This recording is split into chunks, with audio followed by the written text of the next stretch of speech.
Good evening. It's Friday, June 14th, 2024. You're watching Co-op for Two, broadcasting live from Champaign, Illinois. Today we are playing a case from the West End Adventures.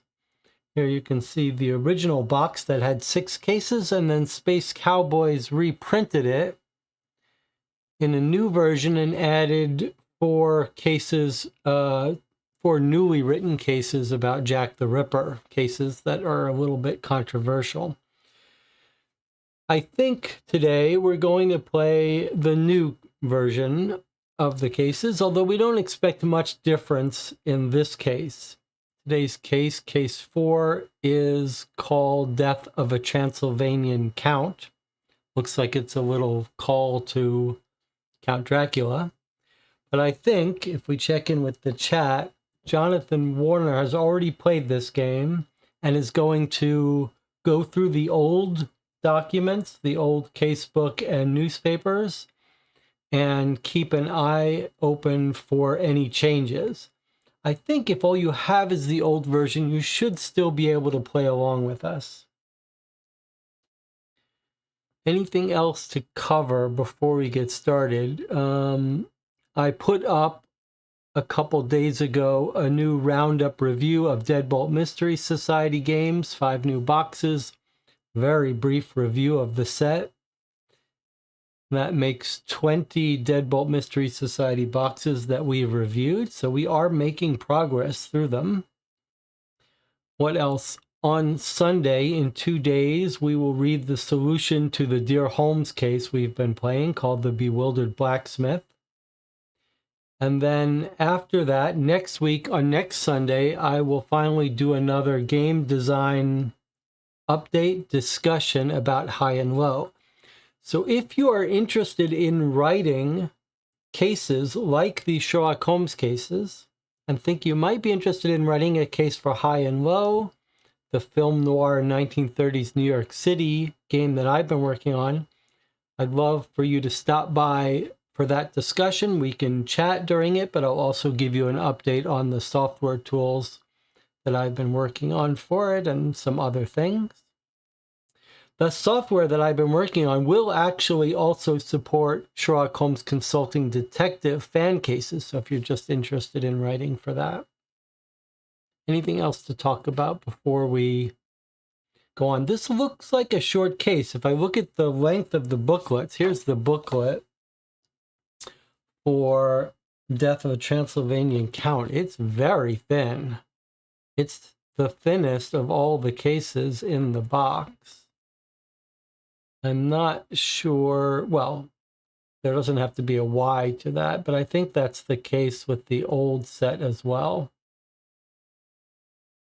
All right, anything else the chat wants to talk about? Oops, before we get started here, maybe I'll put away the West End Adventures box, the red box, and I've got the newspaper for today. That's the 24th.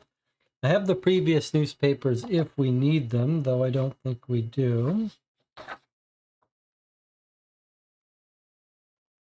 Although I will say that the last case, this case is September 24th.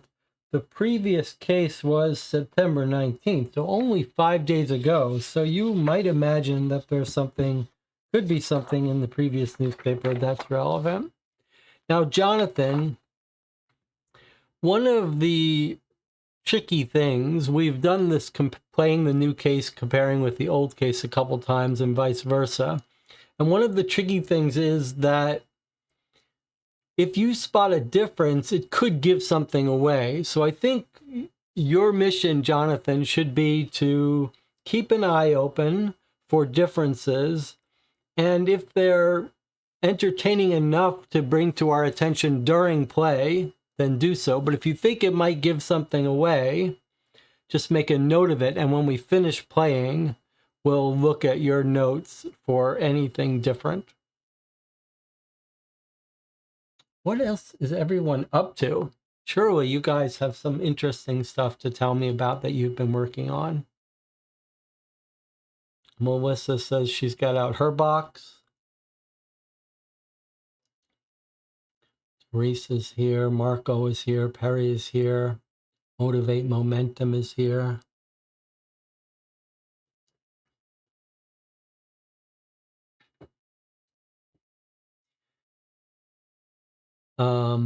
What else can we talk about before we get started here?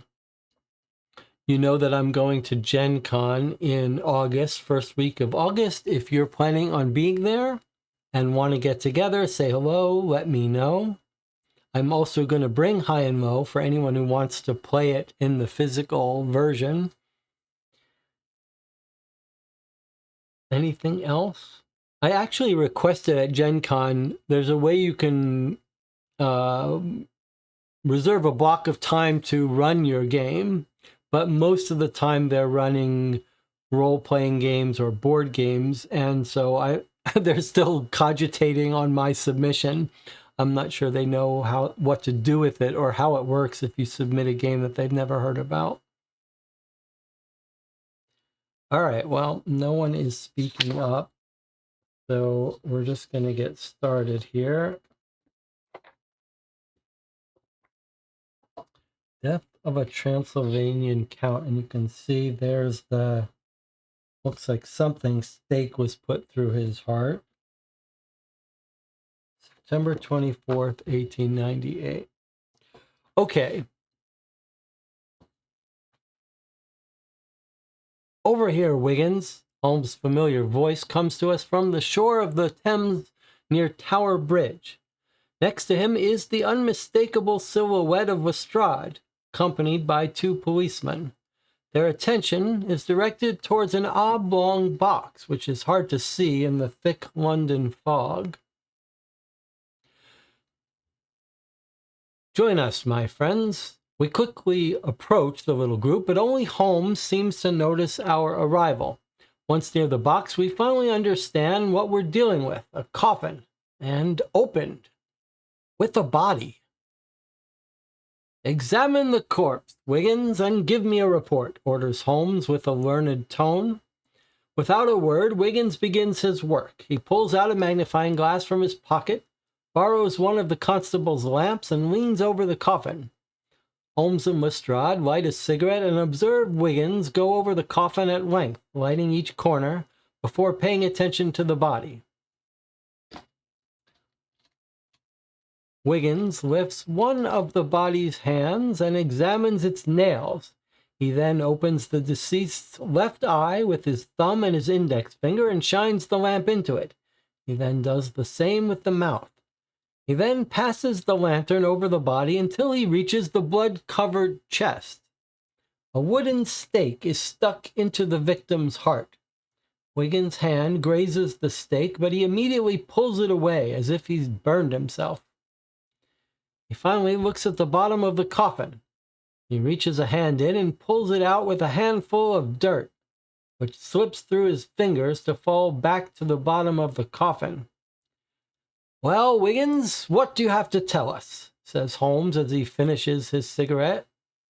"I'd say the victim's been dead for 2 or 3 hours, answers Wiggins. "Good," says Holmes. "The cause of death is the stake in the heart." "A marlinspike," interrupts one of the policemen. "It's a tool used by sailors." "I'd say the victim was unconscious when he was stabbed." "Excellent, Wiggins. That's also what I concluded." Holmes seems to be talking more to Lestrade than to his young protege. I don't see how that's important," grumbles Lestrade. "I don't know the importance of that detail, but it's a fact, and facts are the bricks with which we can build our reasoning. Continue, Wiggins. Explain your deductions to Lestrade." "I examined his nails." "The nails, Lestrade. How many times have I told you about their importance? A man's nails tell us so many things about him. I should write a monograph on that topic. Continue, Wiggins." Death of that type is very painful. Even though it's fast, it isn't instantaneous. The victim would have struggled, would have tried to remove the stake from his chest, but there's no traces of blood on his hands. And even if they had been cleaned for one reason or another, there would have remained traces under his nails. It is, however, possible for a group of men to have held him down during the murder. But his jaw is relaxed, and there's no sign of biting on his tongue. A man struggling for his life stiffens his muscles and in most cases will bite himself. The jaw would have remained rigid after death. Moreover, our victim has a wound at the back of his skull. He's a man in his 40s, I'd say. According to the labels, his shirt is from London, but his suit is from Bucharest, and his shoes are from Rome. That's all I can tell about the victim. I don't know why there's dirt in the coffin. Did I miss anything, Mr. Holmes?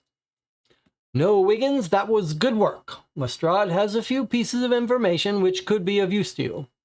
Holmes turns toward him, clearly letting him know it's finally his turn to speak. Very well. Lestrade pulls out a notepad from his pocket from which he begins to read. Constable Willis answered the call from one of the residents around 7:30 this morning and found the coffin in this state, beached on the shore.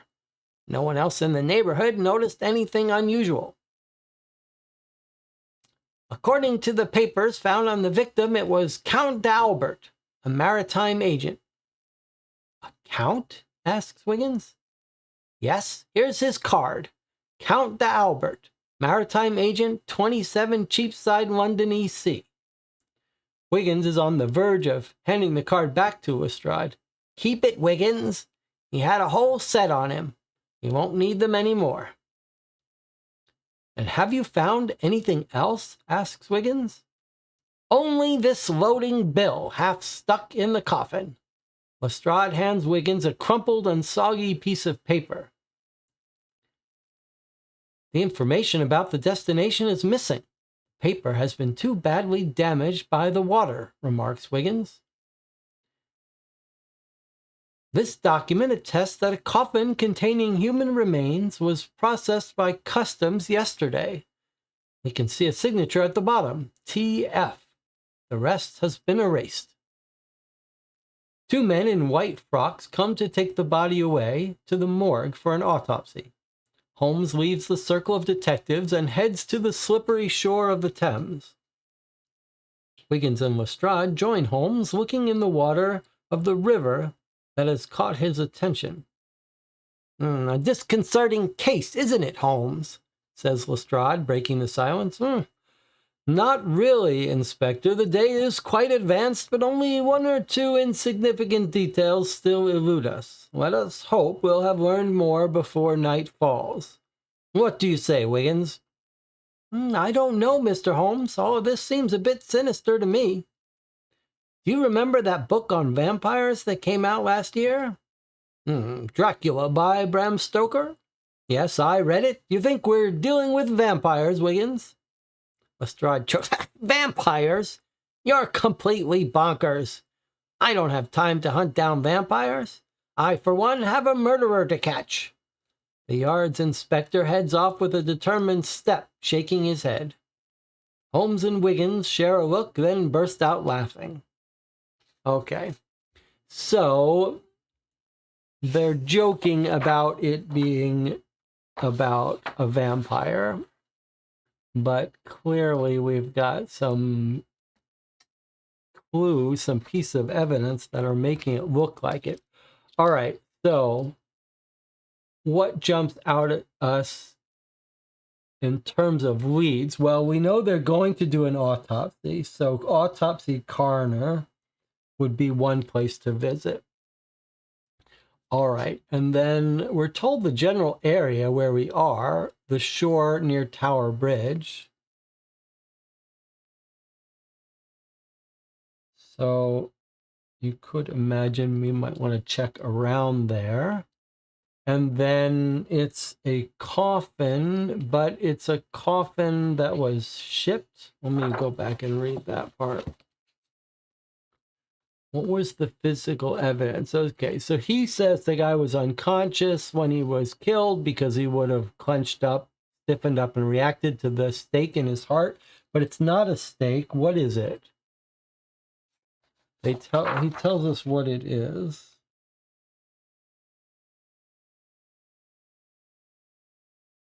Marlin spike, sailor tool. Okay. Maybe someone can look up what a marlin spike is. So not stabbed with a wooden stake, but a marlin spike, which may be wood for all we know. Okay, then he says he's looked at his clothing. Shirt is from London, suit from Bucharest. Okay, so I'm not sure what, and the shoes Rome, so I'm not sure why everything's from a different place. Then there's dirt in the coffin, and we've got a name. And the name is Count d'Albert, who's a maritime agent. So it sounds like all of this is maritime related. We've got a card with his address, 27 EC. Okay. And then there's something in the coffin, a loading bill. The destination is missing. Damaged by water. So we have a loading bill with water damage. No destination. But what is on it? Signature. TF. Okay, so we've got a signature which has got someone else's name on it. TF. The rest has been erased, purposely or just by water? Sounds like it was just by water. Okay. He says it's sinister. Anything else that I've...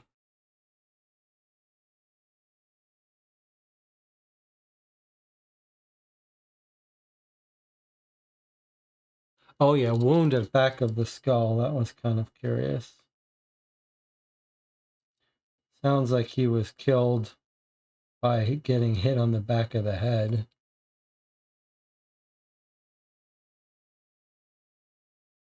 All right, let's see if the chat has any other observations. A marlin spike is used for rope work, shaped in the form of a narrow metal cone, tapered to a round or flattened point. It's used in such tasks as unlaying rope for splicing or untying knots. Interesting. Made out of metal. Okay. So maybe just a tool that a sailor would have on them. All right. So perhaps a good place to start, though, might be the newspaper. But where are we here? We're over here somewhere, right? So there's Tower Bridge right here. So scene of our crime is somewhere over here, for what it's worth. All right, let's look in the paper. Jonathan Warner says basically the same as in the original version. They added an additional clue to our version. Okay, let's take a look at the paper. We're going to do our normal thing where we skim it for stuff related to our case, and we'll go back and read the rest later. Serbian government, international stuff, Spain, education, immigration, prosperity. These do not seem related to our case. Labor movement doesn't seem related, but what's this? Body disappears. Police admit to being baffled by the disappearance of a supposed corpse at the home of Malcolm Baxter at 44 Woburn Place. At approximately 9 o'clock last evening, Mary Gifford, cook and housekeeper for Mr. Baxter for several years, ran out of the house screaming for help. Constable McSwan answered her summons and ascertained she had discovered the body of her employer on the floor of his study, face down. She reported a great deal of blood on the back of his head and a bloody fireplace poker lying near the body. However, when she returned to the study, accompanied by Constable McSwan, there was no sign of the body. Mr. Baxter has not been found. The fireplace poker is missing as well. Anyone with information regarding Mr. Baxter's whereabouts should inform the police at Bow Street Station. So this guy got hit on the back of his head. Is this our body? Why does he have ID saying that he's Count Albert? Okay, well, we've got Malcolm Baxter at 44 Woburn. Don't know what neighborhood that's in. And then housekeeper found him. Cook found him, Mary Gifford. Cook. And then we've got Constable McSwan at the Bow Street Police Station. Okay, so we could visit them to see if we could learn more about 9 o'clock last evening. He's found dead. And that was Saturday. And here we are Saturday morning. How long does he think the body's been here? He does give us an estimate, doesn't he?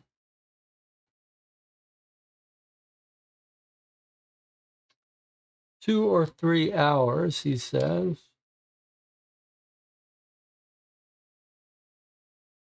2 or 3 hours, but what time is it now?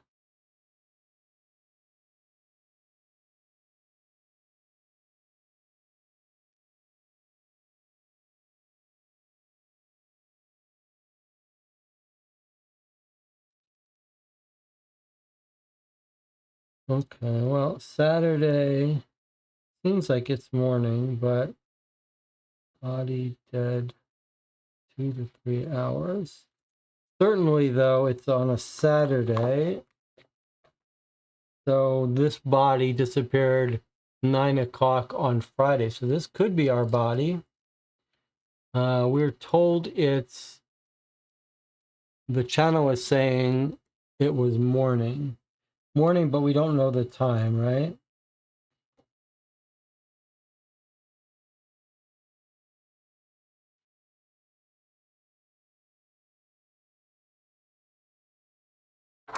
Okay. Let's see what else we got. What the heck? Bring back books to Lomax, buy a new razor. I don't remember seeing this before. All of the other newspapers are double-sided. This is a very weird situation where we've got a newspaper that's got nothing on the other side.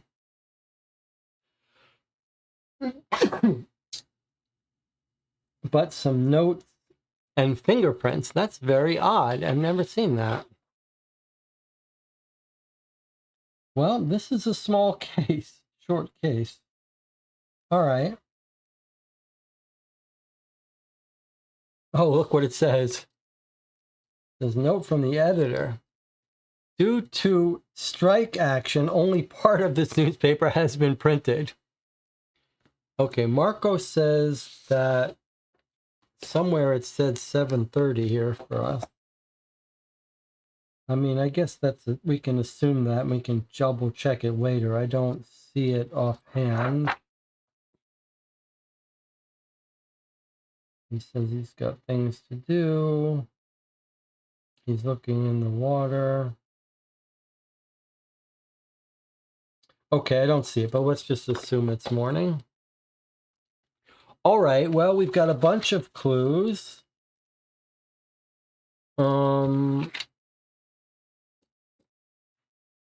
I suppose he's got a business card on him with an address. It would make sense to go visit that. Maybe we'll get told right away that's not even him. So I think this seems like the natural place to go first, 27 EC. How close is that to our scene of our crime?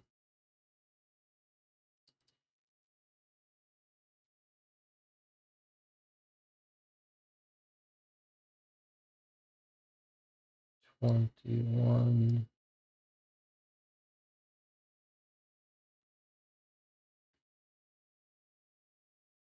27, pretty close. All right, let's go to 27 EC.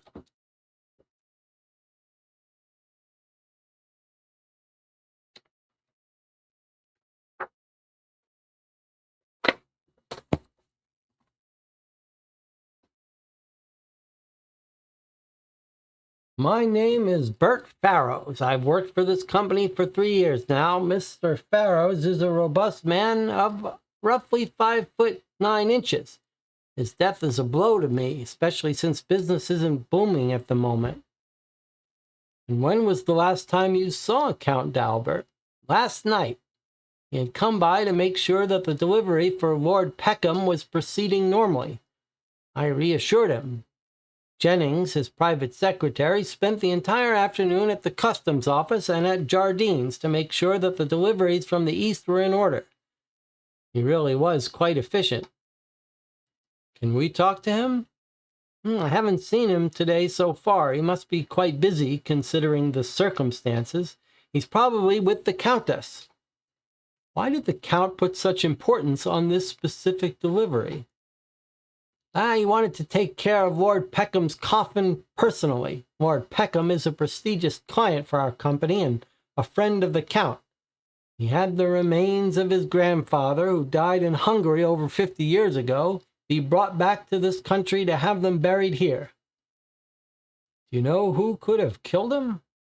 No, the Count is a refugee. He would never stop talking about his country and his return. I suppose that when you dabble in politics, you don't only make friends. All right, what's going on here?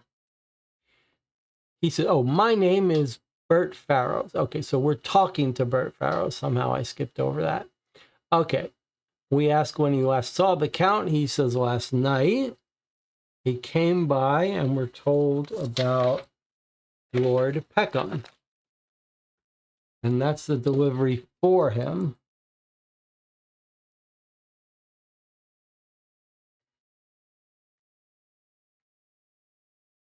Okay. And then we have Jennings, the private secretary. He's the private secretary of who? Of the Count or of Lord Peckham? Jennings, I reassured him Jennings' private secretary spent the entire afternoon at customs office. And Jardine's, is Jardine's a customs related place, shipping place? I think Jardine's may be one of the shipping companies. Deliveries from the east.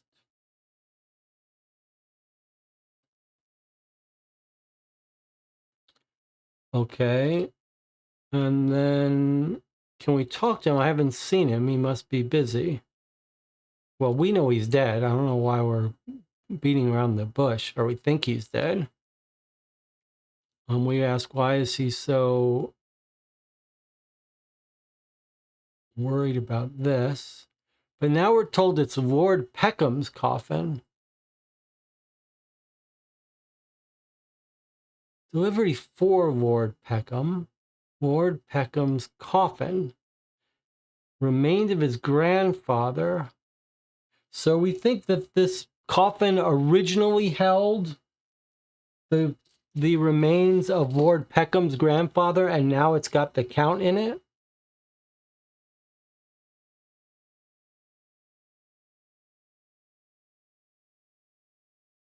So is that the Dracula story that we might believe? Like, there's remains of Lord Peckham's grandfather is shipped back, and it wakes up, it kills Count Albert, and then the grandfather's corpse is walking around. Is that the idea here?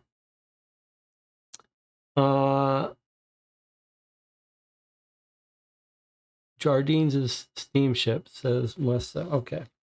Well, let's find the Count's house. That was his business. I still think, so that guy is not fully aware that his boss may be dead, but it looks like we've got an entry for the Count at his home that we'll want to visit. So his home is 60 Northwest.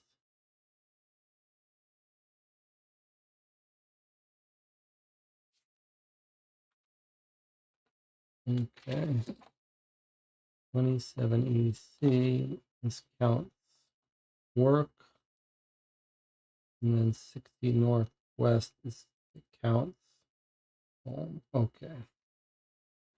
Let's see what we can find there.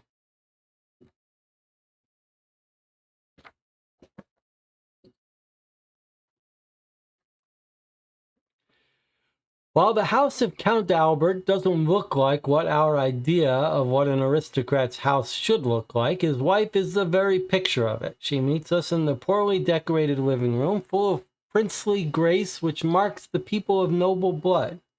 With her diaphanous skin, only her reddened eyes betray the loss she's just suffered. "Are you here about the death of my husband?" The Countess has a marked German accent in her voice. "Yes, madam," answers Wiggins as he bows. "Yeah, sit down." We follow the Countess's example and take our places on the seats. "I understand that it's difficult for you, but do you know who would want to harm your husband?" "Chowball, excuse me. No, he had many enemies. My husband fought for his people. It's his struggle which led to our exile, but my husband dreamed of the day when he could return to our country." "And against whom was he fighting?" "He didn't share that part of his life with me. All I can say is he'd spend all of his energy working for our return." "And what can you tell us about his work?" My husband wasn't a businessman, as you can see," she says, making a wide gesture with her arm. "He didn't earn much money. He'd make his income through his friends and his political allies. Since our arrival here in London, I don't know much about my husband's life." "Did he say where he was going this morning?" He just said he had to check something. He left before dawn, which was not his habit. I suppose it had to do with his work. He had been falling increasingly behind since his former secretary resigned." What was the name of that former secretary?" "Joseph Acre. He was a good man. I don't know why he left all of a sudden, but that really bothered my husband." Seems clear that the Countess de Albert is not really aware of her husband's business. She pours herself a garnet-colored cocktail and shares with us a few platitudes. Then Wiggins thanks her and we leave. Okay, so we've got some information about Joseph Acre, who's the secretary. But that place we just visited before this said Jennings was the personal secretary.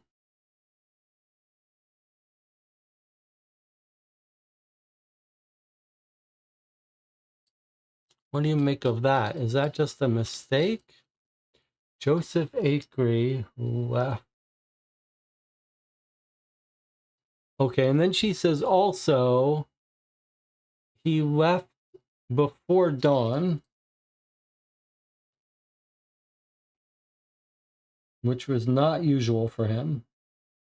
So he was alive.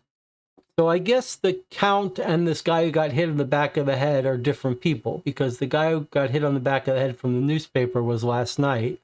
This guy's been alive at dawn.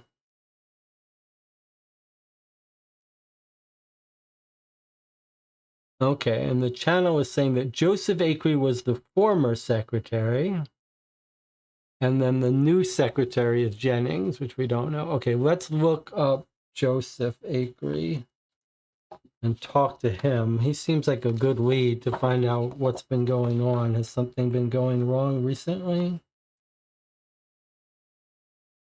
Let's see.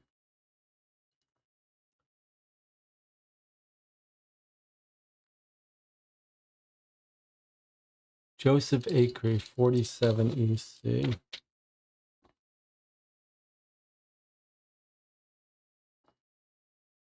This is his former secretary. Okay, I'm inclined to go talk to him right away. And then maybe we'll check out the autopsy at some point soon.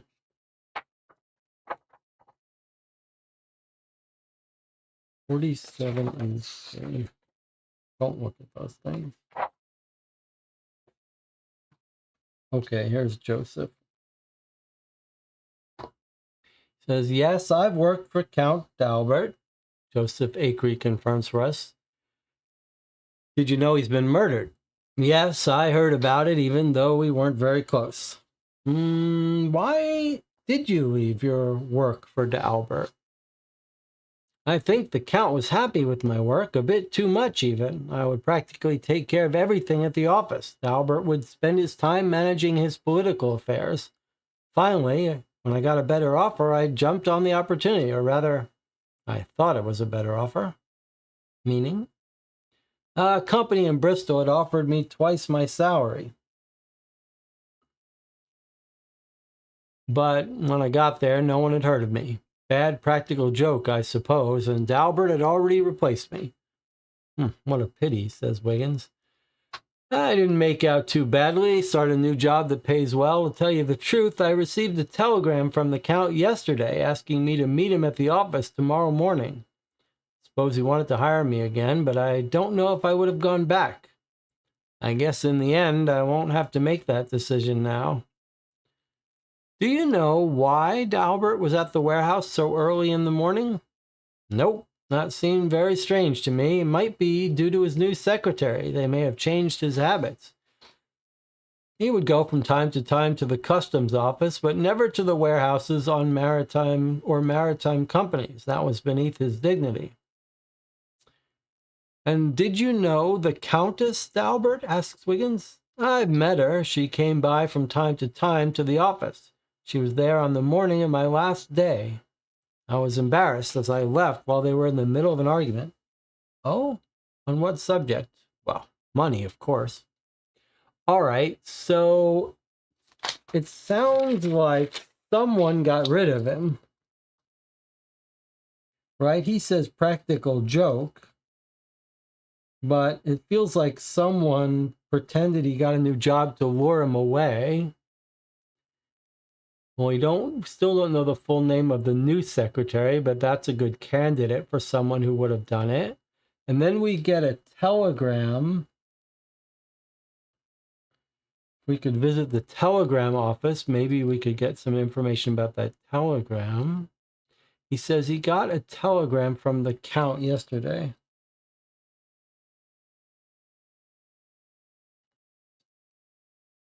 And where did he want to meet? Meet at the office. Tomorrow morning. Interesting.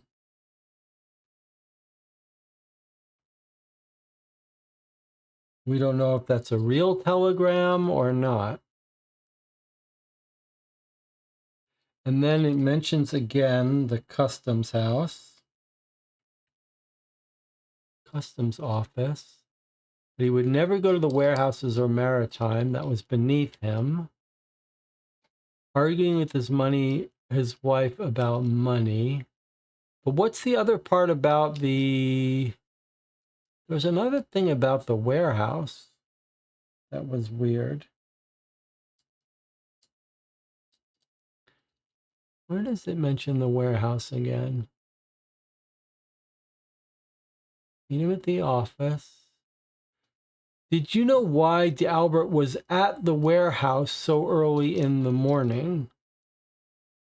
Is that assuming something we don't know, or do we think we found his body at the warehouse?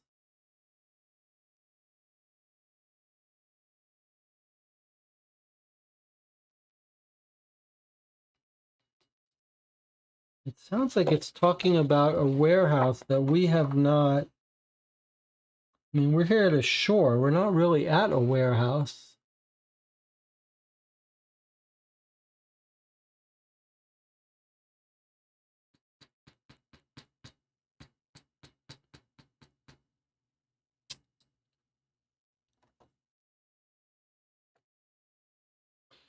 And the chat is saying that there is a Jennings.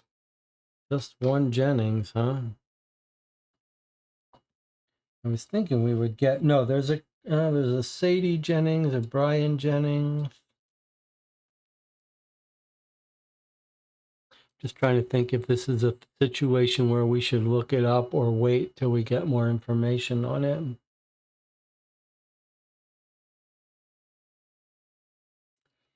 All right, well, there's one Jennings. I wouldn't mind looking up the one Jennings, 8 Northwest.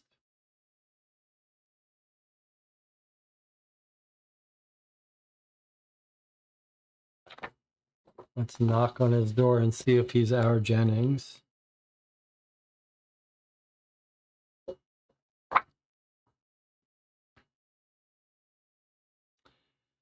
We're now at number 8 Charlotte Street, facing a dark and dilapidated house. The window panes, while in good condition, are covered by a thick layer of dust. Some bats have nested under the roof. 2 wooden planks bar the main door's entrance, and no one answers when we knock. So this could be meaning that this guy Jennings, the new secretary, that he's not really this person.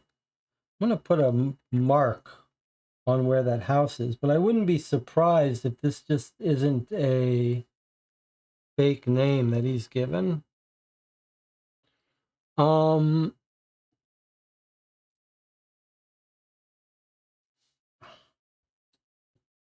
do you make of this warehouse?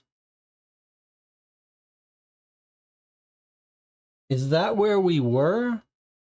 We're told we're on the bank of the Thames near Tower Bridge. Notice that there are no places here. There actually are no numbers too close to it, but I'll tell you what is close, the customs house. Why don't we stop by the customs house since that's been mentioned, and then maybe we'll visit Jardine's. But I do think we should go check out the autopsy soon.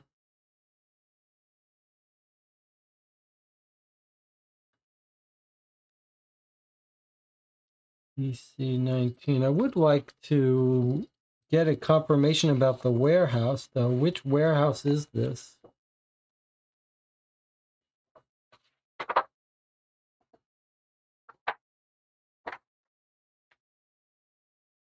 Okay, here's the customs house. Let's see if we can get more information about the timeline leading up to this. Yeah, I remember the coffin. Brian Jennings came in yesterday from the office of Count Albert. Lord Peckham and the Count had asked for a special service to get the remains of his grandfather back into the country as quick as possible. I expedited the procedure at their request to process the cargo during the day, though Joe was so much more relaxed. Who? Joseph Akery, Albert's old secretary. He resigned a few weeks ago. What can you tell us about that cargo? Well, here's the slip. Coffin was picked up from Nicopolis by Helen of Troy, a ship from the Jardine. Now we learned the new secretary's full name. It was Brian, by the way.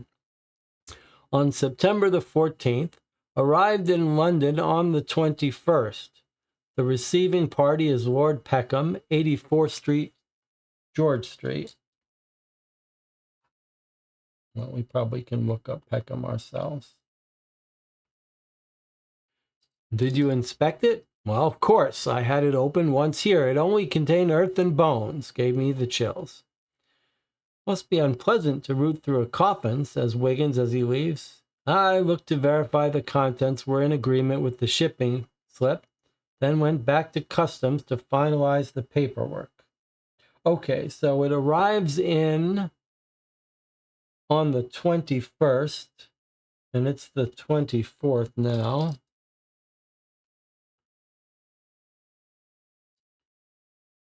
And just had bones and dirt. Okay.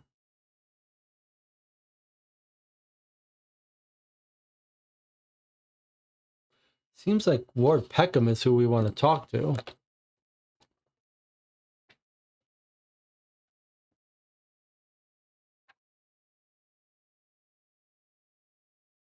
Let's see if we can't find Peckham.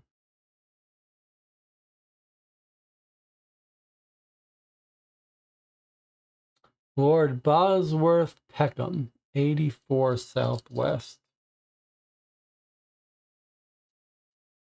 All right, let's talk to Peckham.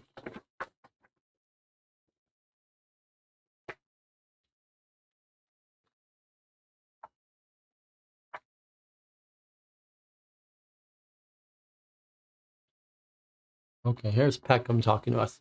Grandfather's coffin.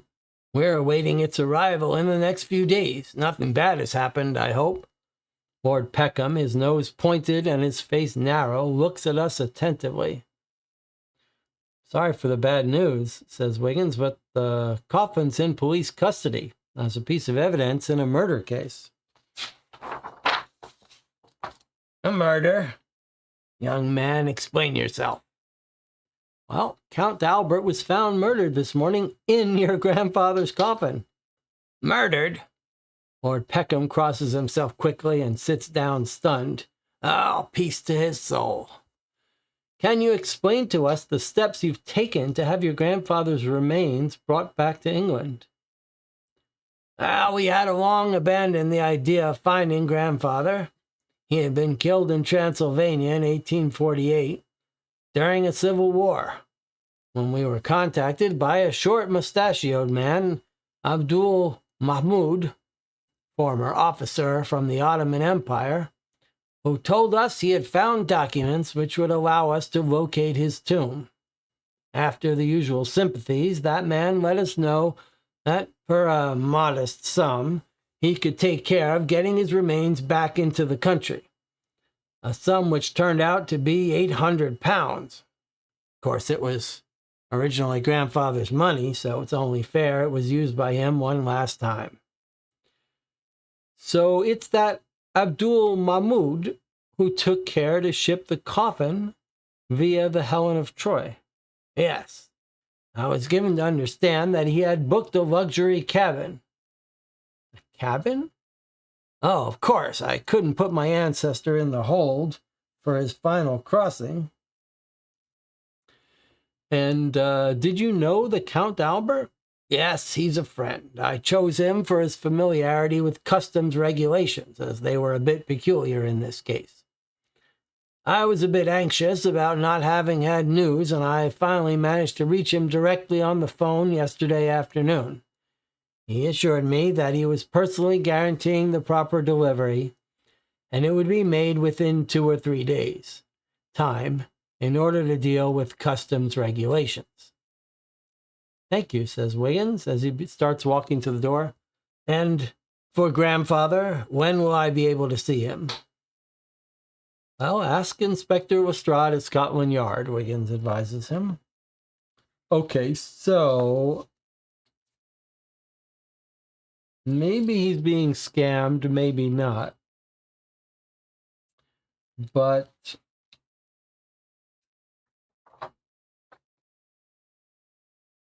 we do hear about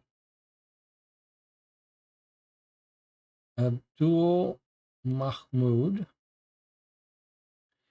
is the person who's come across the missing remains of the grandfather and is organized to ship it back in. And then I booked a luxury cabin for the coffin because he didn't want him in the hold. But does that mean, do we think that maybe this guy, Abdul Mahmud, hitched a ride in the cabin?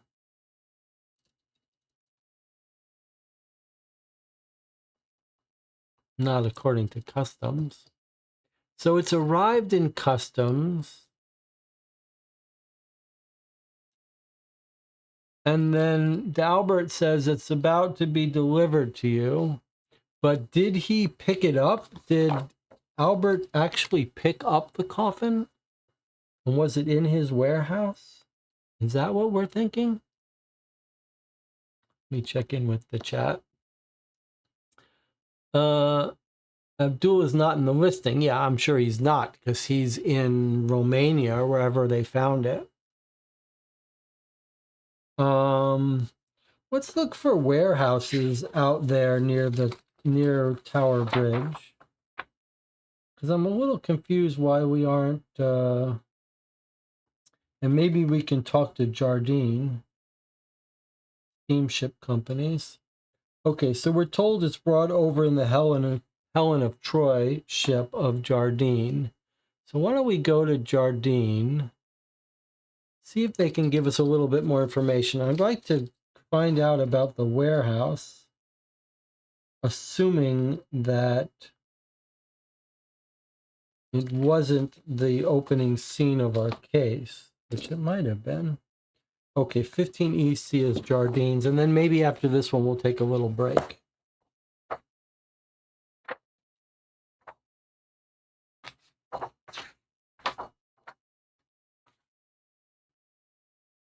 Okay, here we go, talking to Jardine's. Yep, Helen of Troy arrived the day before yesterday. It transported the coffin containing the remains of Lord Peckham's grandfather. It's our night watchman, Frank Tatum, who signed the release log early this morning. The employee from Jardine, Matheson and Company tells us. Most peculiar cargo, isn't it? Says Wiggins with a small chuckle. Well, to be honest, technically it wasn't cargo, a voice says from behind us. We turn around to face a tall and slim man wearing a captain's uniform. You see, the coffin and its resident traveled in first class. His grandson insisted on it. I'm the captain of the Helen of Troy. He extends a hand to Wiggins. Captain Jordan. Wiggins, Henry Wiggins, says Wiggins as he greets the captain. And you're from the police? No, we're private investigators. Same breed, says Jordan. Wiggins ignores that barb and pulls out his nicest smile. The police are the same everywhere in the world, continues Jordan.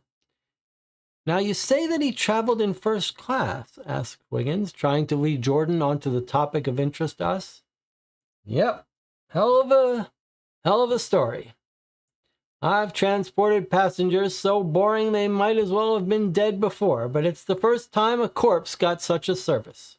I'm surprised they didn't demand that meals be served to him. Ha! You mean the coffin had its own cabin? Exactly. There's no way the upper crust gets the hold. And that didn't bother the other passengers? Well, we didn't have many, truth be told. There was only a couple, Mr. and Mrs. Stone. They remained very discreet. They seemed to be more worried about a possible storm than our strange travel companion. Did something unusual happen during the voyage? No, it was a simple trip with no incidents, just the way I like them. Okay, so more information that he was traveling by first class. Not relevant unless someone's being smuggled in to the country in that coffin, perhaps. But we hear about Mr. and Mrs. Stone were on the ship. So if we think something weird happened on the ship, we could try to talk to them. And then he does tell us who signs for it. This is important. Frank Tatum.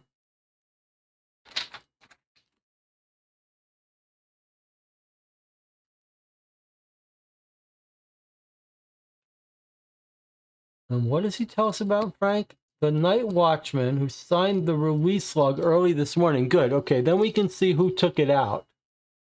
Who picked it up? Frank Tatum might know.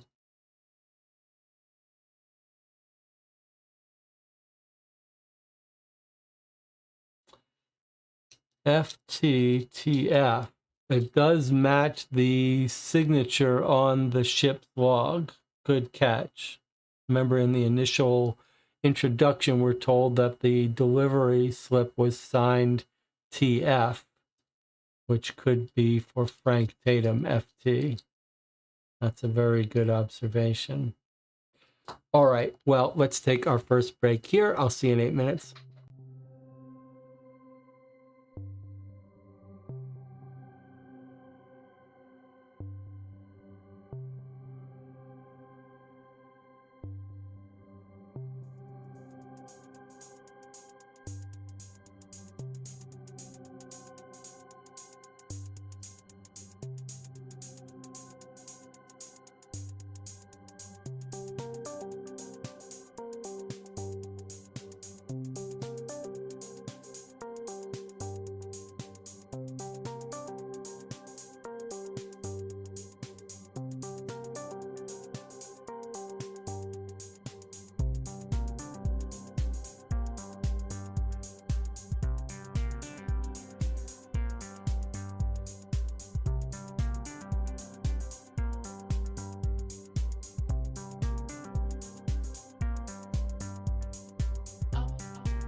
We're back playing through Case 4 of West End Adventures, The Death of a Transylvanian Count.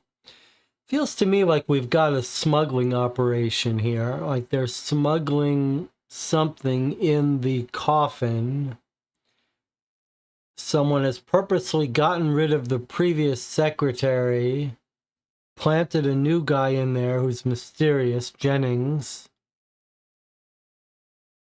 And then maybe our count, who's running the shipping company, has stumbled onto it.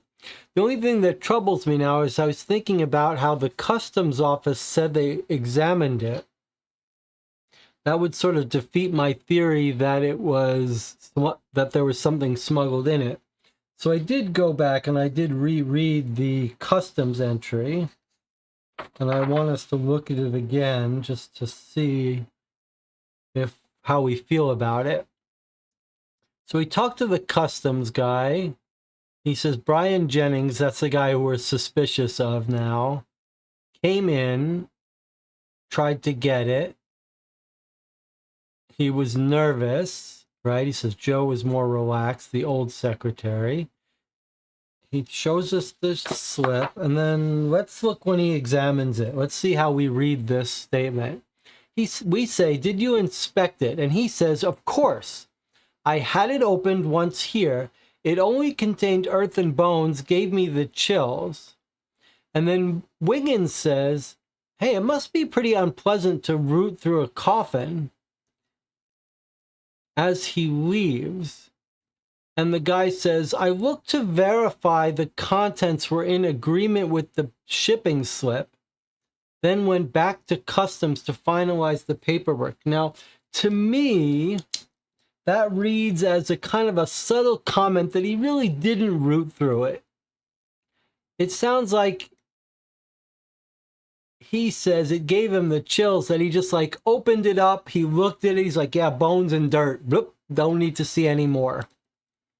How do you guys feel about that? I feel like he did not search through it carefully. Something under the bones, false bottom, hidden in the dirt, fake bones. Yeah, I think he's suggesting here that he made a casual glance through it and then he was too creeped out. Okay, so in other words, bottom line is the smuggling operation is possibly still in effect. Still a working theory. Still alive. It's still a live theory. We want to find the new secretary, since we think he's involved. Maybe if it's transported as first class, maybe these two other passengers saw something. So we do have the name of the passengers, Mr. and Mrs. Stone. Oh, we have the night watchman. Yeah, let's start with him. But the other thing I wanted to look at one more time before we go to those new leads is when we talk to our guy about his fake job that he was offered. What does he tell us about how he got told about the new job? Let me just see this. It says, a company in Bristol offered me twice the salary. No one had heard of me. He doesn't say he got a telegram from the new company, right? He just says he got a telegram from the count to meet tomorrow, which seems on the up and up. All right, so it doesn't sound like we're going to be able to track down this company in Bristol.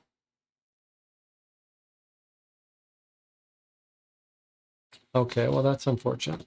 All right, let's try to find the night watchman and see who he signed off the coffin to. Frank Tatum. Do we suspect Albert is alive? I don't. I think that's his body that's in there. What was I looking for? Frank Tatum. I do wonder what this other guy that got hit on the back of the head, if he's related to our thing in any way. All right, what have we got? Frank Tatum, 59 Southeast.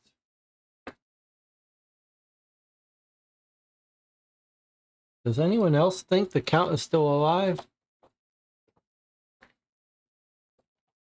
All right, 59 Southeast.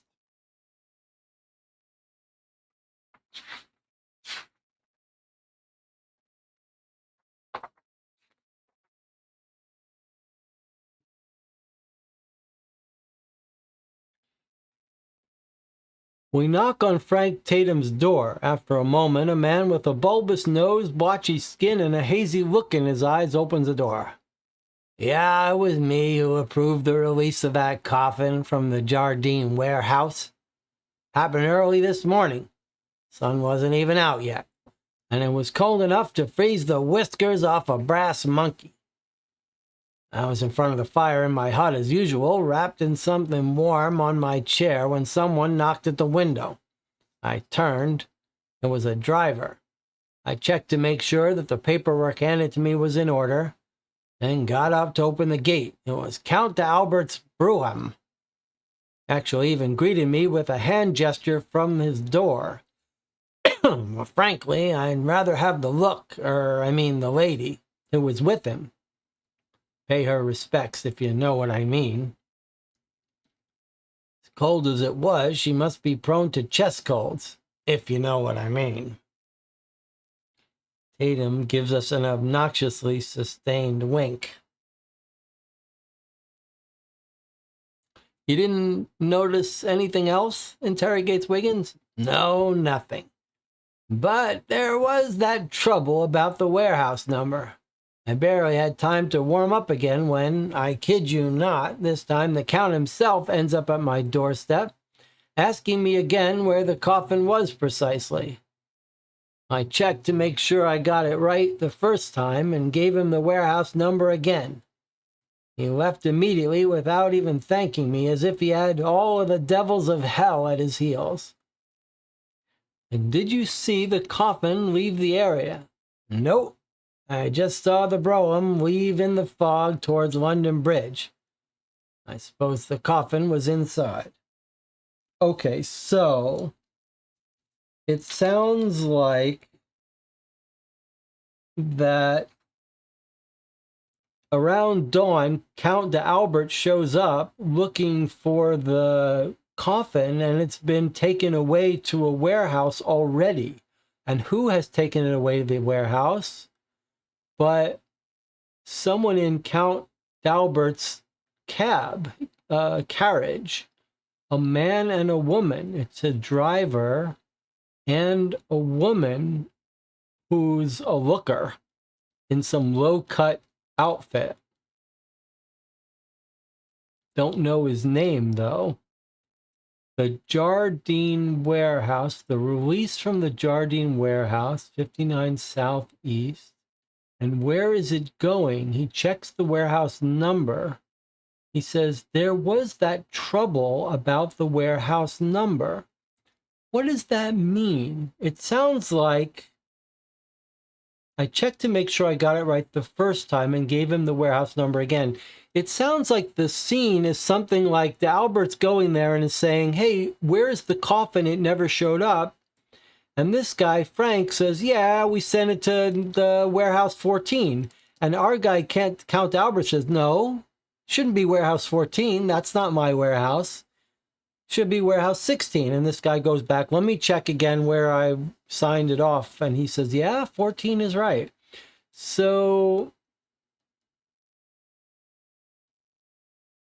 there's some disagreement about the warehouse number.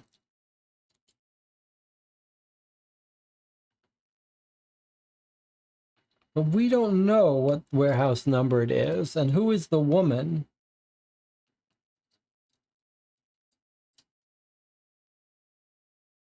I barely had time to warm up again. The next time the Count shows up looking for where the thing is. Okay, so the people have come and picked up a driver has come with a woman to pick it up from the warehouse. Okay, let's see if we can't find our warehouse. He mentions again Tower Bridge. Do we have a list of warehouses somewhere? We've got docks. We're looking for something in EC. But we don't have warehouses.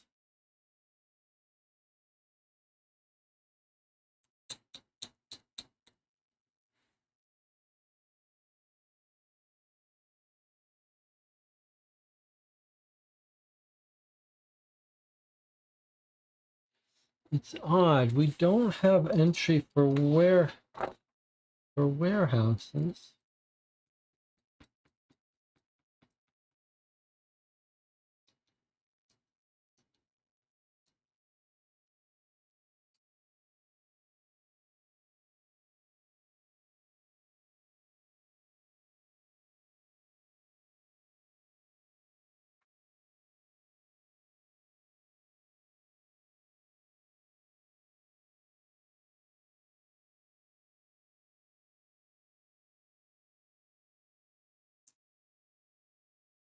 Well, maybe that's going to make sense to us at some point, but it sure sounds like there's some warehouse slipperiness. Like our guy Jenkins is moving it to a different warehouse. And who do we think the woman is the Countess?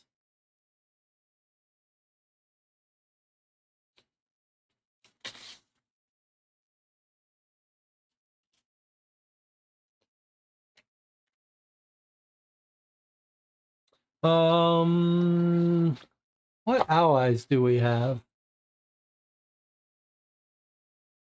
I mean, Porky Shinwell would be a good candidate to talk to about some underground stuff. So would perhaps the carriage depot.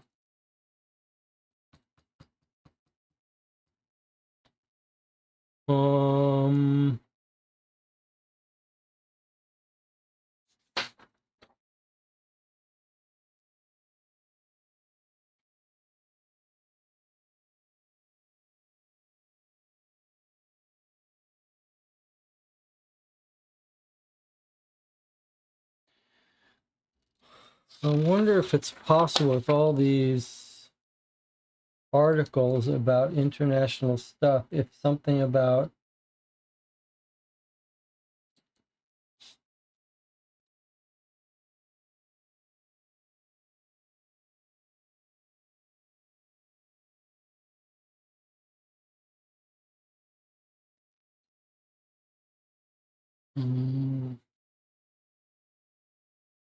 let me just quickly look through the previous paper and see if there's anything about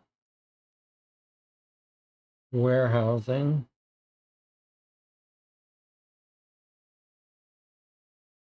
Here's an article on Budapest. Expel all anarchists who are not citizens.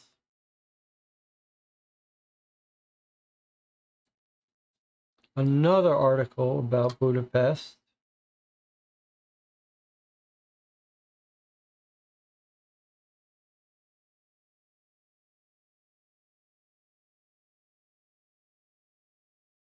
Plot against the king.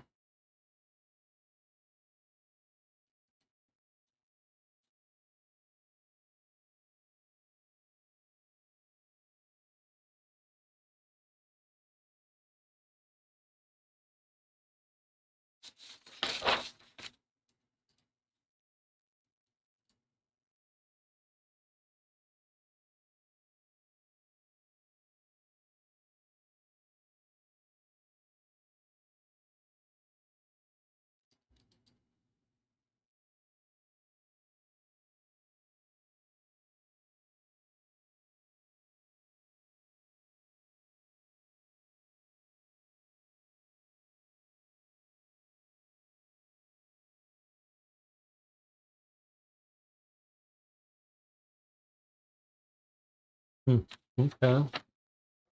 Nothing jumps out.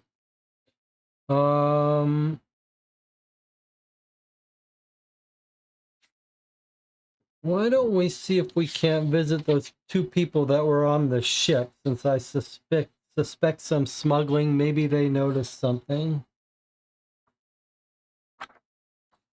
So I'm not sure if you would have had to do anything with the coffin while it was in transport.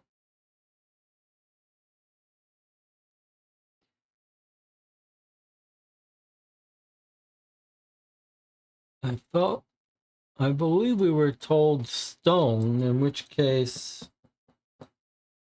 they're not in the directory. 15 EC. The coroner is not so appealing to me anymore, since I think the manner of his murder is just not very relevant, but possibly if we've got no other better leads.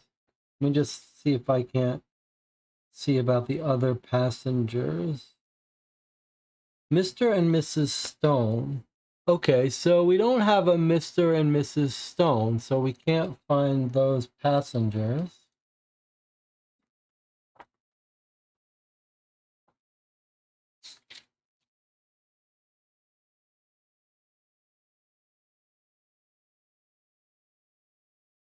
We know there's lots of clues about maritime.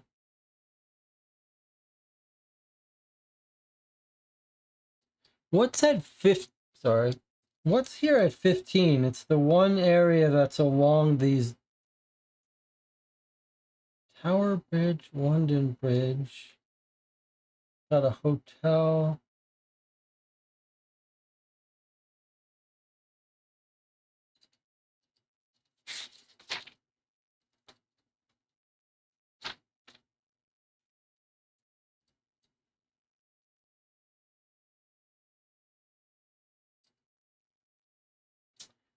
'59 Southeast. Night Watchman.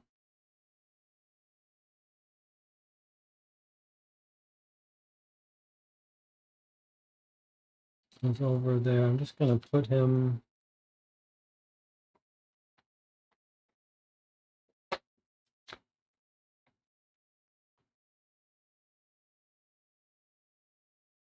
'59 Southeast. He tells us they head off towards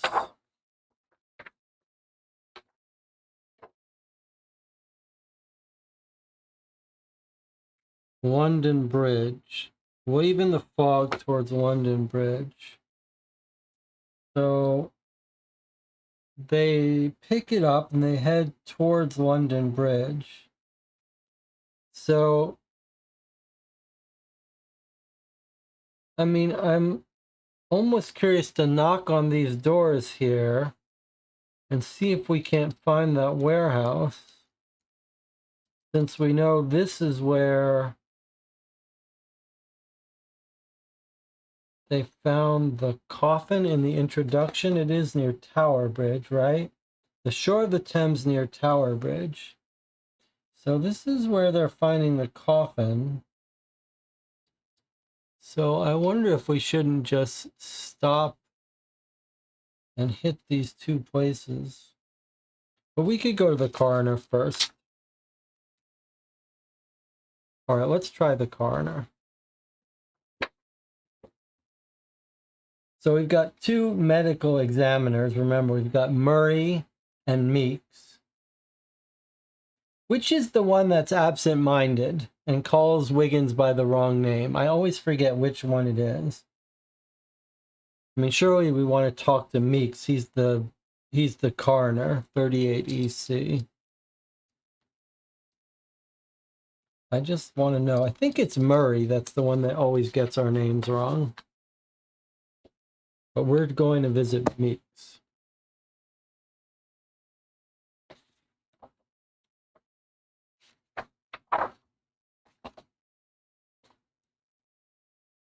Okay, here we go to the coroner.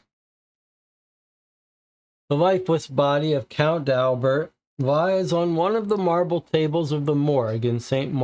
Bart's basement. Meeks is washing his hands in one of the large sinks attached to the wall. Well, nothing surprising in this case, Wiggins. Death was caused by a violent trauma to the heart. as we would expect when a stake is deeply embedded in it. And he was knocked out before being killed. There's a wound at the back of his head. Moreover, the victim shows no sign of struggle. It's a horrible death. All right, so again, nothing surprising about that.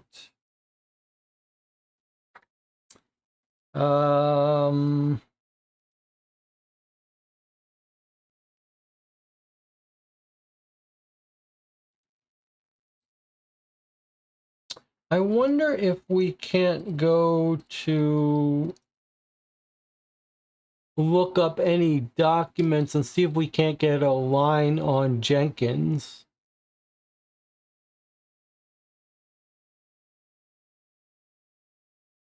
Maybe Disraeli O'Brien has criminal history of him, if he's a real person. He does have a real address. And then maybe the carriage depot.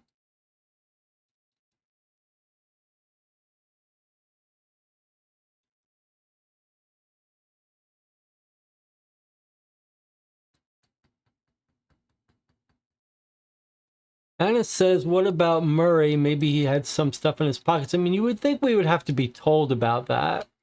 I'm going to put off Murray because nothing suggests that anything went to him of any importance. But I do want to see if Jenkins has any history. 14 WC, Disraeli. Doesn't feel like we've got good reason to do many of these informants, to be honest. Okay, well, at least 14WC knows what we're asking for. He says, we don't have a criminal file under the name of Jennings. And what about Count D'Albert? You're joking, Wiggins. So obviously not. So no criminal history about our guy, Barry. It's Barry Jennings is the one we're suspicious of? Yes.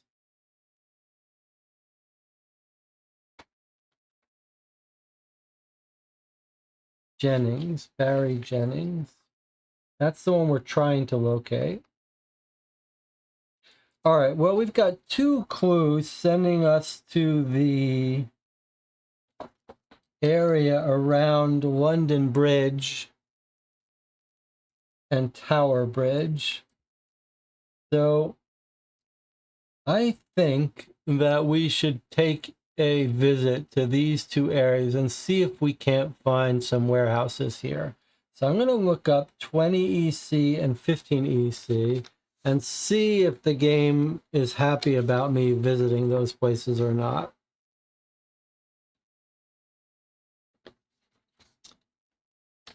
$20 and $15 EC. Okay. So here's 15 EC. The Helen of Troy arrived the day before yesterday. It transported the coffin containing the remains of Lord Peckham's grandfather. It's our night watchman, Frank Tatum, who signed the release. Oh, we went here before. Okay, so this is where we met the captain of the Jardine. So this is why you put stickers. So that makes sense. But that was 15 EC right there. Okay, so that does make sense.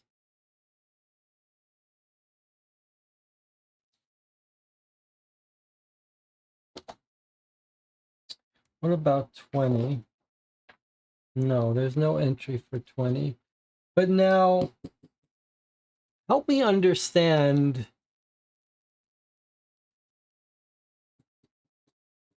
Help me understand this. The boat comes in to 15 EC, where Jardine's place, Jardine's captain is. He says the ship came bringing the coffin. Frank Tatum signed the release. Okay, I see. So, okay. So we go and talk to Frank Tatum. He tells us how they signed it off and went towards London Bridge. But it's not that they picked it up here. He's saying they signed off at the warehouse of Jardines, picked it up, and started heading west towards London Bridge. So I think that's our key. Whoever picked up the coffin started transporting it westward, and that's all we know. So we don't know where they went fully, but we know there's some disagreement about warehouse number. But they picked it up this morning, early this morning before dawn, and started moving it this way.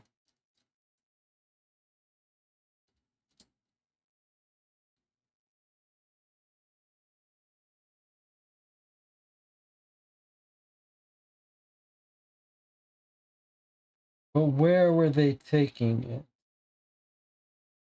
That's the question. And he says there's something about a warehouse number. Was it a warehouse number for destination or a warehouse number where they picked it up from?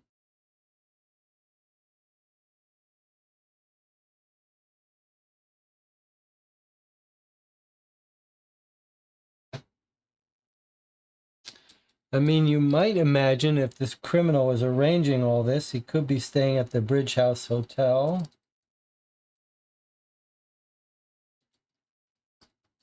There's the customs house. I'm not sure.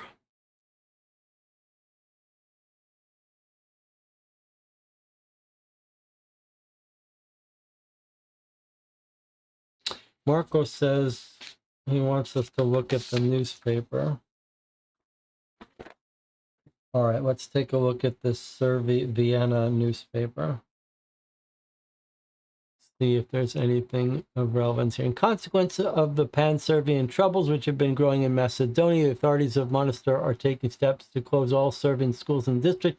They allege there's no real need for these schools, and they eke out an artificial existence. Owed merely to the support given to them by St. Sava Association in Belgrade, the Serbian government protests against this view, but is borne out by an inflammatory pamphlet just issued by Mr. Tokmic, the newly appointed Serbian minister in Athens. Mr. Tokmic declares in excited language that the Bulgarians are the most formidable enemies of the Serbian race, and he exhorts all the patriotic associations existing in Serbia to devote their funds to the creation of schools in Macedonia. The session of the Serbian Skupština will open tomorrow, and the government will end itself with 120 supporters against an opposition of less than 20 members. In the circumstances, the government does not fear defeat, and it will seek to dissociate itself from the extreme left of the Radical Party rather than to maintain its compromising connection with them. Okay, don't see anything of interest to us there.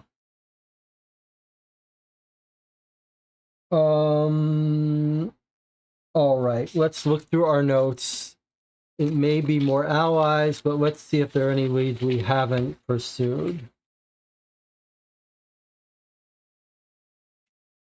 So he got a wound in the back of the head that knocked him out, and we do have an article about someone who got knocked out. Feels like this, if nothing else, might be a side case we should look into. So I do feel like we should visit this house. Then we have the sailor tool, the Marlin spike, which we might try to go talk to someone about. Maybe the criminologist knows something about that.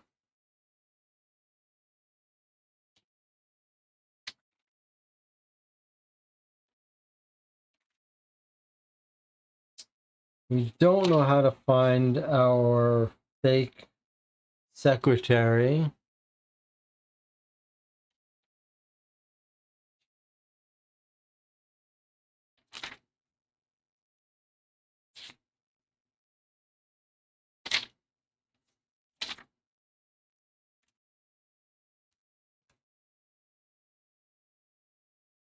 Okay, I think maybe we're going to look up the newspaper stuff.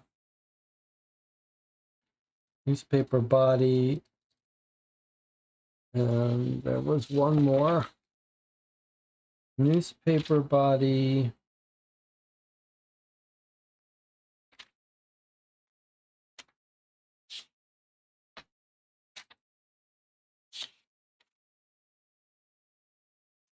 I guess that's it.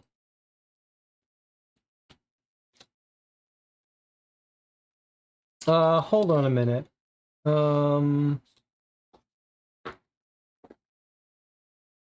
When we looked up Jennings, there were two entries, right? No, the other Jennings isn't actually in a neighborhood that doesn't exist in our directory. I was just trying to think. He was with a woman, maybe with his wife, but if this other person is related, she's in South. That's not a place we can visit. Okay, let's just follow a little side case, see if we can get some inspiration. Malcolm Baxter at 44 Woburn, just to see if this might be related to our case.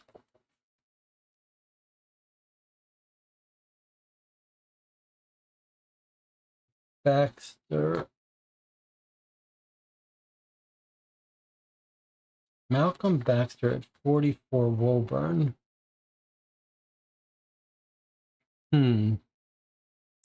Well, these Baxters are not at 44 Woburn.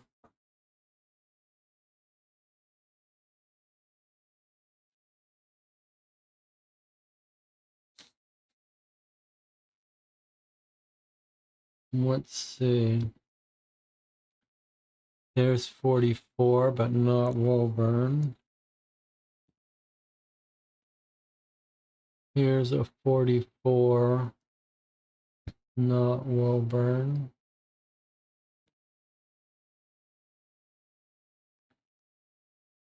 Here's 44 Woburn.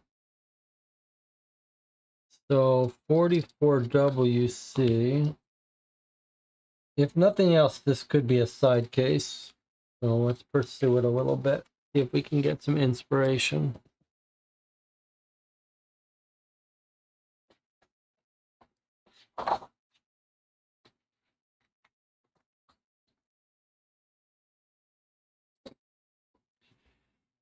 Yes, I'm Mary Gifford. Your news scribblers come to bother me? She asked, suspicious of us. The governess is very tall and slim. She's middle-aged and her hair brings to mind the wool of a sheep. No, miss. We're private detectives. We've learned about Mr. Baxter's disappearance in the newspaper. Well, young man, there's not much to tell. I didn't hear anything. I went to the master's office to see if he needed tea or anything before my service ended.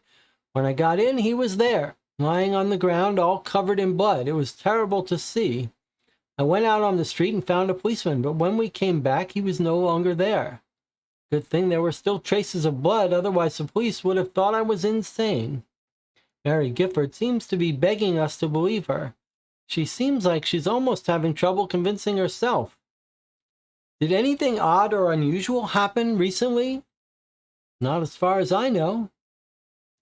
And what is Mr. Baxter's work? All I know is he makes investments left and right. Thank you, Mary. Okay. Uh, hmm.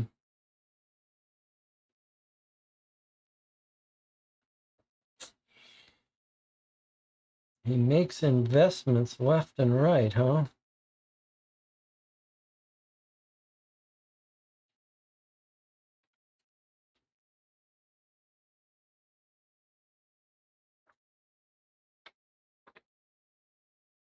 Body disappears. Constable McSwan answered the summons. Doesn't find a body. The fireplace poker is missing.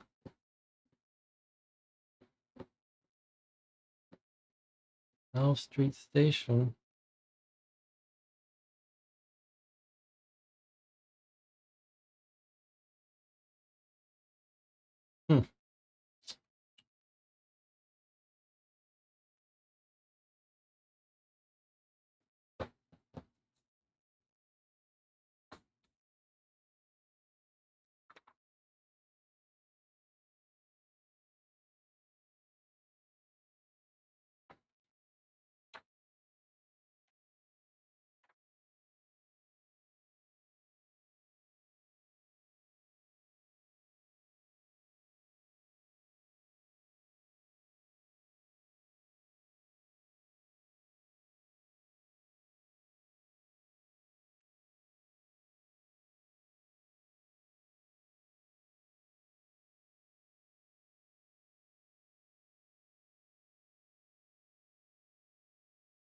Well, when in doubt, let's talk to the criminologist. Maybe he can help us identify where the weapon. So this is an interesting position to be in. We've sort of run out of ways to track down the person we're interested in, who's the secretary, and where he brought the coffin to. We've got a driver in a cab with a woman in the cab. So maybe the cab company. But if we run out of those leads, we do have an item that was used to stab the guy in the chest, a sailor's tool. So that would be another way we could trace it down. Maybe the criminologist has a lead, Murray, on where that tool might have come from. So we're going to try Murray. And then if Murray doesn't know anything about it, maybe we'll try to use our own brains about figuring out what sailor we could talk to about identifying it. Murray is busy around a long table. On a black tablecloth, bones are spread out, starting to form a human skeleton. He pulls out a skull from a box placed on a counter and removes dust from it using a small brush. He then examines the skull with the help of a magnifying glass. After a few moments, he places it on the table at the top of the skeleton. Takes a step back to better appreciate his work. "What is it? Or rather, who is it, I should say?" asked Wiggins, as we gather around the table. "These remains are the remains found in the earth of the coffin containing the body of Count d'Albert." "And what can you tell us about these bones, Doctor?" "Oh, not much. These are the bones of a woman of 30 years of age. She had at least one child." Murray examines the jaw. "I'd say she was weaving baskets, and she died from a fall or a head trauma. She died over 200 years ago." "Okay, what else?" "Oh, nothing special. The coffin was new. I have nothing to add to Meek's autopsy." Wiggins goes around the table, his gaze still fixed on the bones. He stops near the box and pulls a handful of earth from it. "What about all this earth?" he asks. "I was wondering the same thing," says Murray. "It would have been more logical to remove the bones before putting them in a coffin. It's as though someone dug up a grave and just piled all of it in, bones and earth, into the coffin, which is not a Christian thing to do." So, what have we got here? What do you make of this? This is confirmation about our smuggling theory, right? No one has really found his bones, his grandfather's bones. They have just come up with a scheme to buy a new coffin, fill it with a random body, and send it to this guy to get money out of him, 800 pounds. He's paying for the first class ticket. And are they also smuggling something in? I mean, you could do it just for the 800 pounds, but maybe you're also smuggling something in.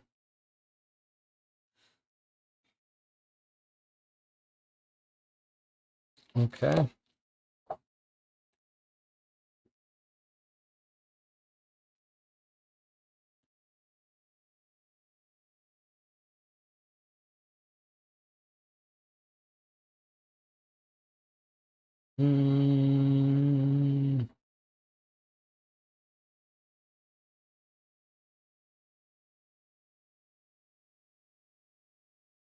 What about foreign affairs, Henry Ellis?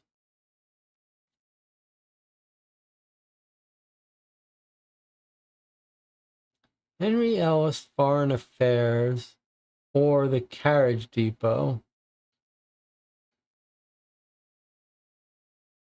Anna says, "I don't think there was disagreement about the number, just when the count arrived, he couldn't find the coffin, so I asked again the number. He's hoping that he couldn't find." Maybe. Yes, we did go to the customs office. We did. That's the guy who told us he kind of checked it, but not thoroughly. And he said our Jennings guy was nervous.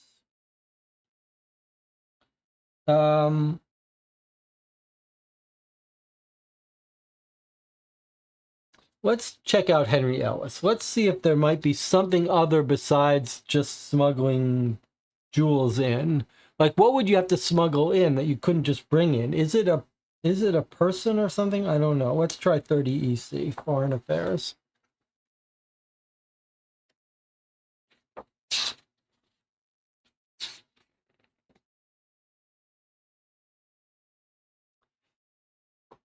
We're investigating the murder of Count d'Albert, Ellis. What can you tell us about the politics of the Balkans? He says, well, the most important thing I can tell you is this murder has nothing to do with Balkan politics. Why are you so sure about that? Well, d'Albert's death is of no advantage to anyone. He wasn't an important character anymore. At best, he's an anachronism, at worst, an idiot. But keep in mind what I'm telling you, Wiggins. There will be other deaths, thousands of deaths in the Balkans before the situation regains stability. I heard that from Michael Zobar, King of the Gypsies. He's not far from here at 81 Worship Street.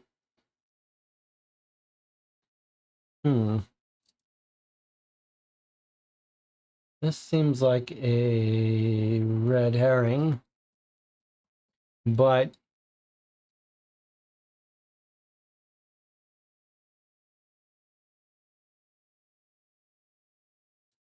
I wonder if we might as well talk to him since he's right here. I'm called King of the Gypsies. I was a voivod before, but no matter what my title, I still have the honor of leading my people. While Michael Zobar's title is royal, his attitude is closer to that of the people. He lives in a warehouse in which most of the decoration seems to have been stolen from London palaces. He's a muscled man, tanned, wearing a mustache, and rather good-looking in his 40s. He doesn't really have an accent, but seems to stretch out his words and speak in almost sing-song. What can I do for you? We're investigating the death of Count d'Albert, who was murdered earlier this morning. What can you tell us about him or his murder? Oh, this count was oppressing my people, but when he lost his power, he lost any influence over us. His life and his death are of no interest to me. Zobar makes a hand gesture which adds a certain emphasis to what he's saying. D'Albert is nothing anymore. Do you know who could have killed him? Oh, who knows? Maybe a personal vendetta. He was responsible for the death of many men. A name, perhaps? Oh, I could give you one, but I won't. Whoever killed D'Albert is not one of my enemies. Now join me in a drink so that we may speak of more interesting things. Zobar grabs a flask and pours each of us a glass of wine. We spend the next 20 minutes talking about polo, a sport that the exiled king has adopted with a passion. Yeah, so nothing here. Harry says, I wonder if they were smuggling an important person. Yeah, I was thinking about that too, but like no signs of air holes in the coffin. And wouldn't you think there would be if they were smuggling a person in? I'm more interested in that maritime thing that he was stabbed with. That suggests to me that we've got a sailor who's the killer working on a boat.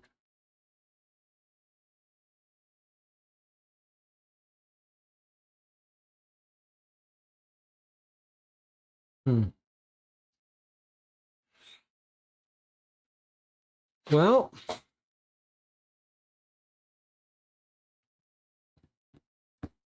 time to go to the carriage depot, 5WC.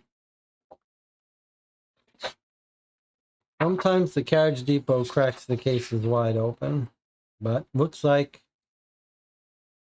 not in this case. Yes, we did carry Count d'Albert between his residence on Park Lane to Lower Thames Street early this morning. So our guy took a cab to Lower Thames Street. Lower Thames Street is the street leading to This isn't this. We don't think this is the scene of the crime. I think it's down here. But this was the Jardine warehouse where he tried to pick up the coffin, but it had already been taken away by the secretary in his private cab with a woman. Is it possible it was the wife? Let me visit his home. Let me read what that's what when we talk to the wife again. She looks like an aristocrat. Okay, so now if the wife has the princely grace which marks the people of noble blood, that's not going to be the woman that was in the cab that picked up the coffin, right? Because she had a low-cut dress. The guy was staring at her. She looked like she was an underworld woman.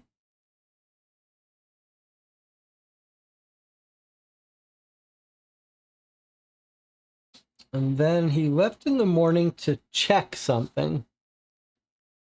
He wanted to check on the coffin delivery. She doesn't really know about her husband's businesses. Okay. So he goes to check. He goes to check on the coffin. It's already been picked up by someone else who shouldn't be picking it up. He follows them. He confronts them and he gets killed. Right? And he gets killed.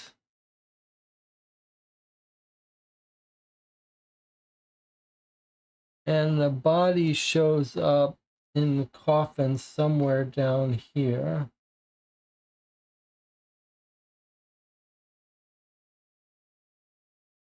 And we know the coffin headed off towards the London Bridge.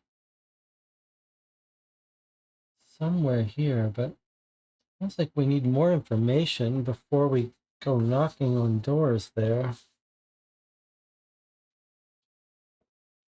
I wonder, what about other steamship companies in EC?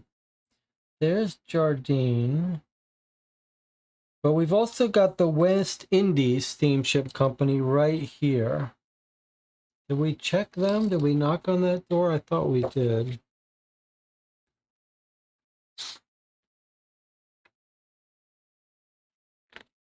Yeah, there's no entry there.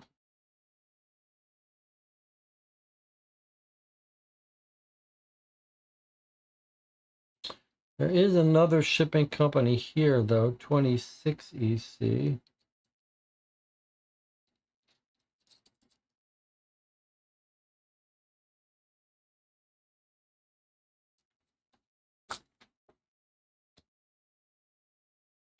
I'm not sure if we should be doing this. No, there's no entry for 26 EC. Is that right? Let's double check. No entry for 26 EC. Okay, so we tried looking at other shipping companies. They don't go in there.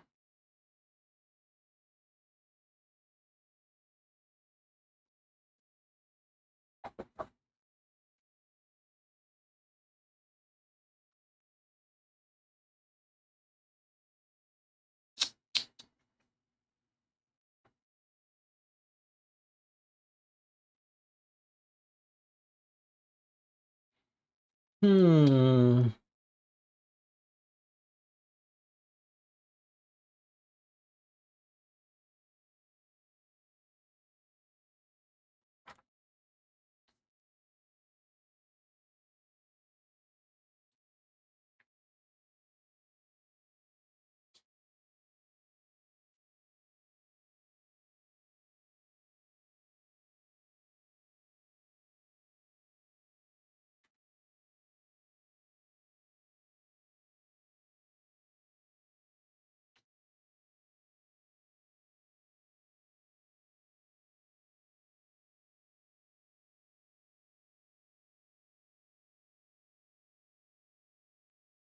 What about...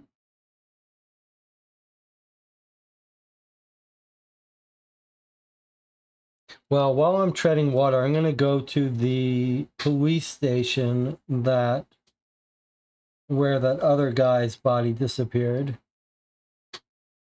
That was the Bow Street Police Station, 70 WC. Just because I think that's going to be a side case we're going to be asked about.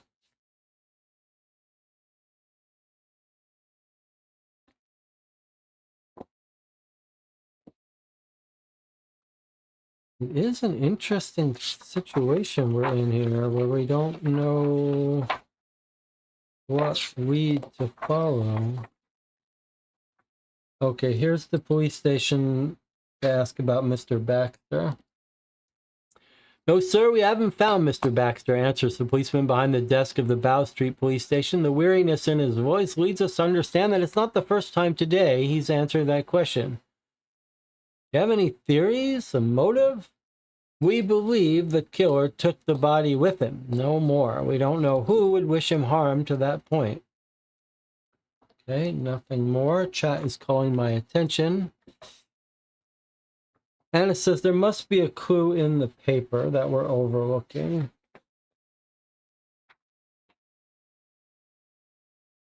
Well, bring the books back to Lomax. Buy a new razor. The gem. That's that. There's the disappearing body.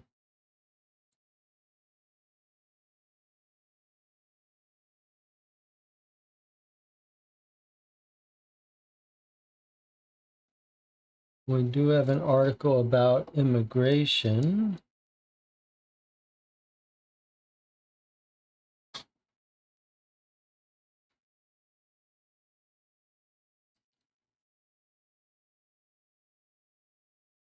And strikes. Really doesn't seem to be related. We read this one.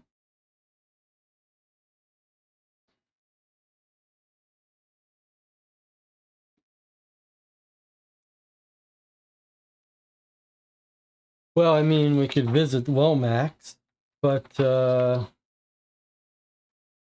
here's our previous paper. I mean, you could certainly imagine them smuggling one of the leaders in, one of these anarchist leaders.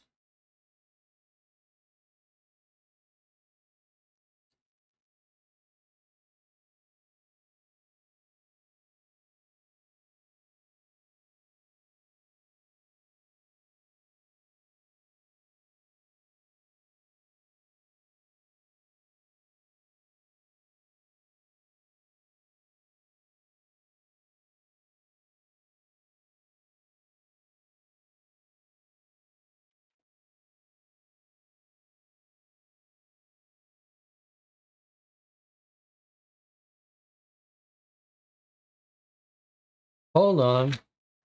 Here's previous newspaper. What's this? Last Friday evening, Lady Evelyn Fitch organized a most refined afternoon tea in honor of Countess de Albert for her unceasing efforts to help the children of her native land. Ben gathered over 40 donors who have generously contributed to the Society of Balkan Orphans. This is not our paper, but the paper before it. That's kind of weird. It doesn't seem like this should be relevant for us.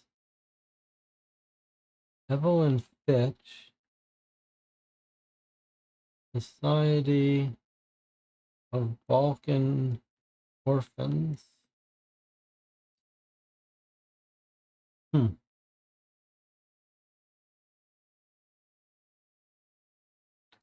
What about this?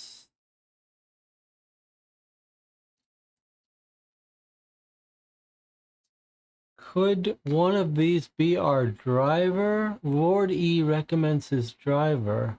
Married. Good driver. Double team. Could this be our husband and wife driver?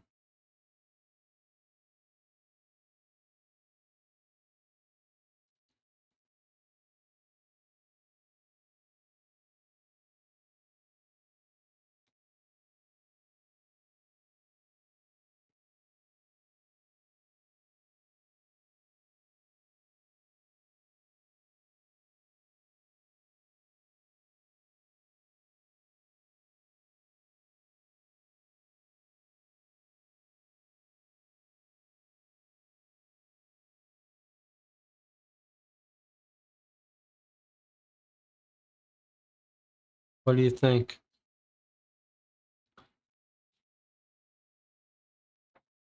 And it says, what's with the picture? I'm not sure what picture you're talking about. You got to remember, when you say something, I'm not going to see it for a while. You got to give me full context if this is the picture you're thinking about. Well, let me follow up these leads just because they're referencing to Albert. So let's see if we can't find Fitch. Doesn't feel like it should be relevant to our case. But let's see what we can do here.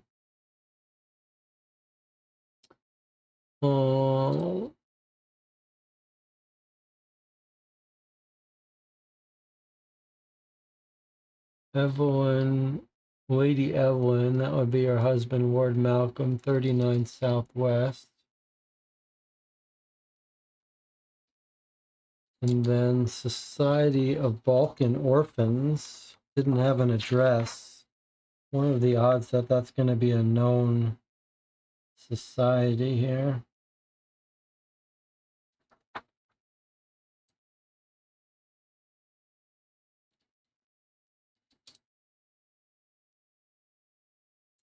Not really.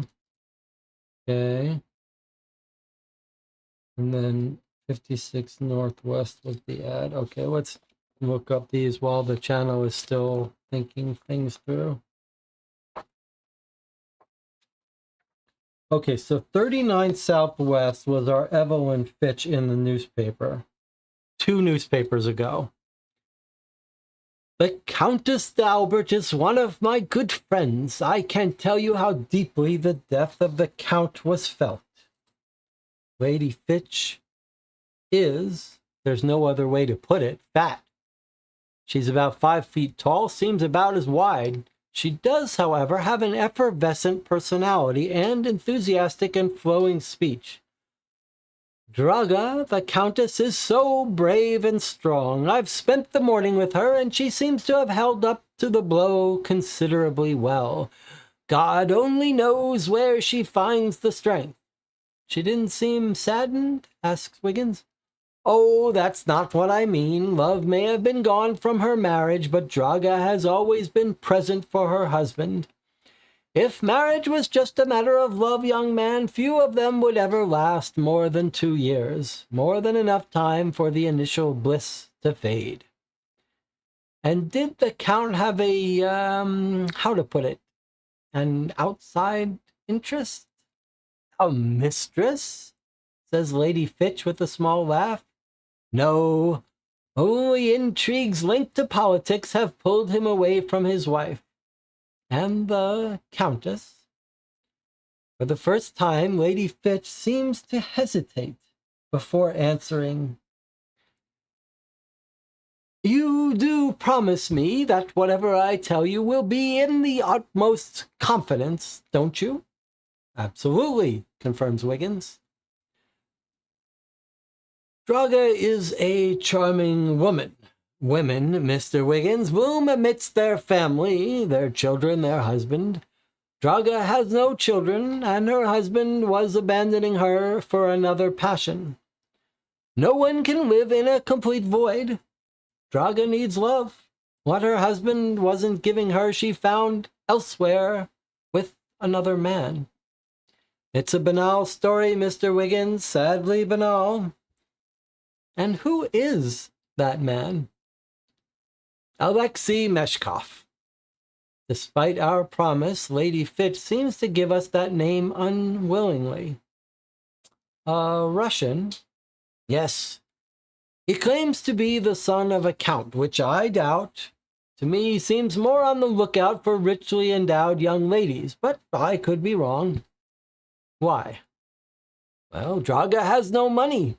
The count might be a wily politician, but he's a terrible spendthrift. Seeing the inheritance left by his father, a large domain drowning in debt, I'd say it runs in the family. In any case, he lost that when he went into exile.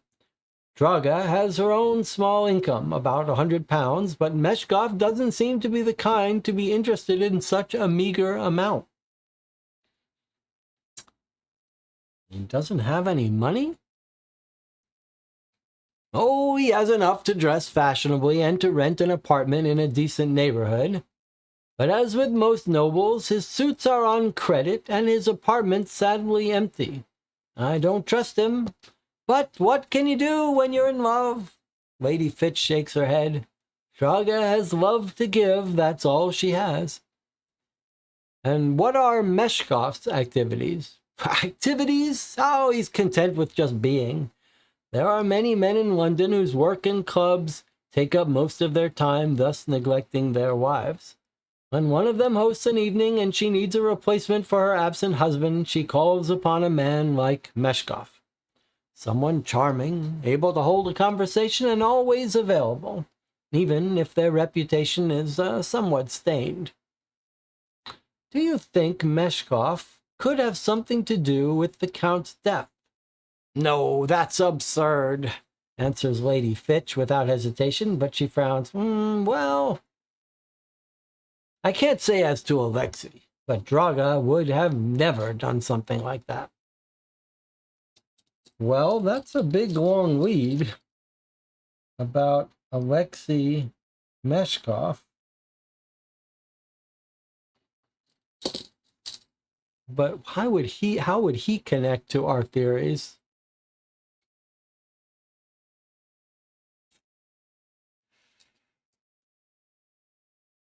All right. Well, let's look him up. I mean, certainly someone worth talking to. But it doesn't look like he has much to gain by killing our guy.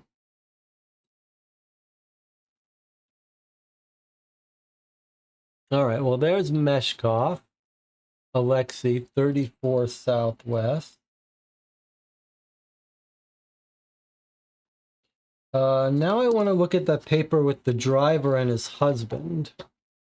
Driver and his wife, 56 Northwest. Just on the odd case that we've stumbled upon the... No entry at 56 Northwest. All right, well, let's take our second break here. We'll come back. We've sort of scratched out, clawed our way to another couple leads.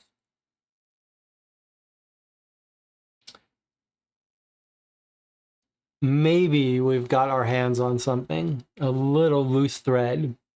Not sure, though. Doesn't make sense in terms of our bigger plot, but we'll see. I'll see you in 8 minutes.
Well, we're back. We've got a little bit of a lifeline with this guy, Alexei Meshkov. And I'm having a hard time seeing how he connects to our case.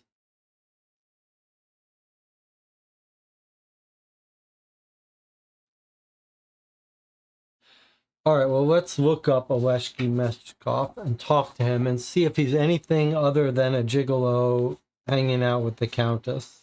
34 Southwest.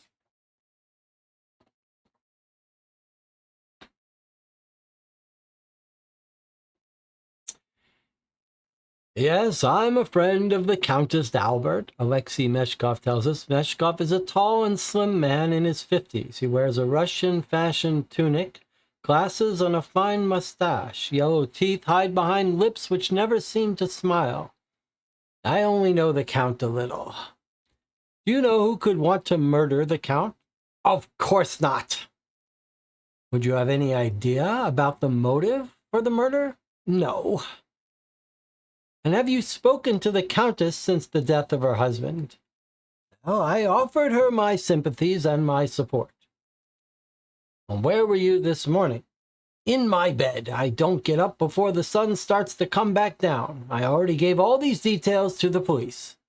Leave me now. I must get ready for a rendezvous. All right, that feels like a dead end. Wow.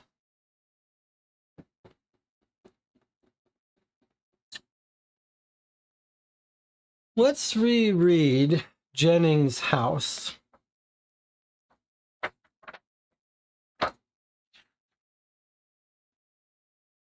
So we looked up the guy that we suspect. We're now at number 8 Charlotte Street, facing a dark and dilapidated house. The window panes, while in good condition, are covered by a thick layer of dust. Some bats have nested under the roof. 2 wooden planks bar the main door's entrance. No one answers when we knock. So this feels like this might be an assumed name. Maybe this isn't his real, like this is an abandoned house.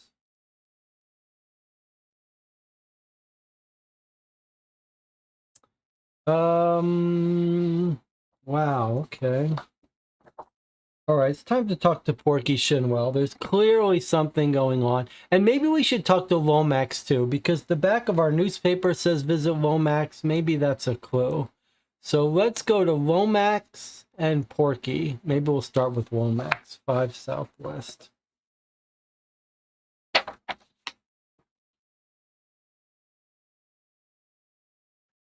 We familiarize ourselves on the history of Transylvania. In antiquity, it was part of the Roman province of Dacia.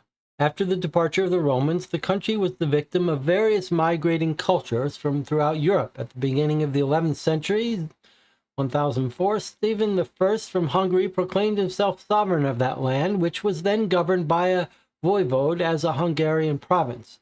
German settlers arrived under the rule of King Geza II, and then again in 1211 when King Andreas II called upon the Teutonic Order. These settlers obtained special privileges and founded many Transylvanian cities. Upon the death of King Louis II in 1526, the Hungarian crown came back to the Austrian house, and Voivode John Zapolya managed to obtain independence. He and his successors, generally elected by the people, were supported by the Turks against the House of Austria. After the defeat of the Turks in Vienna in 1683, their influence on Transylvania weakened, and in 1699, Leopold I of Austria, who united the country with Hungary in 1691, was proclaimed sovereign of Transylvania. The efforts of Hungarians to make the region their fourth province and the opposition of non-Magyar population to the strengthening of ties with Hungary led to conflicts at the beginning of the 19th century, the high point being reached in 1848.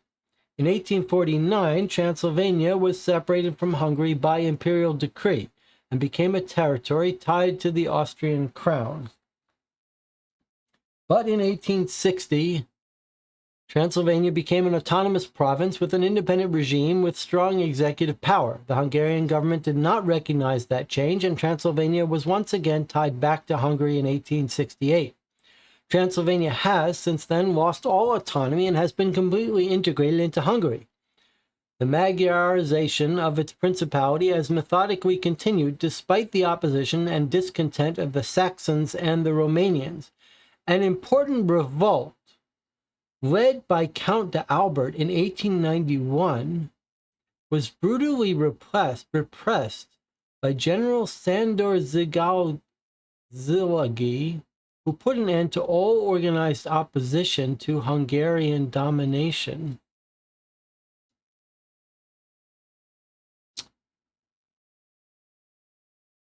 So is this some political murder? Have they set this guy up? It really doesn't sound like it, though, based on the circumstances of his death. But stabbing him in the heart with some sort of shipping thing, maybe that is to send a message?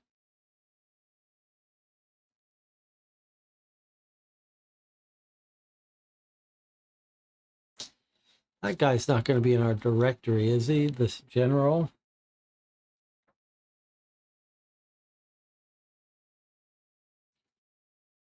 This is a very weird case.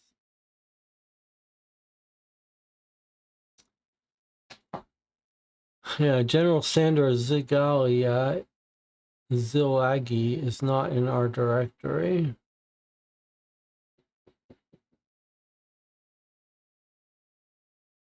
Oh, that's so weird, though. The situation of someone picking up this coffin earlier, him chasing them down, it does not seem like that's a setup to murder someone. Boy, that's weird. All right, well, that was Lomax. I'm going to try Porky now, 52 EC.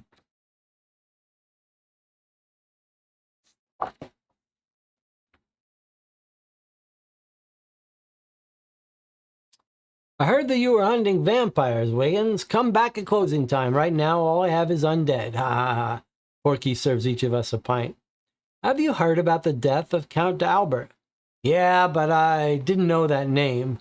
There aren't really a lot of nobles who set foot at the Raven and Rat. Where was he from again? From Transylvania. It's north of Greece. Yeah, I'm aware of that. In fact, we regularly host the King of Transylvania, King Michael, King of the Gypsies. Most of them are thieves, but all of them are at his service. Where could I find him? Well, not far from Liverpool Street Station and Worship Street. I don't know at what number. You think he'll know something about the Count's murder? I don't know, but if it has anything to do with the Gypsies, he'll know about it. That's the one we talked to, right? Michael Zobar, 81 Worship Street, EC. This guy says the Count was impressing my people. He lost influence over us. His life and death mean nothing to me. Perhaps personal vendetta. He's responsible for the death of many men.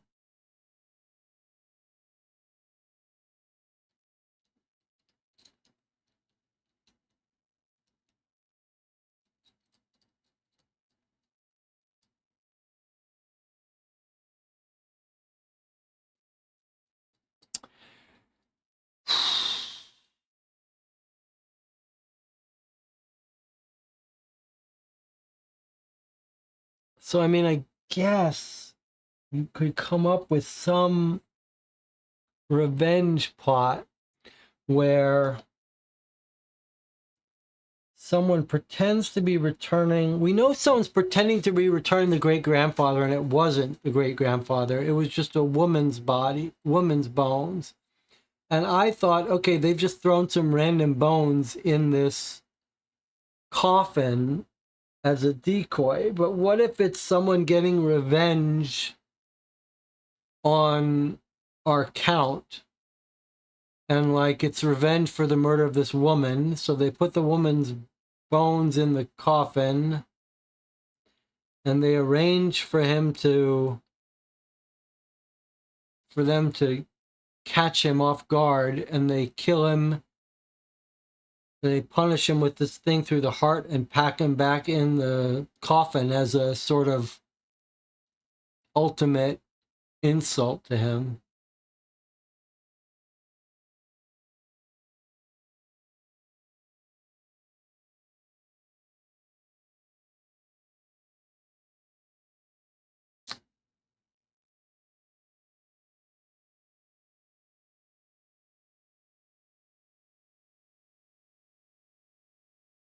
We really need to track down that secretary. How are we going to do that?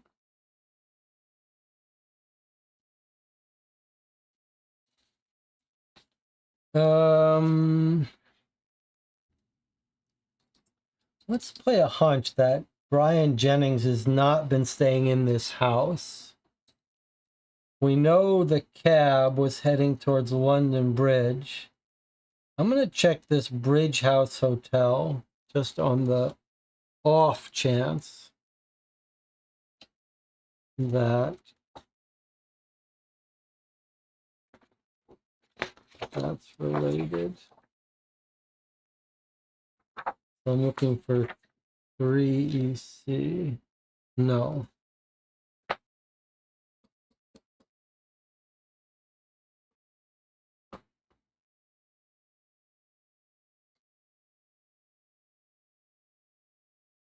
Hmm.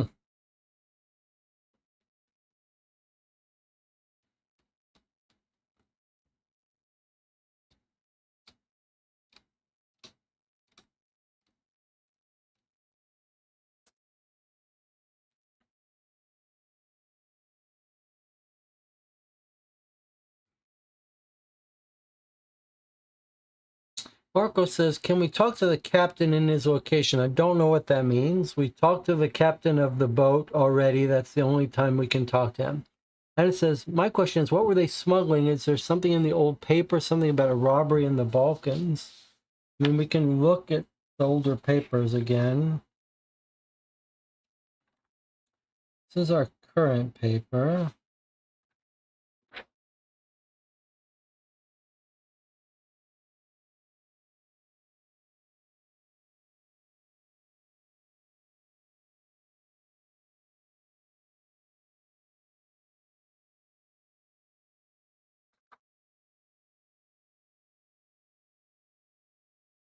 And this is the paper before that, from the 19th.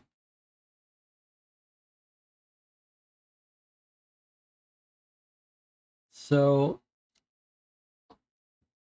here is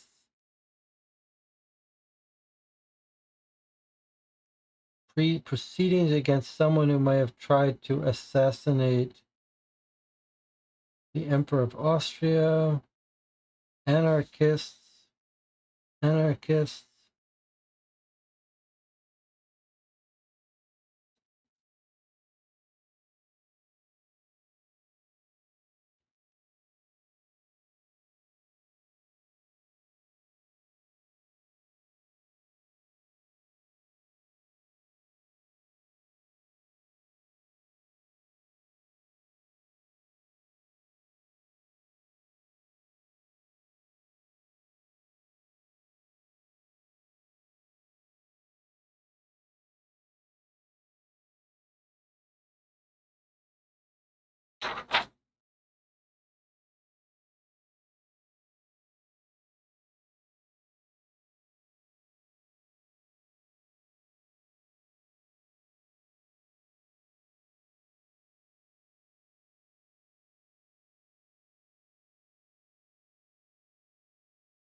There's 2 papers back.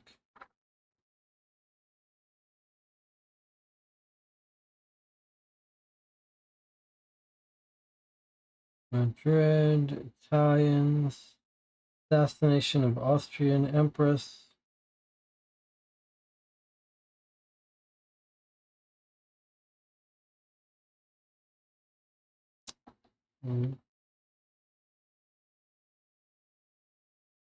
New shipping office opens in Greece. Jardine Matheson and Company opening of a new office in Nicopolis.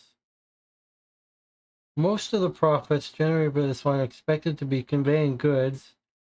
Passage to and from Nicopolis will also be open to the public.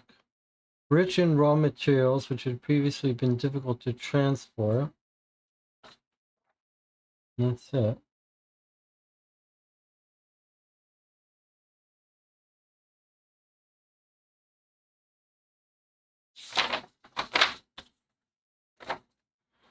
Go back again from first newspapers a long time ago, though. Here's the gem. This was written on the back of today's paper. Buy a new razor, the gem.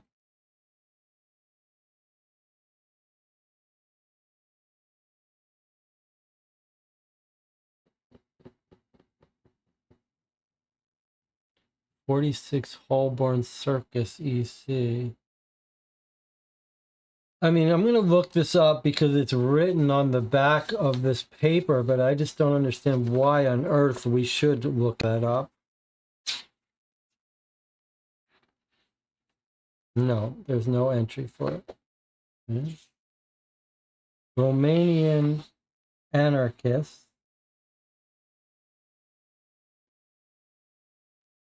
This is paper from 4 cases ago.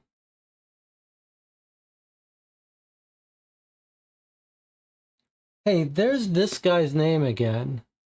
This is the guy who's an enemy with our count.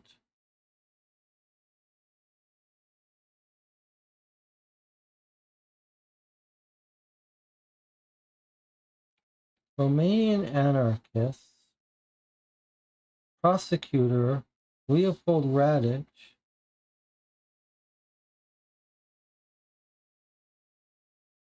Condemned in absentia to hanging. 4 anarchists captured. Hopkin broke out of jail. Hopkin is well known in London for his activities among the international socialist movement. He was in exile in Hungary. He returned to his motherland to continue his subversive activities with the goal of reuniting the provinces of Transylvania and Romania. Trial was presided over by General Szazgli. Used the army's power to subdue various Slavic nationalities. Did they smuggle in Hopkin? Or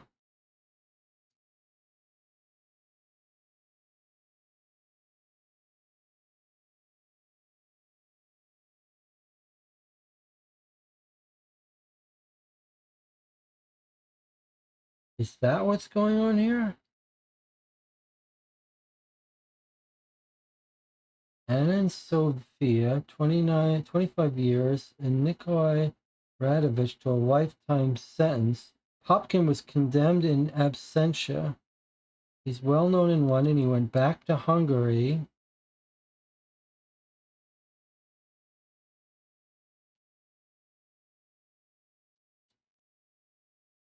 And then here's another Transylvania case. Holy Christ. Why is this going so far back to previous cases?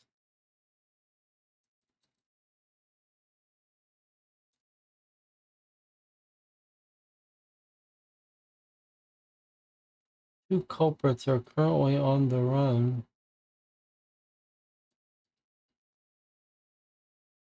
I think we dealt with this case though, right? Didn't we?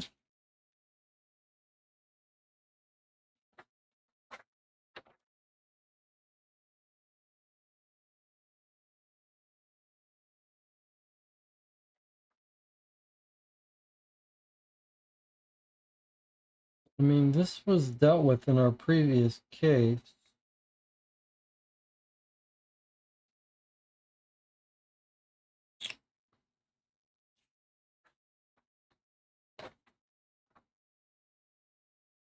I'm gonna look up.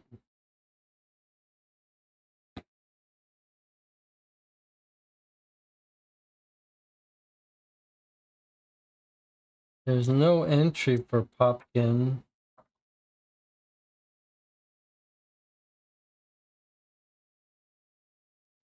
Or Paquillo, so I don't know what to do with that.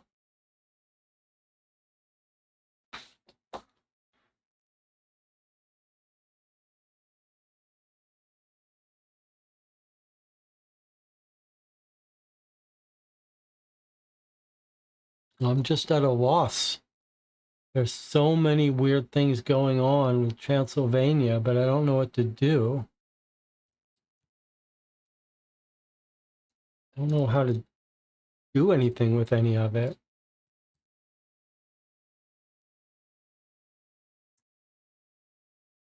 Anna wants to see the other page here. Okay.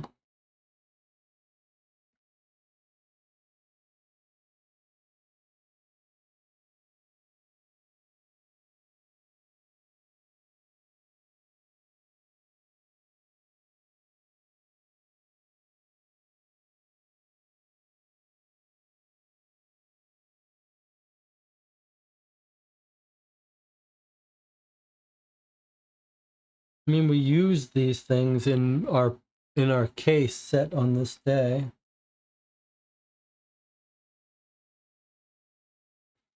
Here's cultural artifacts of Greece.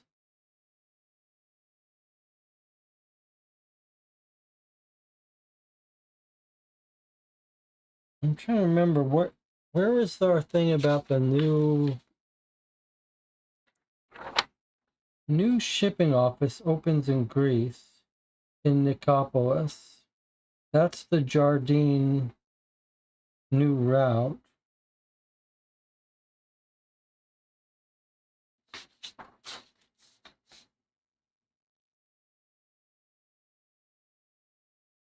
But you couldn't hide this in the coffin.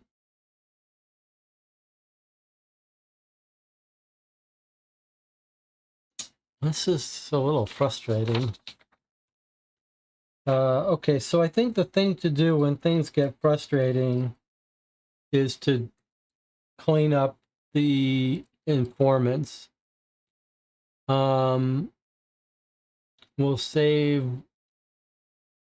No, we'll just go through these. We'll just skip. Because we're stuck, I'm going to start going through these informants. Scotland Yard, 13 Southwest.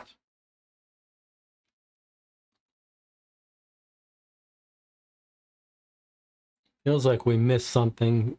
Maybe something we've overlooked. Have you dug up your vampire, Wiggins? Lestrade calls out, and the other inspectors present struggle to refrain from laughing. And on your end, what have you found out? We've concluded that the motive for murder wasn't theft. Albert had over £5 on him when we found him. He didn't have a reputation for being rich, but we didn't find him to have any debts either. No other leads? Asks Wiggins. Well, we're looking into a few, answers Lestrade. The Count was very active politically, which never fails to earn you enemies. It just so happens that General Siglawigli, one of his known opponents, is currently staying at the Cosmopolitan.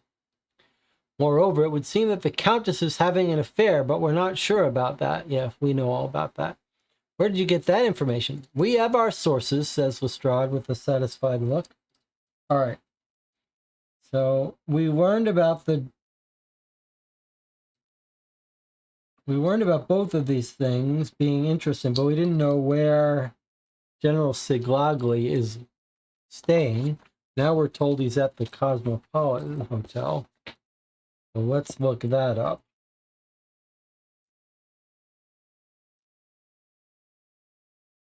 Cosmopolitan is 71 Southwest. All right, let's visit this general and see if he admits to having reason to want to kill our guy.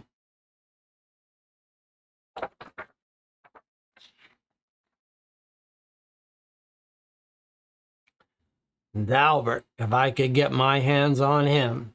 The general brings down his crop with considerable strength on the little table upon which the tea platter was resting. The strength of the blow shakes the cups, which almost come crashing to the ground. The general seems to give no notice of their fate. He and his band are responsible for the attempt on my life, he continues in a confident tone.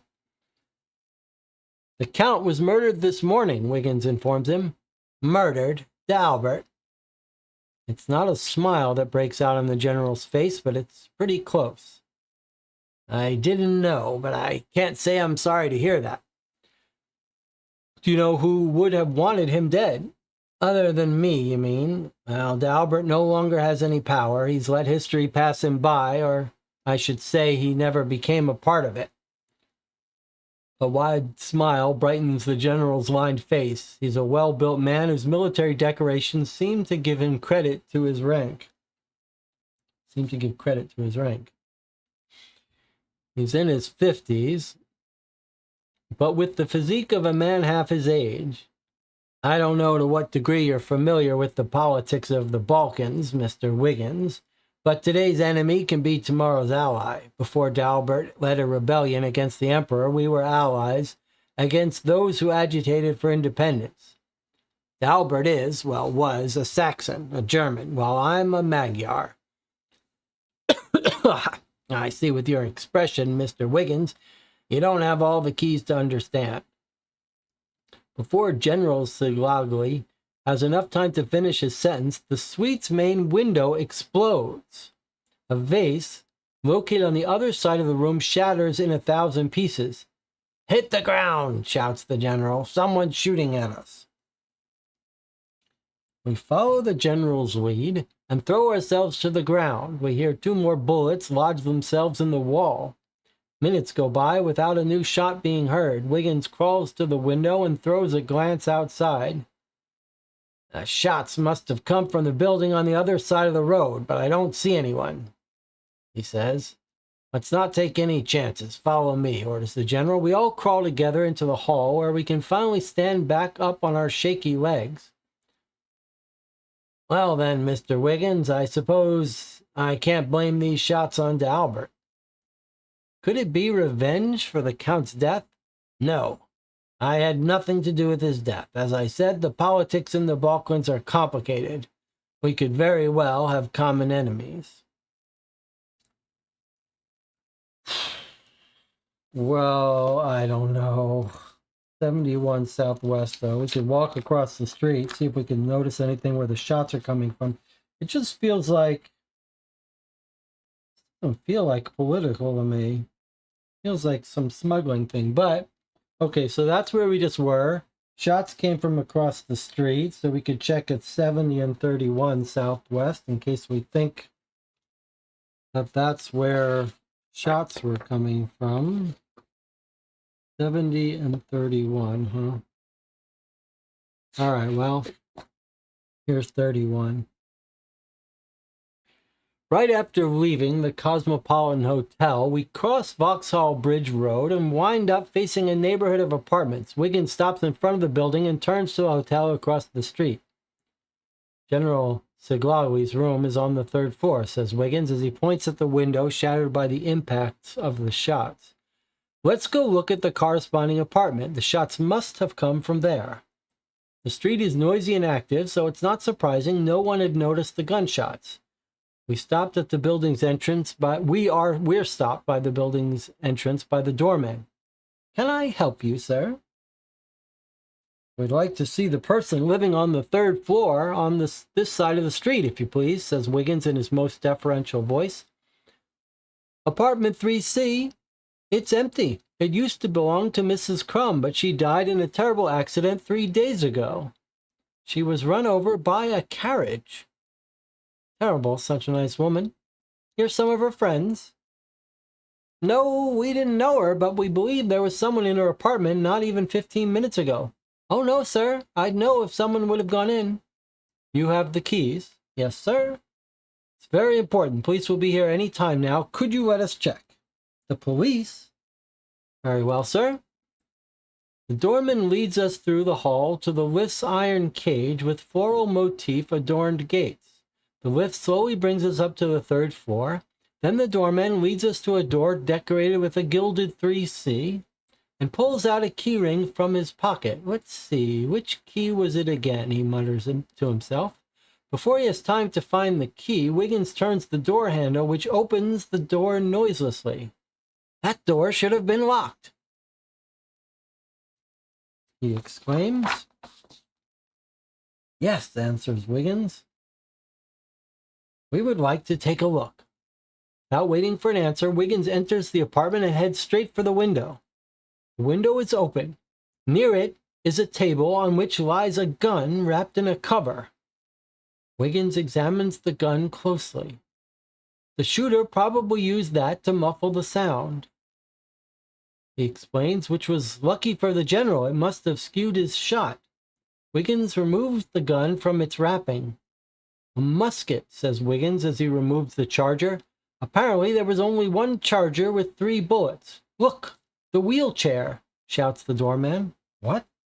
The wheelchair. A young man came in on a wheelchair about an hour ago. He said he was a friend of Major Watkins who lives in 4B. He had that red cover over his knees. He said one of his legs was broken. And that's how he was able to bring in the gun, says Wiggins. I'm afraid that Major Watkins' alleged visitor has fled on both his legs. What did he look like?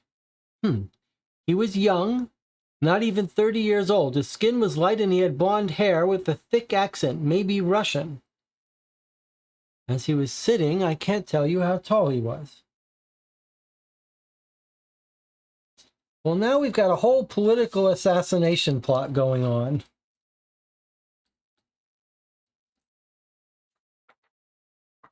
By a Russian in a wheelchair. Now, what do you remember about a wheelchair?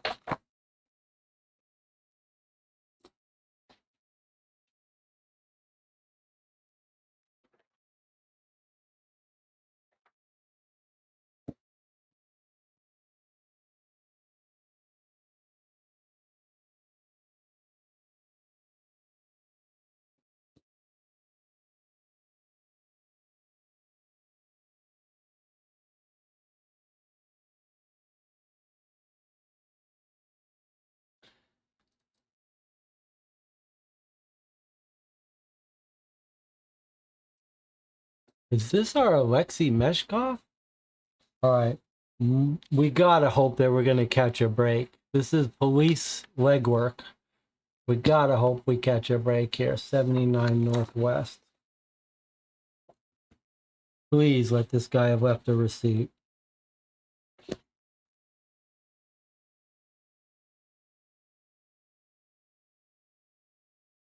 The exhibition room at Gregory & Company is vast and filled with a large assortment of wheelchairs, hospital beds, and other accessories for amputees, invalids, or other handicapped people. The young salesman walks up to us. Can I help you? Yes, you can tell us if a young man bought a wheelchair not long ago. I don't know if I'm allowed to tell you about that. You see, explains Wiggins, my grandfather needs a wheelchair, and he met that charming young man with a thick foreign accent who had a chair adapted to my grandfather's needs. I didn't see the chair myself, and I don't know what it looks like. I see, says the salesman. Let me check. He heads over to the counter and leafs through a stack of papers. I rented a chair to Mr. P. Brown. I remember he had a German accent. I remember thinking it was a strange name for a foreigner, Brown. He came to pick it up. No, we delivered it to him. I clearly recall he also said it was for his grandfather. And where did you deliver it? 4 Batman Row, EC. But how is that? Very well. Would you prepare a chair of the same model? My grandfather will be by to pick it up. Very well, sir, said the beaming salesman. And what is your grandfather's name? Holmes. Sherlock Holmes. Okay. Well, we've got a first serious lead, although I don't know how it connects to the count, but it connects to this assassination. 4 Batman EC. We are just chasing down this one thread. They struggled in an assassin. Is that what's happened? They've struggled in an assassin. Maybe that's it. They smuggled in the assassin. All right, 4EC. This could break our case wide open here. And he opened it and got killed by him. All right, we got to cross fingers here.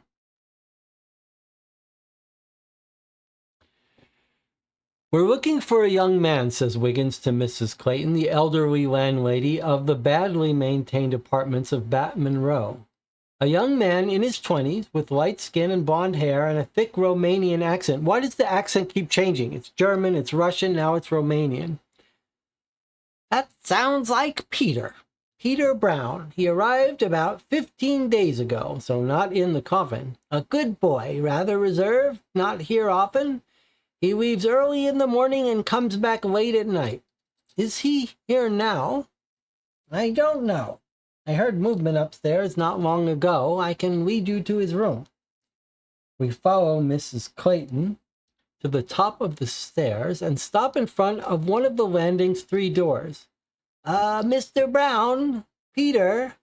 Before a renter has time to answer, she opens the door and leads us into the apartment.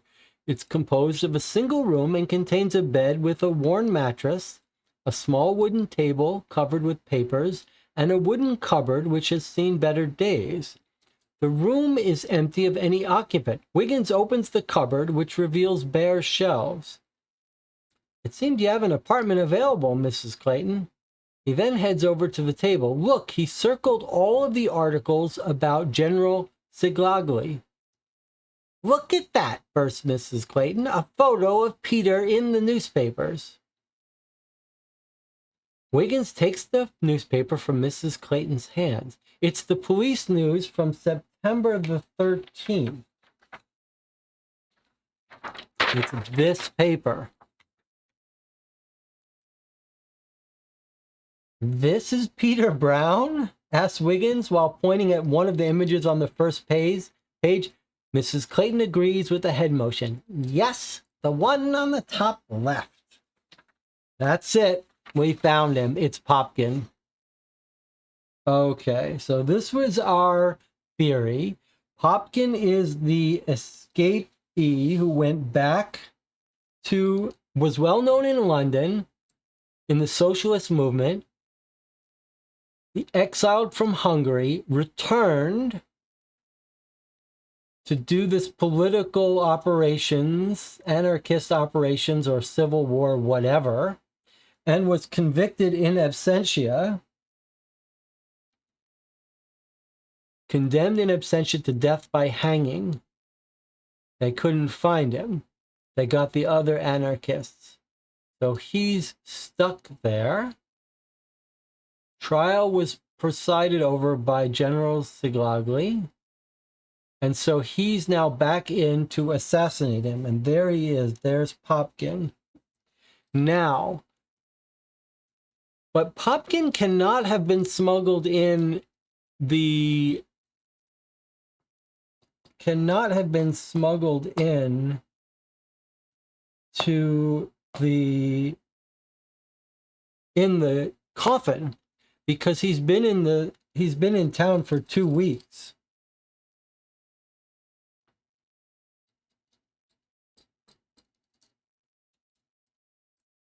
So Popkin is Brown, and he's back to kill that, and he may have also killed our guy,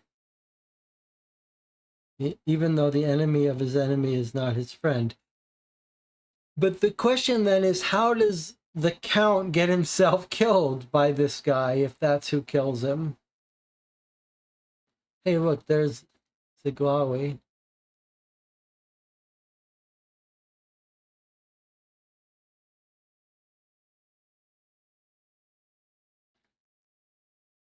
Is it just coincidence? Does our guy... Let me just see for a second. Where is 5EC? Like, I wonder if our if our guy didn't stumble upon this guy who just took the opportunity to kill him. Is that possible?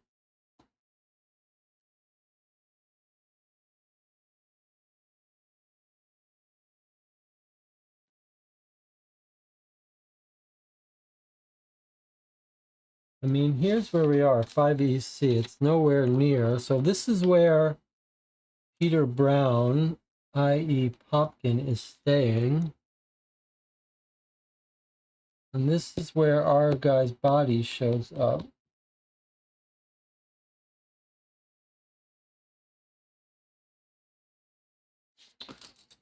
And then Michael Zobar, the gypsy guy who's sort of in the middle of this, his house is right here.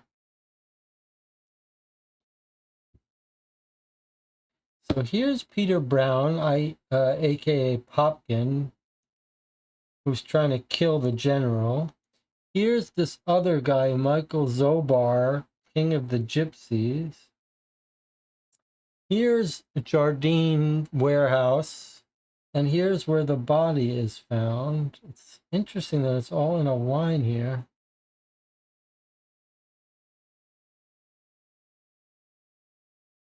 But it still doesn't explain how our guy gets killed.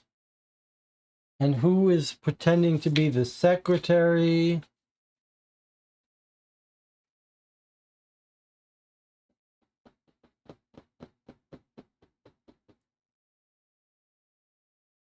Anna says she thinks the statue was smuggled in. I just don't see how. That just seems insane to me. Statue is heavy, big. It just doesn't make any sense to me.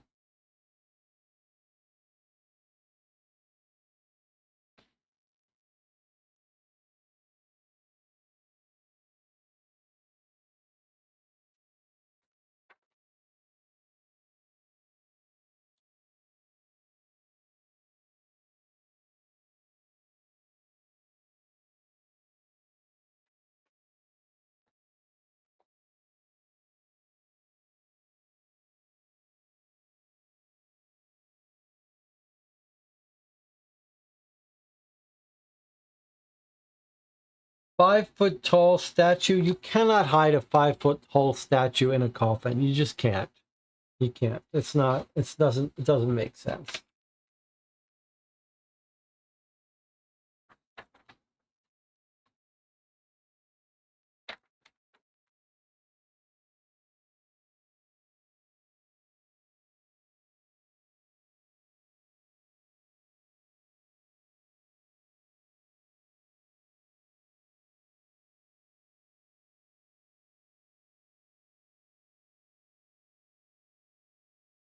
So,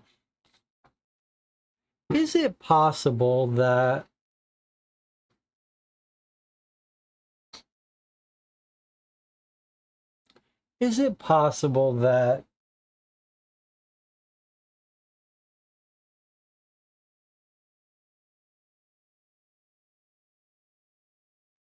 trying to find a way that there was nothing being smuggled into the coffin, but it was just a mix-up, and he stumbles onto this guy?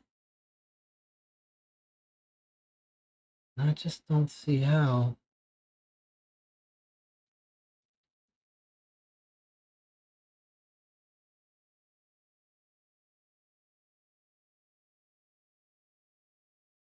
You could smuggle in a weapon.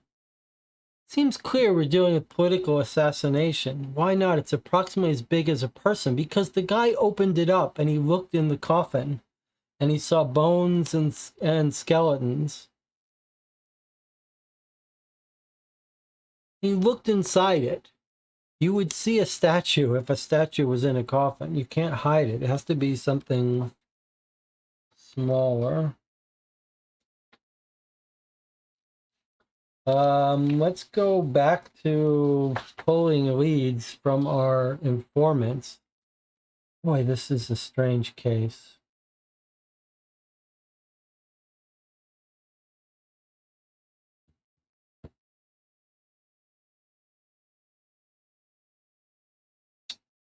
strange case. Sort of. Could you be smuggling a weapon? You could be. You could be, or you could be smuggling.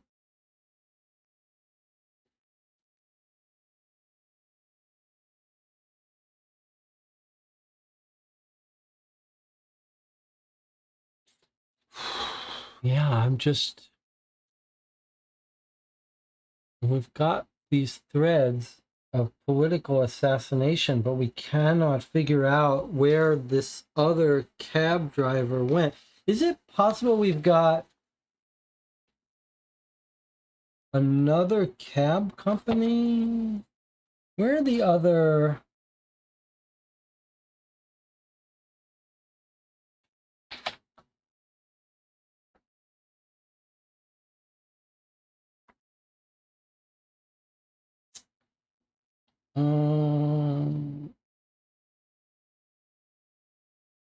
What about a gunsmith? Would he have bought the gun at a gunsmith? Wow, 5EC is a gunsmith. That's funny. He's like upstairs from a gunsmith.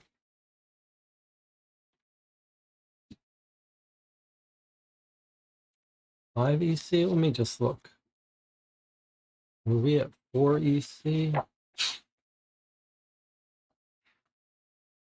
5EC says we don't sell muskets.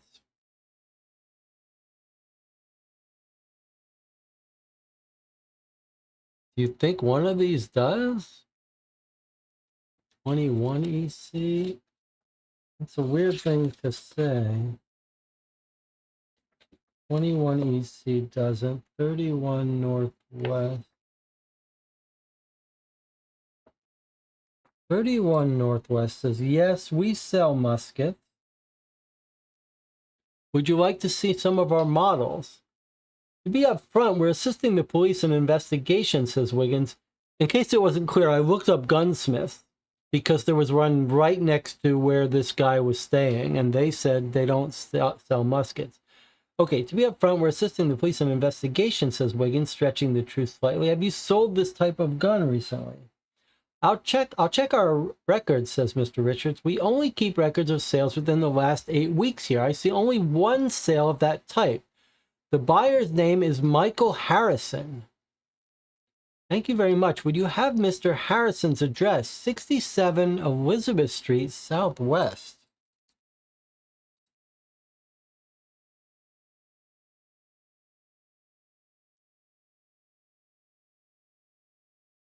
We have our gun buyer? Are we going to get that lucky? 67 Southwest. So 67 Southwest is not near anything of interest to us. What I can see, it's down here. Let's see, maybe we'll get lucky.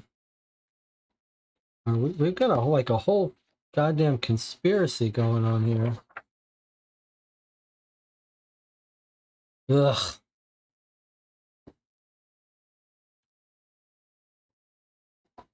Sir Michael's hunting stag in northern Scotland. I don't know what kind of gun he uses. He took a dozen with him. What?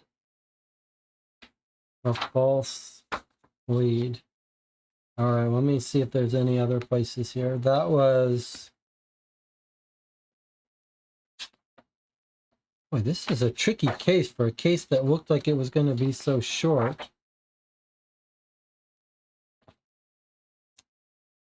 One Southwest. Here's another gun shop. Yes, I've sold flintlocks. I got them through a French supplier on August the 23rd, sold them to the Slavic England Shooting Club. Do you have their address? 44 Southeast.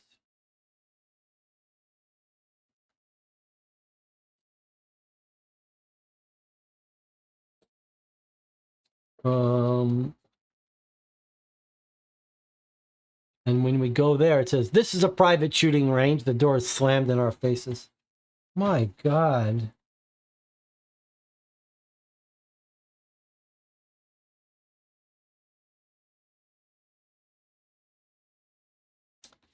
"28 WC."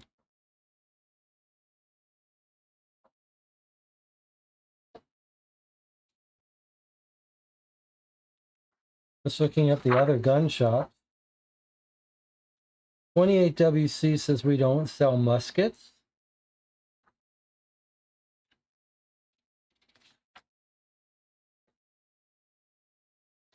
We already went to the one at 31 Northwest. 21 EC, this is our last one.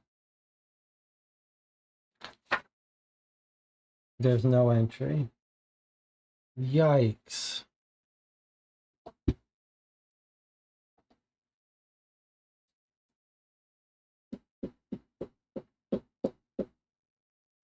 Wow, this case is just throwing me. I'm going to make my way down here now. Disraeli, we already checked for foreign archives. Somerset, deaths, marriages, and wills. 17 WC. I have no idea why we should be here.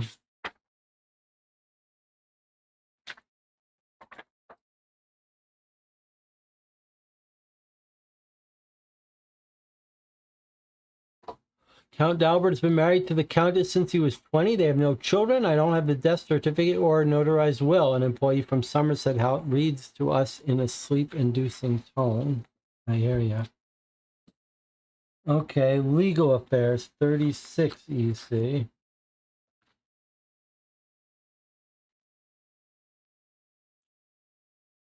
All of this is relatively embarrassing in such a tense political context. I unfortunately don't know what I can tell you that will help you, an embarrassed Edward Hall confides to us. Porky we talked to. Henry Ellis, I believe we talked to.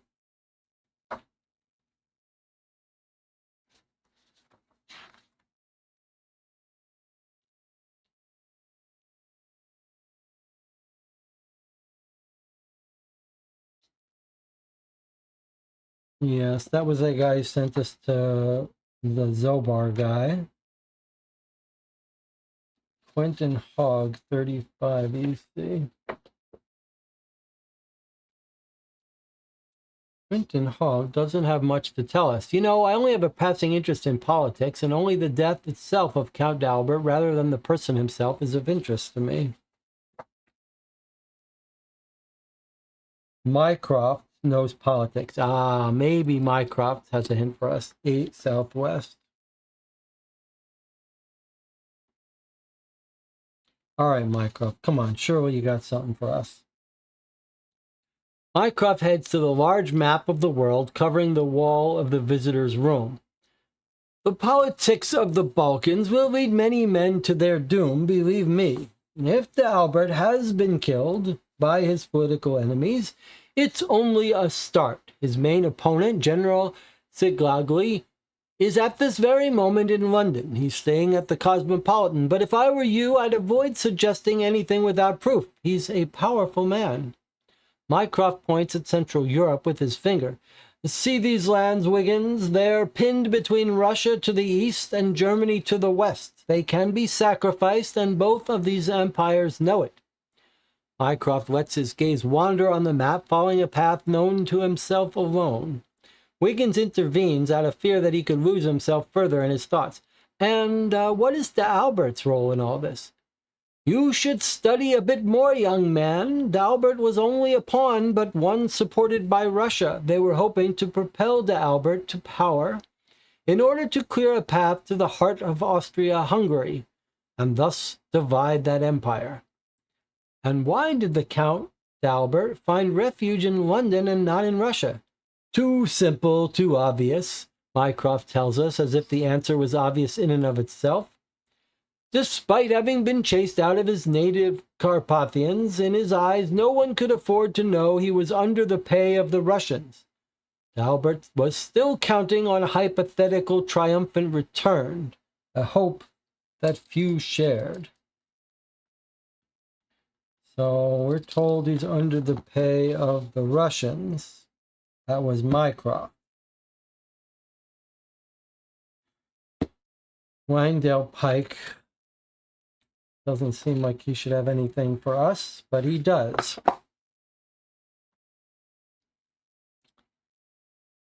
Albert, what a bore. It's only justice, my boy, that he's been assassinated after having himself killed the mood of so many parties.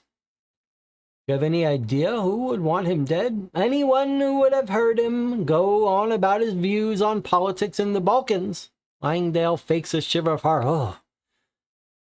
Nothing like a fanatic to ruin the mood, and Albert was a zealous fanatic. Langdale lights an opiated cigarette and takes a deep puff before continuing.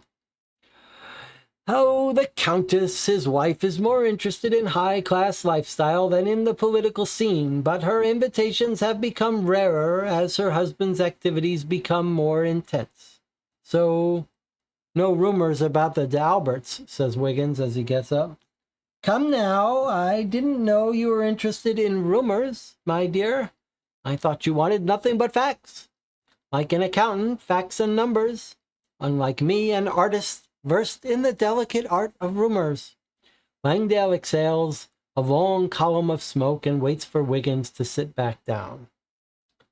The Countess d'Albert is a very attractive woman, with a taste for luxury which she's been lacking since her exile to London, due to the political failures of her husband. It might shock you, dear friend, but under these circumstances, the Countess has found comfort and peace in the arms of another. Langdale's head rests in the back of his chaise lounge as he inhales the last draw of his cigarette. Well, Langdale, roars Wiggins, continue. Oh, but these are nothing but rumors, my dear friend. Only rumors. It might not be true, but it's a good story. I'll keep that in mind. Alexei Meshkov. He claims to be the Tsar's cousin. I think his past is less glorious, but that he is looking for important responsibilities, that, my dear, is a fact. Okay. Telegraph station. Well, a telegraph was mentioned in our case, so we might check there. He says no telegraph. Well, that's it. Other than visiting Sherlock Holmes for some assistance. Well, we're told that this guy's working for Russians. I wonder if there's a Russian embassy for us. Russian embassy is 54 southwest. See if the Russian embassy has anything for us.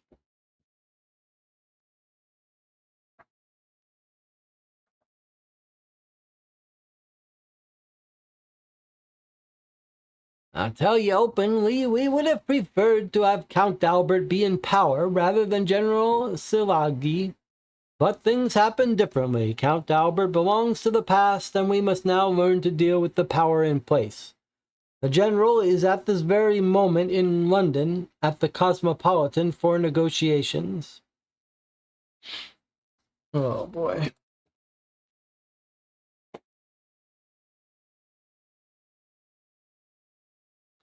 Anna says, did we try the couple on board the ship? We did. We couldn't find them. They're the Stones, and they were not in the directory. Although it's clear this case wants us to use all of the newspapers. So I suppose we need to be concerned that the Stones could be mentioned in a personals ad or something. Wow, this is just unusual. An unusual case. Time for another break. I'll see you in 8 minutes.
We're back 3.5 hours into this case. Feeling a little lost here.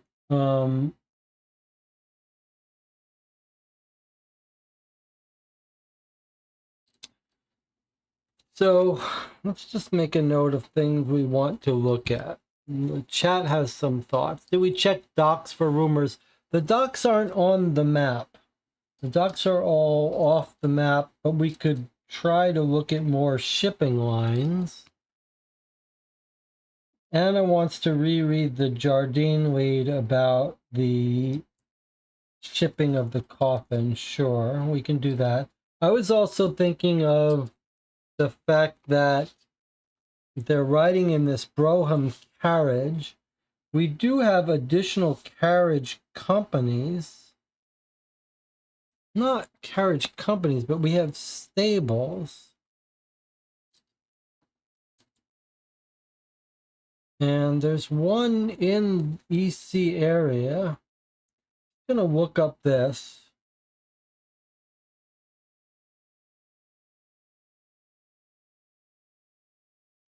And then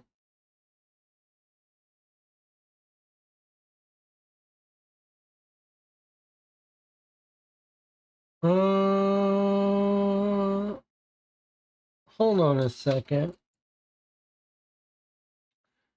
I'm going to look up Jardine in a second, but I want to look up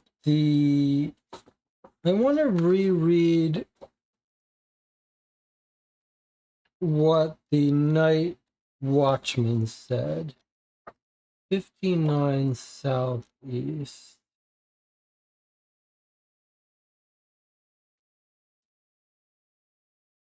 Okay, so we're talking to Frank Tatum.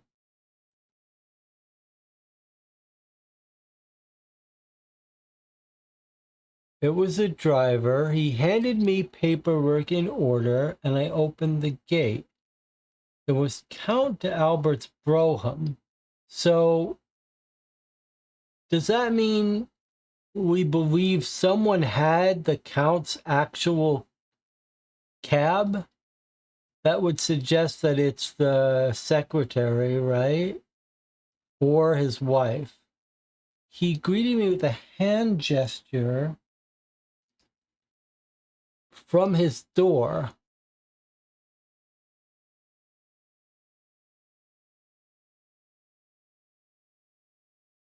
I wonder if that means he thinks it's the Count in the carriage who waves to him. But he doesn't actually see him, so it's really not the Count. He'd rather have the lady who's wearing this low cleavage. Okay. And then he says, Count himself ends up at my doorstep again, asking me again. So first it's a driver, and the Count is in the carriage.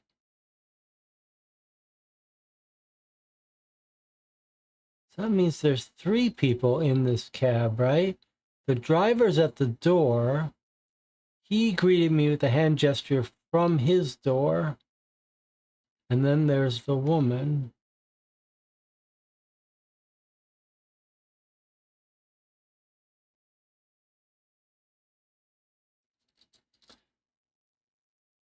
Does the Count have his own warehouse? Is that what's confusing us? Then he rushes off. I checked. He asked where the coffin was. I checked to make sure I got it right the first time and gave him the warehouse number. Is he telling him where to find the coffin to pick it up?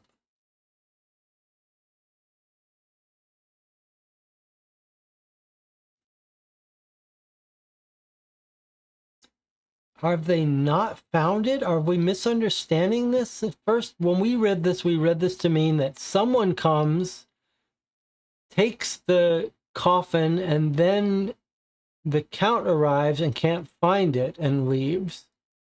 But it's very unclear what's happening here. Maybe he is arriving, tells him where it is, he goes to get it, he can't find it, he comes back and says, "Are you sure it's in the where you say it is?" And he says, "Yeah, there it is," and then he leaves in a hurry. Now, here's the part that I wanted to point out. I just saw the Brougham leave in the fog towards London Bridge. I suppose that the coffin was inside. Now, one thing jumped out at me here. When I read this originally, I said, there's the warehouse, and we're told he headed towards London Bridge. But look, there's also a London Bridge station. Could he be talking about they headed towards London Bridge Station? I don't know what he can see, though. I mean, surely he can just see them heading this way. So he has no idea where they're going.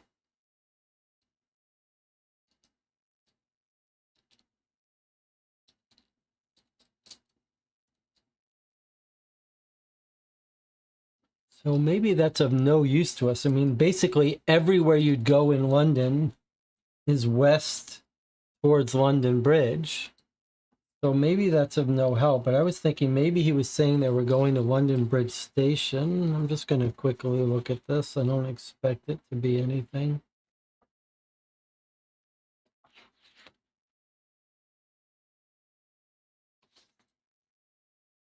London Bridge Station is 4EC, but that's not London Bridge Station. That's just the home of the person. So, yes, that's nothing. All right, let's check with the chat.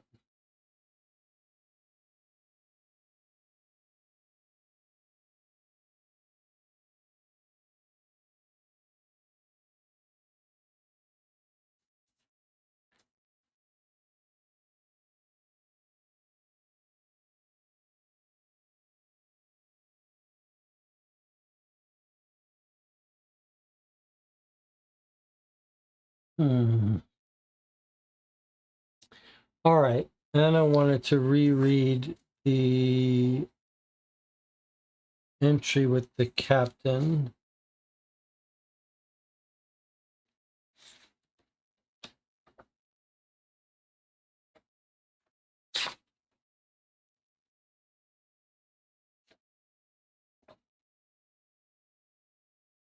Here he is saying, okay, the ship arrived day before yesterday, transported the coffin.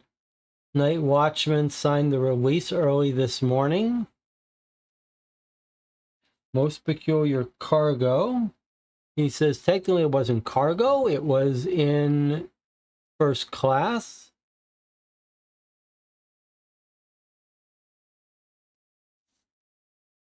He says transported, and we talked to the guy Peckham who explained all this. He says there's no way the upper crust gets the hold. It had its own cabin that didn't bother the other passengers. We didn't have many. There was only a couple, Mr. and Mrs. Stone. They remained very discreet. They seemed to be more worried about a possible storm than our strange travel companion. Did something unusual happen? No. It was a simple trip with no incidents, just the way I like them.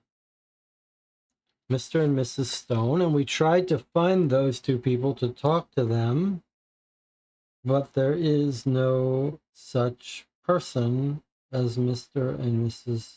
Stone in our directory.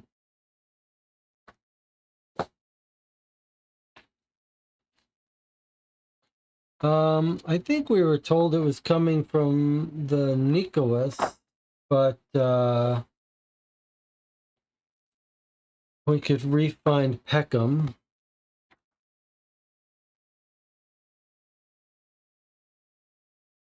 '84 Southwest.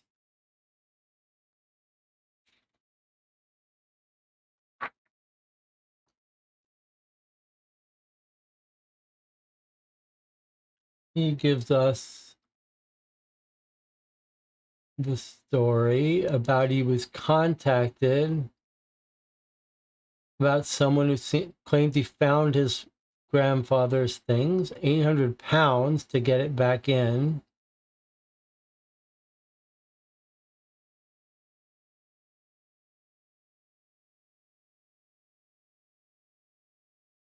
And then he says, I chose Count d'Albert to help me bring it in because he knows how to get things past customs.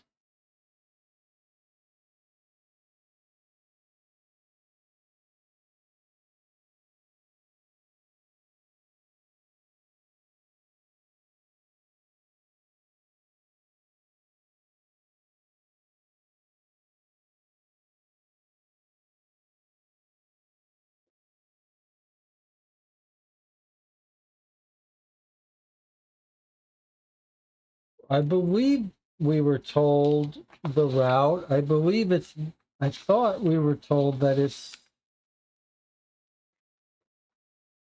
this route from Nicopolis, which says Northwest Territories of Greece, rich in raw materials.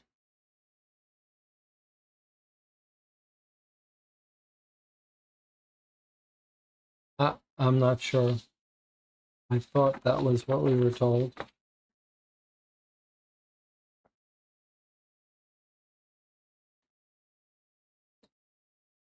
I'm going to visit Sherlock Holmes and hope that he'll give her a big clue. Holmes doesn't seem to be in a chatty mood. Says to understand a murder, it's best to go to those closest without worrying about the context.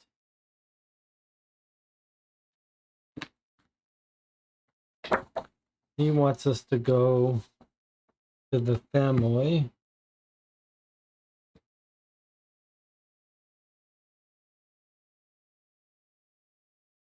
Let's visit the wife again, 60 Northwest, see what she has to say. It feels like we're missing some like obvious clue. Are you here about the death of my husband? Okay. He had many enemies, which led to our exile. He wanted to go back. Who was he fighting? He didn't share that part of his life. He'd spend all of his energy working for our return. He was a businessman. He didn't earn much money. He went to go check something before dawn, had to do with his work. He'd been falling behind.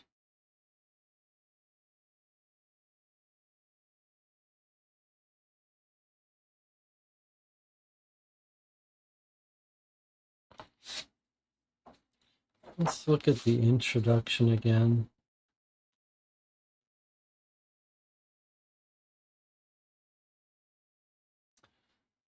The dirt.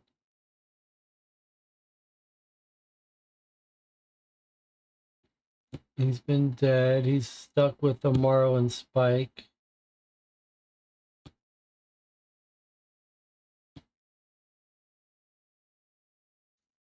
His nails are clean. He was knocked out at the time.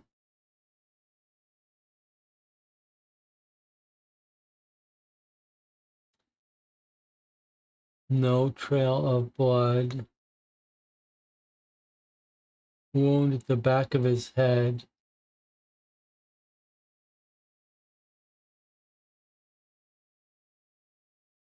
He's dressed in all different stuff.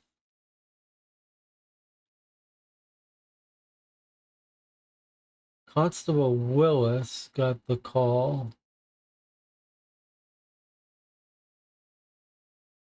Found the coffin in this state, bleached on the shore. No one else noticed anything else. Constable Willis, do you think he might know something else that's not been filed in the report? Maritime agent, here's his card, 27EC. Keep it, he had a full set. Then we've got the document, the loading bill, processed by customs.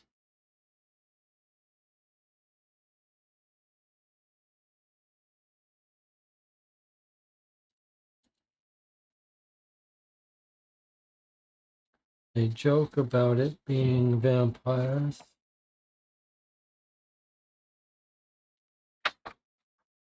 And we went to his work. We meet Bert Farrows. That's trying to get my attention. Let me see in a minute. Jennings, his private secretary, spent the entire afternoon at customs and at Jardine's to make sure deliveries from the East were in order. He was quite efficient. Haven't seen him. He must be busy. He wanted to see to the coffin.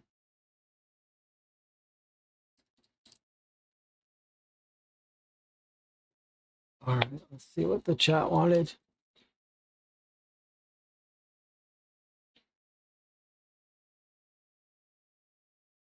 John says, since you seem to be getting a bit on tilt, do you want me to tell you about how many clues based on the old version should be left?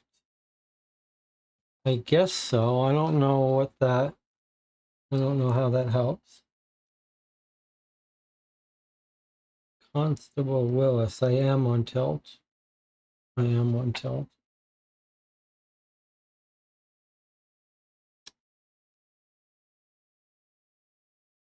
Okay, well, there's no Constable Willis, so we can't talk to him and get help. Let's look at the customs house. I think the customs house was just telling us that when he claimed to look at it. I remember the coffin, he says.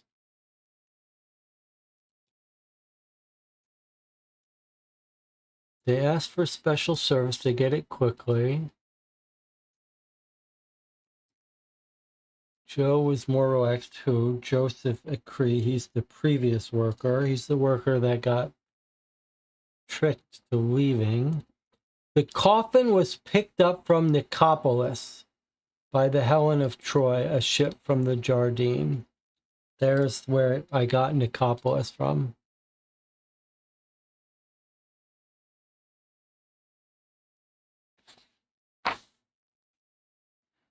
So I guess you could say it's very odd that this body was picked up in Nicopolis if it was really supposed to be filled with the body from Transylvania.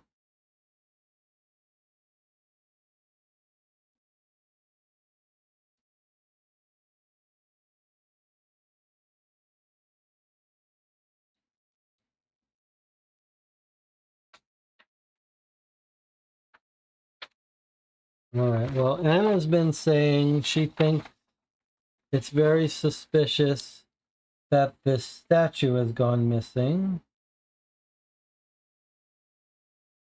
from Greece.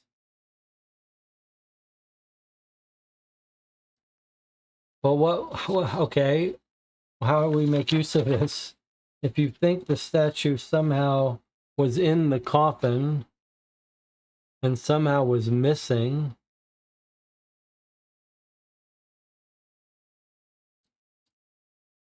what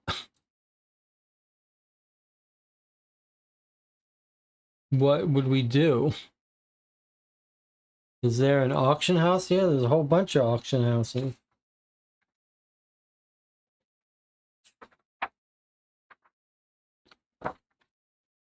I mean, the idea of just going to random auction houses just seems totally unreasonable to me.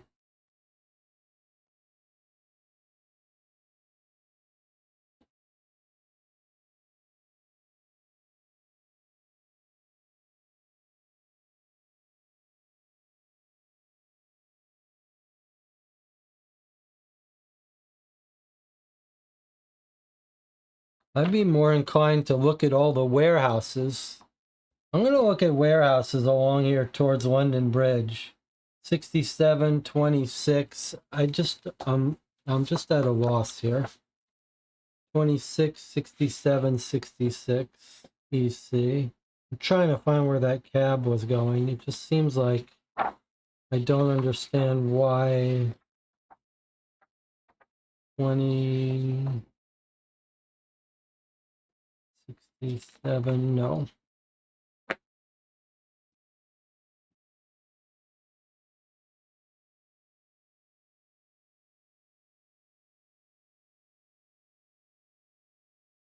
Uh,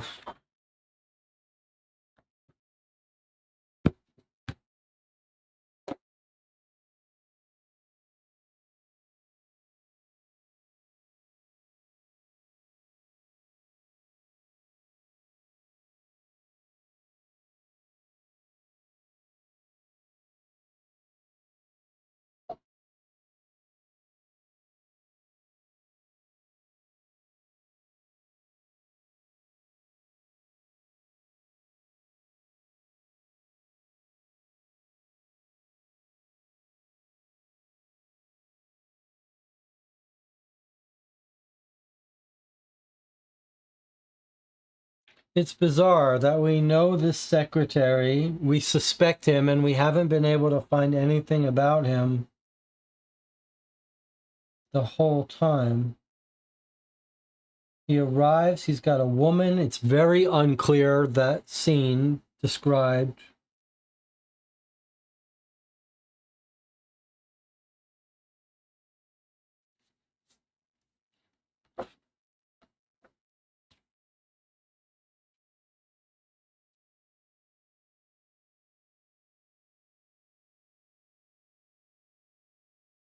What was the in one of these cases from this newspaper, we found a place where the sailors hang out. You remember that?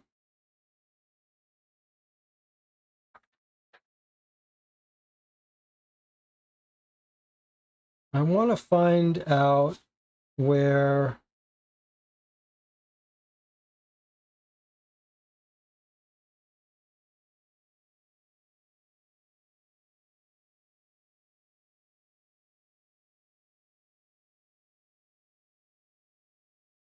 I want to find out where the maritime bar was.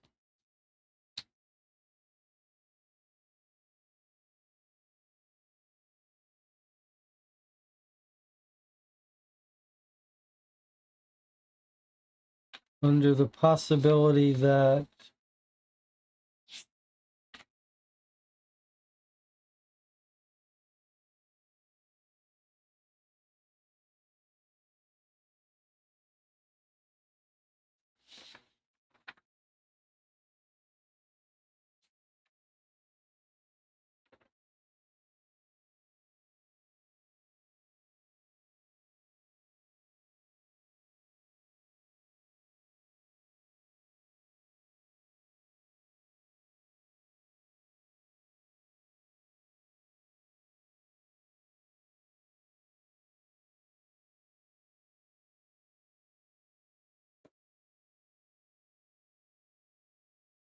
I mean, he was stabbed with that maritime thing.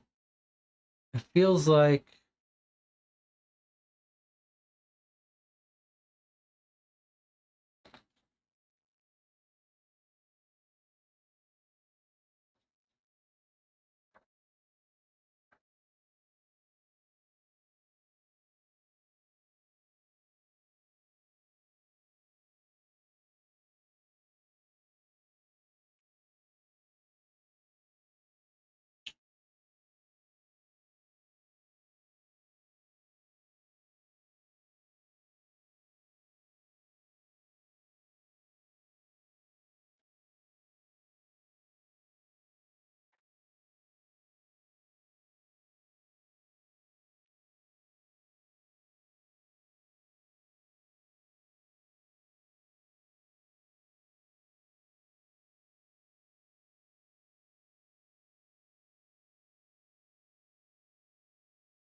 Jonathan says, went back to double check, was thinking about what to say.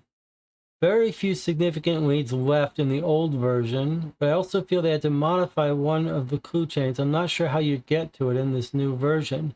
You might even want to just come up with theories and look at questions. There could be a new clue chain in this new version.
I suppose you could always hypothesize that the guy never even opened it. The customs guy never opened it at all.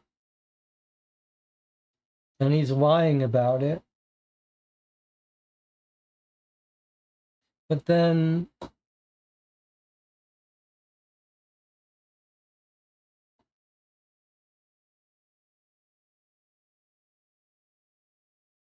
it's so convoluted.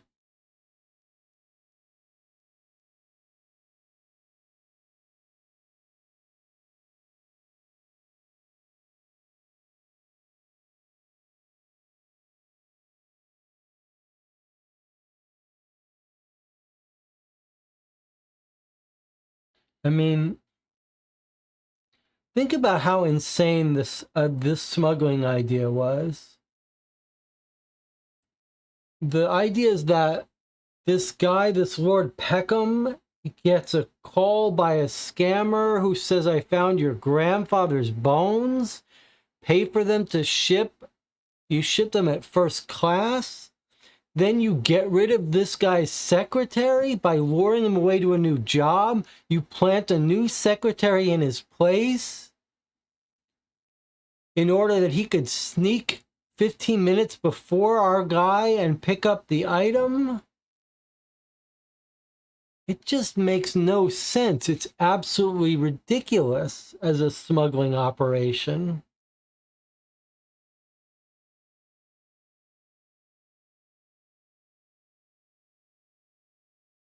It makes much more sense to say that this was a scam, to scam this guy out of 800 pounds. You say, okay, pay me 800 pounds, I'll send your grandfather back. That's a believable scam. Then they go to pick it up.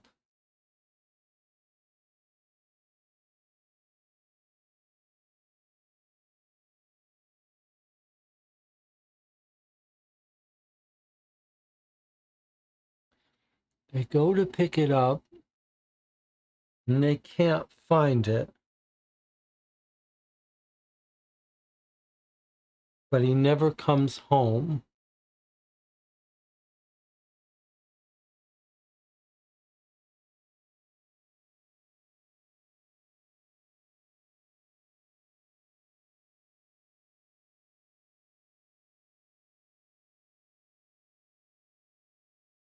Because what? Because he stumbles onto something else and gets killed? But what is all this craziness with the assistants?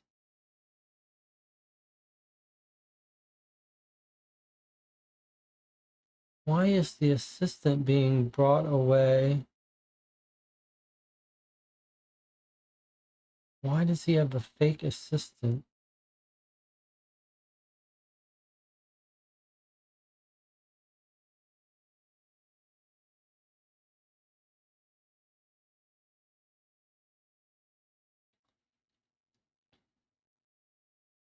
So what if it's like this? What if the fake assistant, imagine it's just a scam with the coffin. This coffin is just to scam this Peckham guy. Totally unrelated to the fake assistant. And that the fake assistant is maybe this Peter Brown assassin. And it's just about getting him where you can murder him without being seen.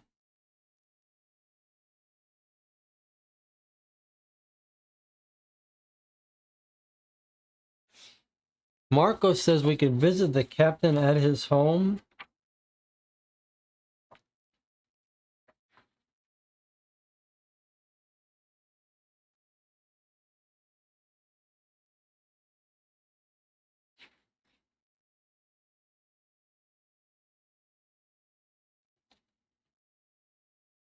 $40 EC. If we visit the captain at his home. He does live nearby there. Okay, there's no entry for the captain's home.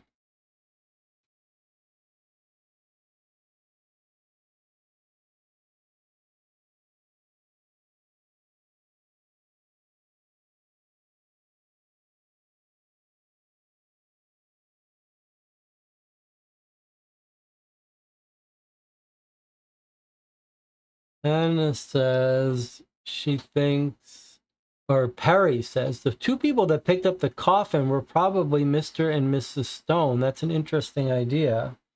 But how would they get the bill to pick up the coffin? They deliver the bill. They have the receipt. Only the secretary should have the receipt to let them pick it up.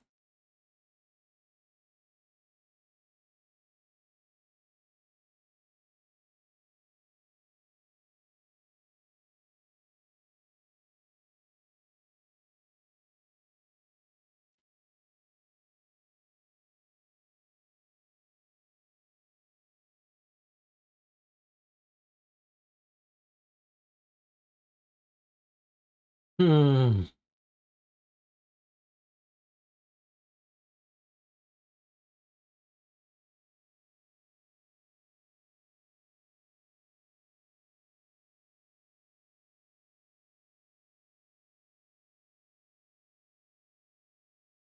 I mean, the simplest explanation is that he's being scammed and it's not about smuggling.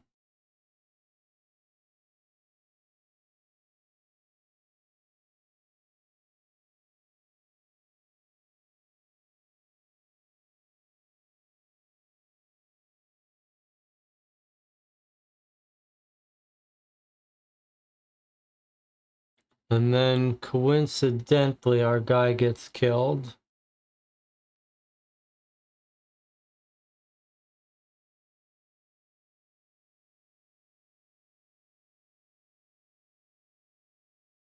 Not coincidentally, because we think his whole replacement secretary is about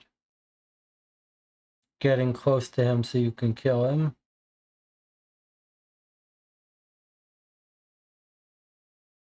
All right. When was Jennings hired again? I think we were told a couple weeks ago.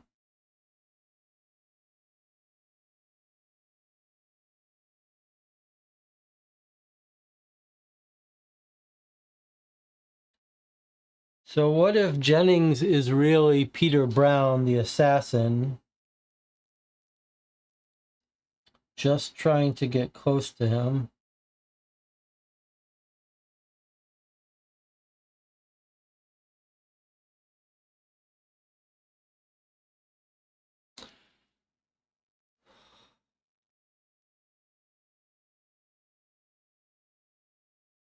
Stone could be a fake name. That's not why we didn't find him directly. It's certainly possible.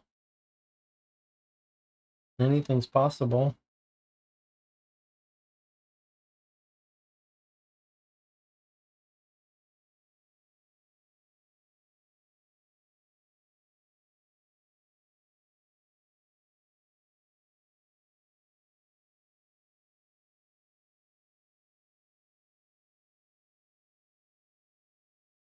Then we have this whole side case about this guy that got killed and body disappeared.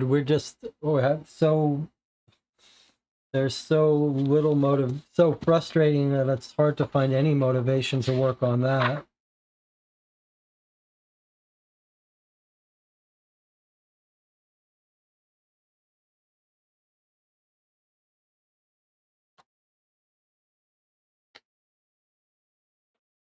This feels crazy that there's not.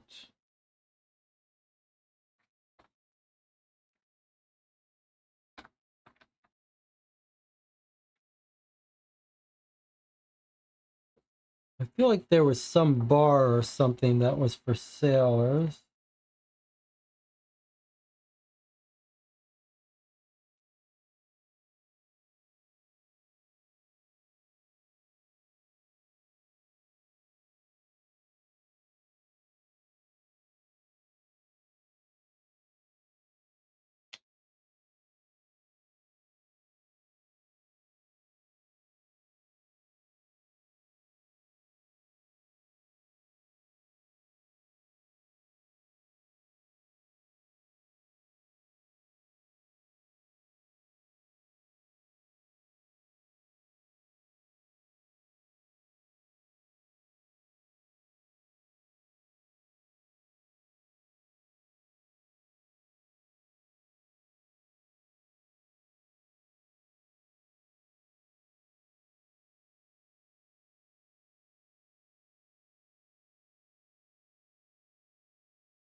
I'm going to look up the stables under the possibility that this horse, that carriage was from a stable, but why wouldn't they? I don't know why we wouldn't hear about it a different way.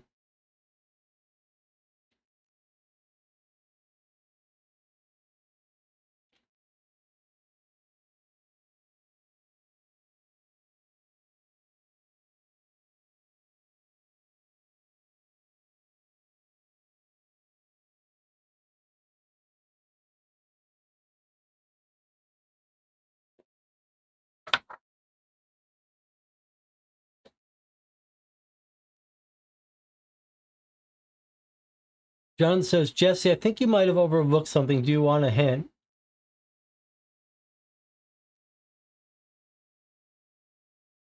Yes. If I've overlooked something, I want a hint. Go for it.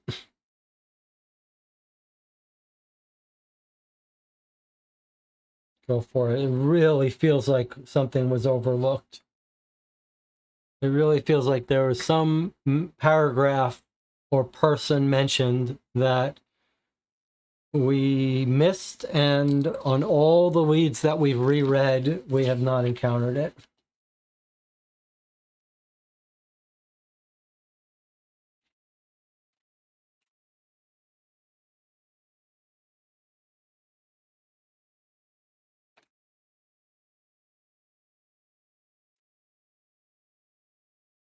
Check our allies, our informants. I thought we went through all of them. Okay, which did we not do? Okay, can you be more, just tell me which one, because I can't, I thought we read all of them.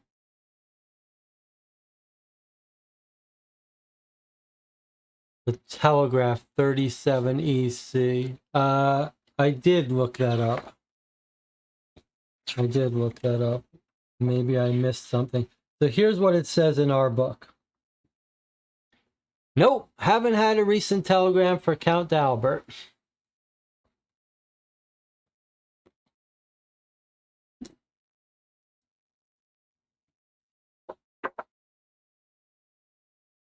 It's different in the original version.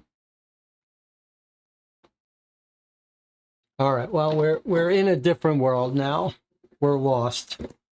So let's see.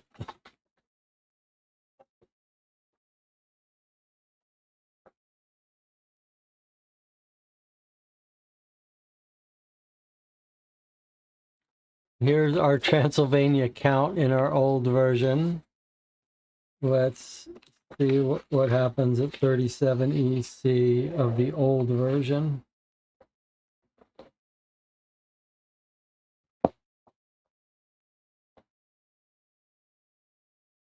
Wiggins, you're becoming a pain in the arse. The man Wiggins is irritating is Henry the telegraph clerk, who's on his third clipboard of telegrams. Here's one, he says, as he takes the telegram from the clipboard. A telegram to William Goodwin, 4 Sidmouth Street. It was sent September the 12th from Nicopolis, Greece. It says, everything went according to plan. Stop.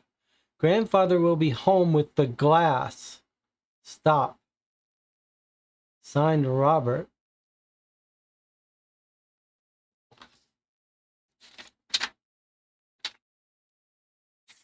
Well, that sure sounds like smuggling of gems or jewelry. Okay. So 4 Sidmouth with the glass. All right, well, 4 Sidmouth is up here somewhere. There's Sidmouth Street, 4 WC. Let's see if it's in here.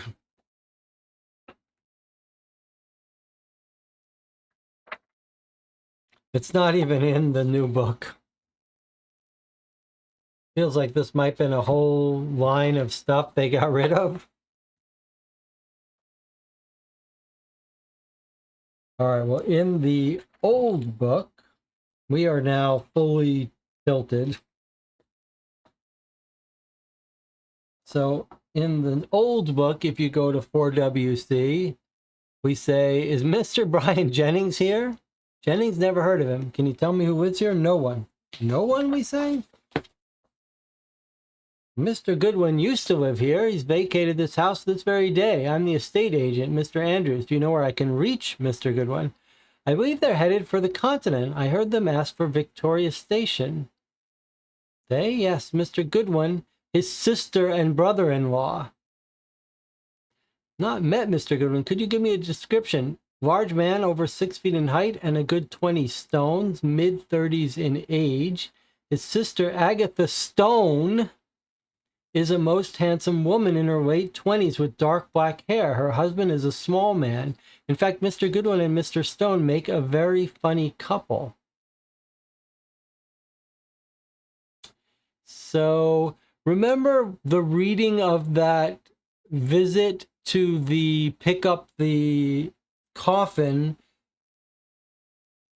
It sounded like 2 left and then 1 came, but then it really could have been that there were 3 people, a driver that came in, a man who waved from the carriage, and a pretty looking woman. So here they are, it seems like the 3 of them. All right, and now they're going to Victoria Station. So Victoria Station is what, here somewhere? We've got Waterloo. Oh, that's Charing Cross. London Bridge, Liverpool, Euston. Oh, Victoria Station was over here somewhere. Maybe I'm misremembering.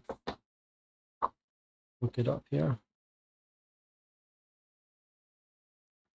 Victoria Station is 37 Southwest. Here. Here is Victoria Station.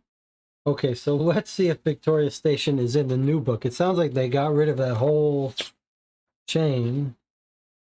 Yeah, there's no Victoria Station in the new book, but we've shifted over to the old one that's solvable. Feels like it's a whole different thing. All right, but let's go to 37. We're in the we're playing the case now that's solvable. All right. Oh no, there's no Victoria Station in the old one either. Okay, well, okay, so they just hooked it out.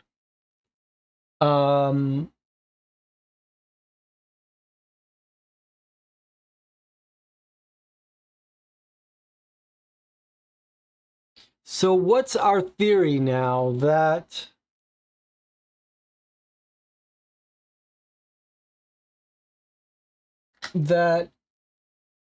some diamonds from Nicopolis were told that there's some good raw materials in the ground in Greece.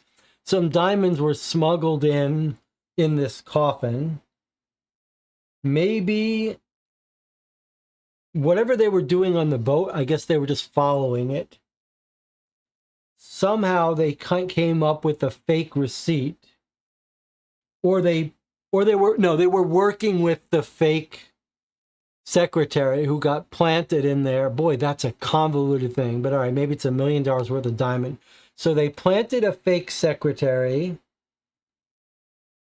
to work for our guy, and they all meet up to go pick up the coffin and get the jewels out, and our guy, Prince Albert, stumbles upon them, and they kill him, put him in the coffin, take the jewels, and now they've escaped. Is that our theory? Are we ready to read the solutions? John says, I wonder if there's a different way to get that info. Yeah, I will skim the case and see what's going on. But is that our new theory of the case? Perry says yes. All right, I'm just going to go look at the questions because this is just insanity to me, this case. Well, I shouldn't keep using that word insanity. I'm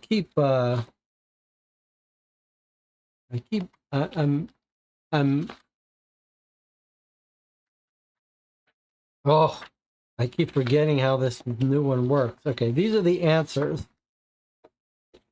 These are the questions upside down.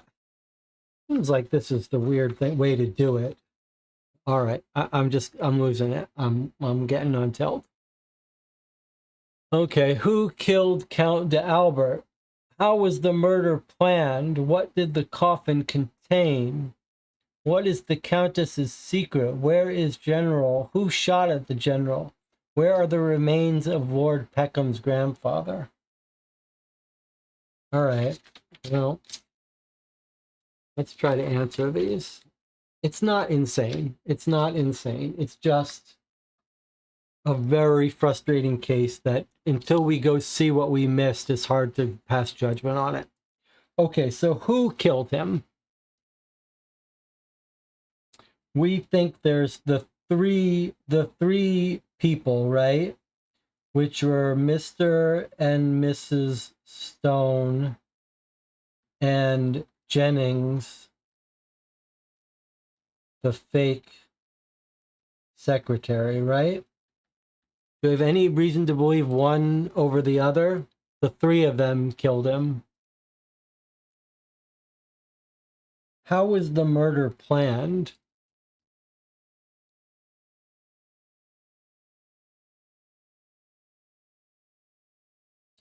I don't know. In fact, in our theory is there was no planned murder. They just wanted to get the jewels.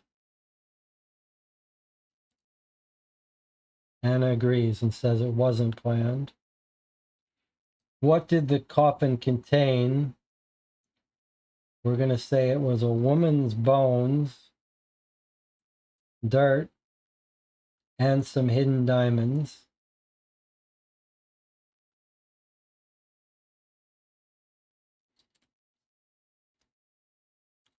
All right, second series. What's the Countess's secret? She's having an affair. That's it, right? Where is the general? He was in the Cosmopolitan Hotel where he was trying to be assassinated. This is Peter Brown, a.k.a. Popkin. Seems like a more important case, but okay. 7, where are the remains? And the answer is no one knows. Transylvania, because they were never really found. All right, so there's our answers. Anna says it was the statue, huh? But didn't you read about the glass? Does glass match up with that statue?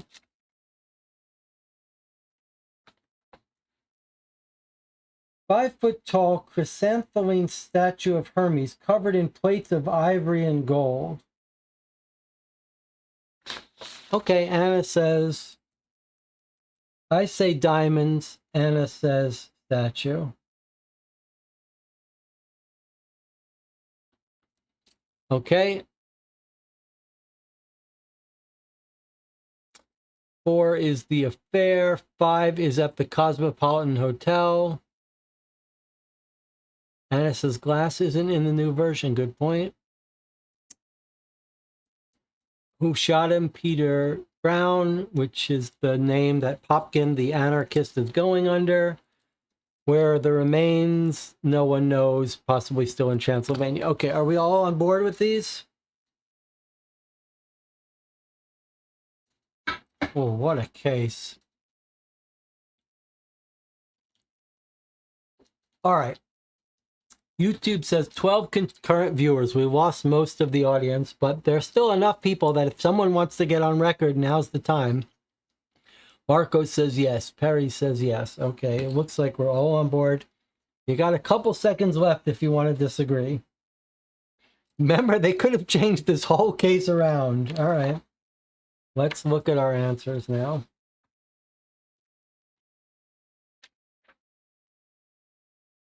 The death of a Transylvanian count. First question. Okay. Who killed it? Brian Jennings and the couple known as Mr. and Mrs. Stone. All right, so we got that right. How was the murder planned? It wasn't planned. Count Albert surprised the 3 misfits in the warehouse where the 3 knocked him out and murdered him with the marlin spike they found nearby. Oh boy. Okay, we got that right. What was being smuggled? Ugh. Anna got it again. This is why Anna remains the chief detective. She knew that that article had to be what was going on. All right, let's see. Second series. She's having the affair with Alex Mekshloff. Yes, we knew that. At the Cosmopolitan Ho. Yes, we knew that. Peter Popkin. Yes, we knew that. Still in Transylvania. Yes, we knew that. Okay, so Anna got perfect score, except brought down to 0 by all the leads we followed. And the rest of us who thought, or I got minus 30 for thinking there was glass and diamonds. But now we should see the difference. Jonathan says, I'll talk about what they changed in a minute, but it is interesting. Okay, yes. So let's read the thing and then we'll see what they changed. That was, boy, okay. All right, well, let's read the epilogue and then we'll take a look and Jonathan will tell us what changed and maybe we'll take a look. If I was Wiggins, I would quit. We find Holmes Let's see if we can scroll down. We find Holmes sitting in the middle of his living room at 221B Baker Street. His legs are crossed and he's surrounded by newspaper clippings. He holds in his hand a map of Europe. A thick cloud of cigarette smoke stagnates over his head, and a half bottle of whiskey is slowly finishing decanting close at hand. Come in, Wiggins, and sit down. Let's see if you've solved this little enigma. We settle in our chairs as Holmes is looking through a pile of papers and pulls out a whiskey glass from it. He pours himself a glass, takes a sip, and talks to us. I hope you're not too disappointed in not having found a vampire, Wiggins, says Holmes as he smiles. I'm still not sure I found the Count's murderer, Mr. Holmes. He had so many enemies. Holmes cuts him off before he's finished his sentence. Wiggins! How many times must I repeat to you to not start an investigation by looking for a motive? Just like a bloodhound can be confused by a multitude of scents, a detective can find himself enmeshed in an imbroglio of motives. Look at the clues. They will lead you down the right path. The path will then lead you to the motive. Do you understand? Yes, sir, answers Wiggins like a schoolboy. And what does the murder weapon tell us? Asks Holmes in a learned tone. All eyes turn to Wiggins. The marlin spike? Wiggins' rhetorical question doesn't even get Holmes' approbation. Well, it could have been used so that we wouldn't be able to work back to the murderer? Holmes seems a little impressed by the answer of his favorite student. He gets up, lights a cigarette, and begins his class. No, Wiggins, it's a weapon of opportunity. It tells us that the crime probably took place in the shipping warehouse where the coffin was stored, and that the murderer worked with whatever they had at hand. No assassin would use a marlin spike as a weapon, not even a sailor. The other clue is the probable area of the crime, the warehouse, as well as its contents, the coffin. The customs office told us that the coffin was the only cargo belonging to the Count in the warehouse. It's at this point, Wiggins, that we can start establishing a motive. Was there anything in the coffin? Something fragile, considering the care used to have it placed in a cabin and not in the hold. Someone worked hard to set up that stratagem. Exhuming bones, getting them shipped, there must be a valid reason. A quick examination of newspapers gives us a possible motive, the statue of Hermes stolen in Greece. They had to find a way to get it out of the country. I've told you numerous times that the press is a valuable tool if you know how to use it. If the power of the police is restricted to the borders of a country, criminals, for one, don't hesitate to work internationally. The contraband angle should have leapt to your eyes from the start, Wiggins. A maritime agent found dead not far from the warehouse, a shipping slip in hand. These are enough clues to stop even Lestrade from going down the wrong path. Not us.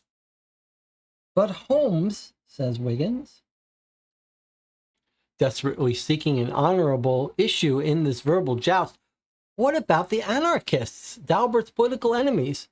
Anarchists kill for political reasons. They have no interest in killing someone without laying claim to it. And what about the clues regarding Countess d'Albert and her lover, Alexei Meshkov? The weapon, Wiggins. It makes no sense to kill one's rival with such a weapon. Why turn their death into such a spectacle? No, Wiggins. Even if the Countess and Meshkov were planning a misdeed, someone caught them up short. The case is actually quite simple. The stolen statue in Greece is placed in the coffin and shipped in first class going to London, discreetly watched over during the travel by the stone couple. On his arrival, Jennings, quite providentially hired by the Count d'Albert in the weeks following the theft, makes sure that the coffin goes through customs with no issues. The morning of the crime, Jennings and the Stones take the company's brougham and go to recover their loot from the Jardine warehouse. What they don't know, however, is that Count d'Albert, surprised by his secretary's zeal, suspects that something's off and decides to go and look around the warehouse as soon as possible in order to check. Which is why Frank Tatum, the employee on guard, sees Count d'Albert's brougham go by, then a few minutes later the Count himself. He didn't know, however, that the Count wasn't on board the brougham as he believed. The Count rushes to the warehouse and discovers his secretary and two accomplices in the middle of opening the coffin to remove the statue. At that point, Jennings and his accomplices have no options left. They kill the Count, throw his body into the coffin, toss it into the Thames, hoping to gain some time. Then they load the statue in the brougham and flee. Thankfully for us, the coffin didn't go very far. All that's left now is finding Jennings and his accomplices. That could be harder than you think, my dear Wiggins, concludes Holmes. By this time, I imagine Jennings and the Stones, who probably use false identities, may be quite far away. We should ask Lestrade to have train stations and ports watched. After all, it's not like they can just fly away, like Hermes. All right. Well,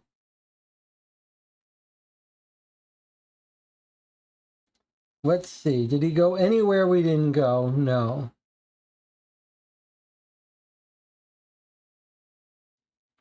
He went to Customs, he went to Jardine, he went to the newspapers, he went to Albert, and he went to Frank Tatum.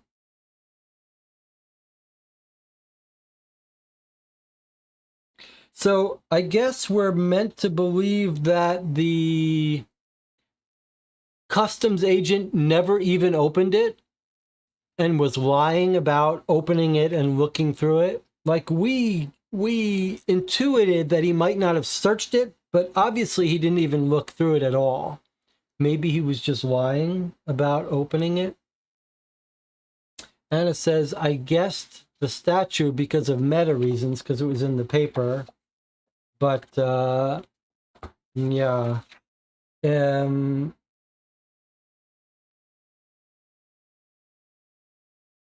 But the other thing is we had no way to check on any of it. That was our biggest problem with that theory. We considered it. We just didn't know what to do. All right, Jonathan says, ready for changes. No. What we're going to do is we're going to take a 3-minute break. Then we're going to come back. Jonathan is going to tell us about the changes, and we're going to talk about the case. And I'll have both books in front of me so I can check what Jonathan wants to point out. And then we'll look through this case to see if any of that stuff was in here somewhere. So actually, we're due for a regular break. So we're going to take our normal full 8-minute break, and then we'll come back and talk. We'll see how many people still stick around for the discussion. I'll see you in 8 minutes.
Okay, we're back to discuss the 4.5 hour playthrough we just had of Death of a Transylvanian Count.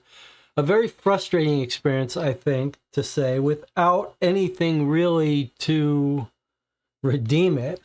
However, I think we're actually at an interesting, I think this is the most interesting thing to me, because Jonathan is going to tell us about some changes. And I've just read through the clues in this book, and I think it is interesting now to look at what they changed. So let's have Jonathan, who's read through the old case. We switched over at the very end after we got completely stuck to reading some clues in the old booklet. Okay, so Jonathan says, couple red herrings you didn't come across that might be in the new version, but were definitely in the old. The Transylvanian freedom fighters. No, that was not in here, I don't think. I believe I have looked through the new case, and I believe we read everything. I believe we actually read every clue in this book. In the new book. Okay, John says you could go to the life insurance office and when the wife had taken out a policy recently. I don't think that's in here. You could go to Parsons' toy shop to get a clue about the smuggling. Okay, that's definitely not in here. There is an entry about the toy shop, but it just says it's been closed. John says the crime scene is explicitly at the warehouse in the original. The address of the warehouse is explicitly given, and Frank's name is given in the intro. Well, it was very confusing that the crime scene was not a warehouse, because we kept looking for what this where this warehouse might be, where there might be a warehouse that they owned. It was very confusing. And then in the solution, they seem to suggest that the body was left in the warehouse. So, or no, I guess they said it was dumped into the Thames, but it was confusing that we couldn't find their warehouse. Feels like we should have been able to do that. Seems like the older one was clear. John says, not sure why they changed where the body was slightly downriver. Seemed like they wanted to make the case harder. John says, in the original case, they are smuggling pearls. I think the new case authors thought that did not make sense. Why a coffin for just a necklace of pearls? So they changed it to a statue. That's interesting. So that clue about glass that led me to assume it was diamonds was because it was intended to be pearls, not diamonds. So that clue that led me to say diamonds in the old version isn't in the new version. So I think looking at the old and new, it's clear they tried to make it harder. They put some significant changes to make it harder. All of the clues about these smugglers, these trio of smugglers, are missing from the new version. And those were essential to us being convinced that it was smugglers. I mean, we thought very early on that it was smugglers, but we just could never find any proof of it. And in the new version, there is no proof. But in the old version, you do get some pretty hard proof that they were smugglers.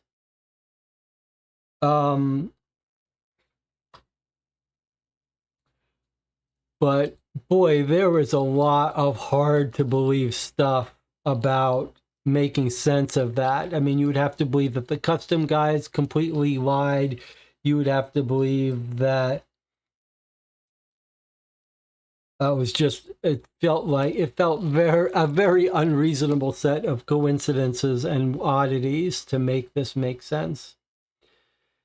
John says, in the original, you also talked to Jennings at the office instead of the new guy. That's interesting. I think they added him, took out Jennings because they thought he should have already fled. Interesting.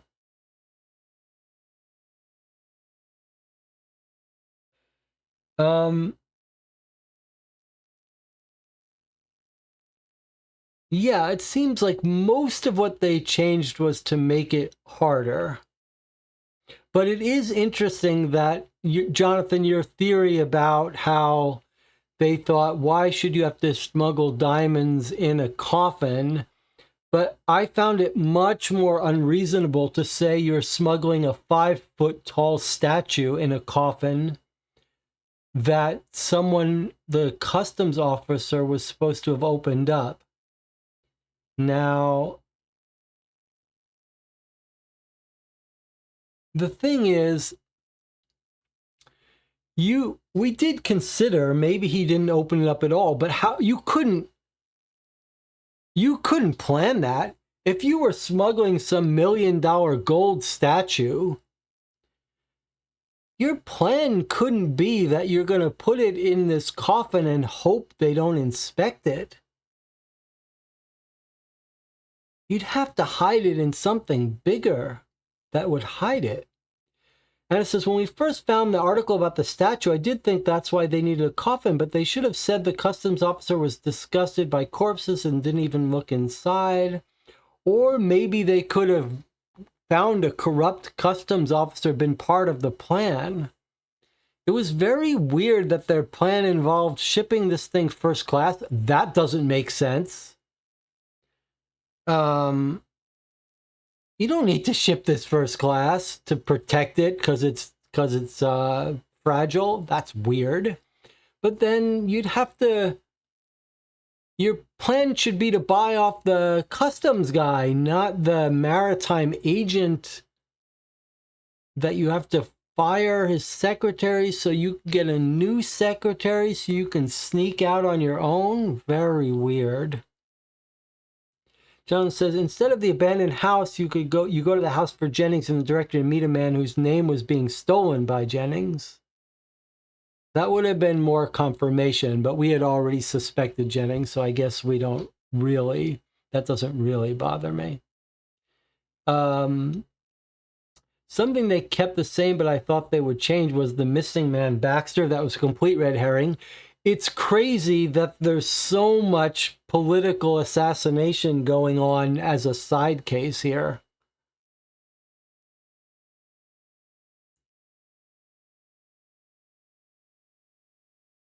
And the other thing that seems bizarre to me is the thing that seems unreasonable to me is that they've got this $1 million statue, and rather than just and they've got people in London, right? And rather than just arranging to ship it, they've pulled this Lord Peckham into this fake scam of making him pay £800 to ship the coffin of his grandfather's ashes and hope that he hires this person. It's a very weird thing. Doesn't it seem like if you're smuggling $1 million thing and you've got someone planted in London, shouldn't you just ship it to him?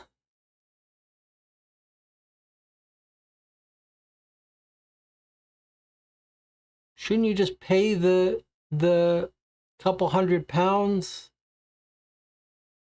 shipping? Why are you trying to scam this ward into thinking his grandfather's bones are in the coffin and risk all the other things that could go wrong from that? That seems crazy. Do we think Peckham's involved in this? Why would you go through this convoluted extra scam for an extra couple £100? Wouldn't it be much simpler to just send it from your person to your person? I don't understand the craziness of also getting this other guy, Lord Peckham, involved about his father's remains. And it sounded like it was his idea to do it first class. But he's not in on the smuggling because he didn't flee town with the three of these people did. So I don't get it. I don't like this case. John says, when I played the case, I got super stuck on Baxter. I thought Baxter must be involved, and his housekeeper must have really seen the Count's body since it had a head wound. Yeah, that was a very weird coincidence.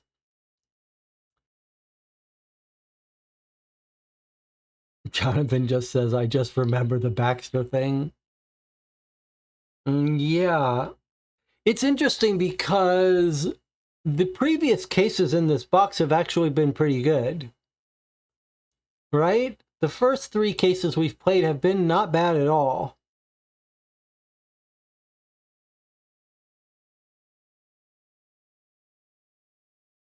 This is the first case that feels like...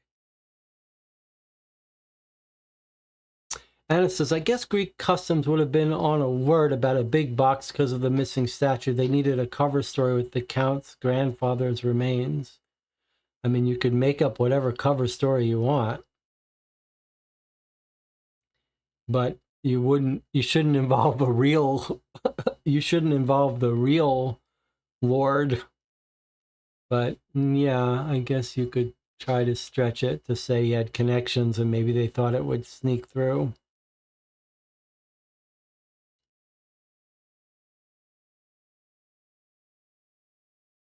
Or I suppose you could come up with a different explanation, which is that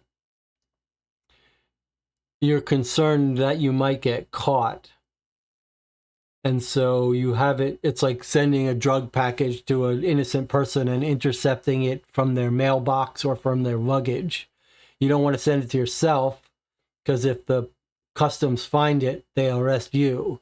So instead you send it to someone who's innocent and doesn't know what's going on.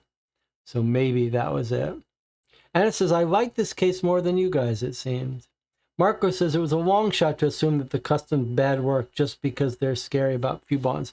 Yeah, that really did disturb me. That I was okay with thinking that he didn't do a thorough search of it and he might miss a false bottom, but I was not ready to believe that he didn't open it up and said he did. It would have felt better if he said I didn't open it up, or just even a hint that he didn't open it up. All right, Anna liked it. Anna liked it because it was set in Hungary.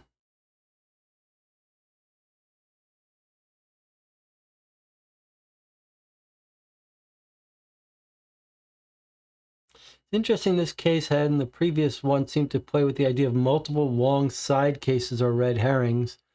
Jesse thought case 3 did it better. I definitely thought case 3 did it better, I think. Am I misremembering? Did I complain about case 3 also? This one, I feel like, really, without those old version hints, this one was not properly solvable. I mean, you could guess it. We guessed that it was smugglers to begin with, but you could guess the answers, but I don't feel like you'd be justified in guessing them. And I love how Holmes is berating Wiggins. He's like, Wiggins, he was stabbed with this sailor's tool. The only explanation for that is someone picked it up off the ground. No one would ever stab him for a reason.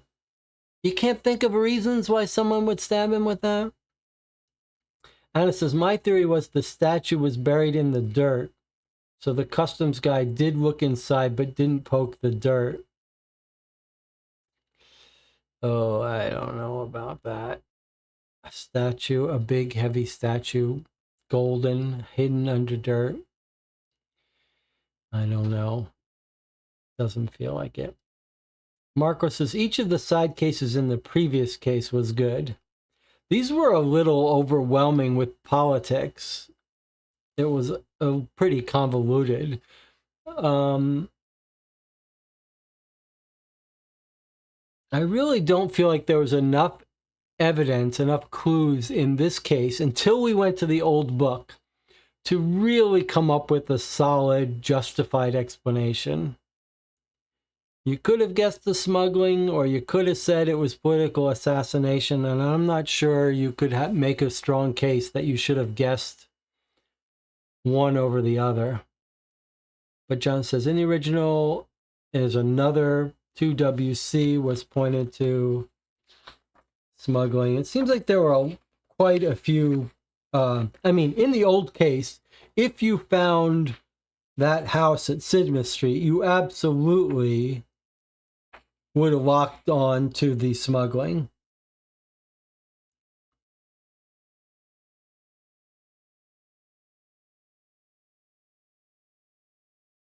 Oh, yeah, 2WC, Barry O'Neill, those are the international smugglers, I guess, that really talks to you explicitly about smuggling of pearls from Greece.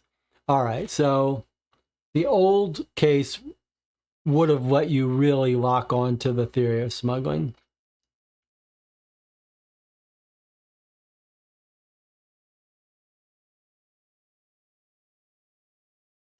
It's interesting because sometimes we like cases where we can't quite figure out some oddity and we have to make a leap of logic to figure out what happened. I guess the problem here was that there was just a big black hole of what happened to him, and we couldn't get anywhere near it. So absent some confirmation that it was smuggling, we could just fill in that big black hole with political assassination, by coincidence, by plan, by smuggling. Like we didn't eliminate everything impossible and get to the one possibility. Everything was open. Perry says, I thought the case was good as far as it went. It just didn't give the rest of the story and clues. John says, so far the new version seemed the better designed, but seems like a bit of a miss on this one. Yeah. I definitely feel like the older case, having not seen all of it, but the fact that we saw all the clues in the new one, and I was sure we missed something. And we didn't. We saw that all. We saw it all. So I really feel like it needed more clues, but there you have it. Maybe it reflects a different design philosophy. In the newer Space Cowboy set, they seem to be aiming a little more towards making the cases harder and make it so that even if you see everything, you have to make a real stretch, a real reach.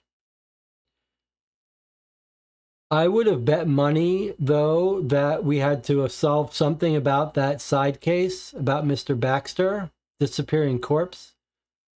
Very strange to me that didn't get asked. That wasn't a side question and it didn't have a resolution. That feels wrong to me.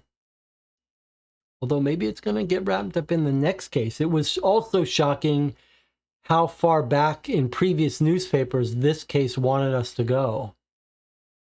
That was another unusual thing. Marco says, we heard about the stones just once and we should identify them as the persons on the carriage. Too much for me. That's another great example. We noticed him talking about how sexy that woman looked. If there was some mention of that woman on the boat being sexy with cleavage, we would have been more comfortable making the connection. It's not that we didn't consider all of the things that we ended up answering correctly. We considered all of this stuff. It's just we said, okay, these are possibilities. It's possibility the stones are smugglers, that they're doing something, that they're following the boat. But we wanted some little bit of confirmation of that, and we never got it. And then there were some very ambiguous scenes about, were we in a warehouse, were we not? Where is the warehouse? Are these two wagons coming in to pick up the stuff? Okay, well, this wouldn't be fun if I couldn't talk about it with you guys. And that's what makes this enjoyable. It's fun to talk and complain and kvetch about it all. So overall, it was still fun. Thanks to the chat, to everyone who hung around, who gave their opinions. Anna, again, just she's got that little more radar for what the game is thinking. Lets her get those extra points. All right. So I'll see you all on Sunday for the solution to Dear Homes. I think maybe this coming week I'm going to try to get Body of Evidence played. That's the autopsy game. Let me know on the Board Game Geek Guild or the Discord what games you want to play next. I'll see some of you Sunday. Thanks for joining me. If you played this case on your own, separately from us, I'd love to hear in the comments how you did. Did you solve it? What you thought? Do you think we're being too hard on it? I'll see you next time.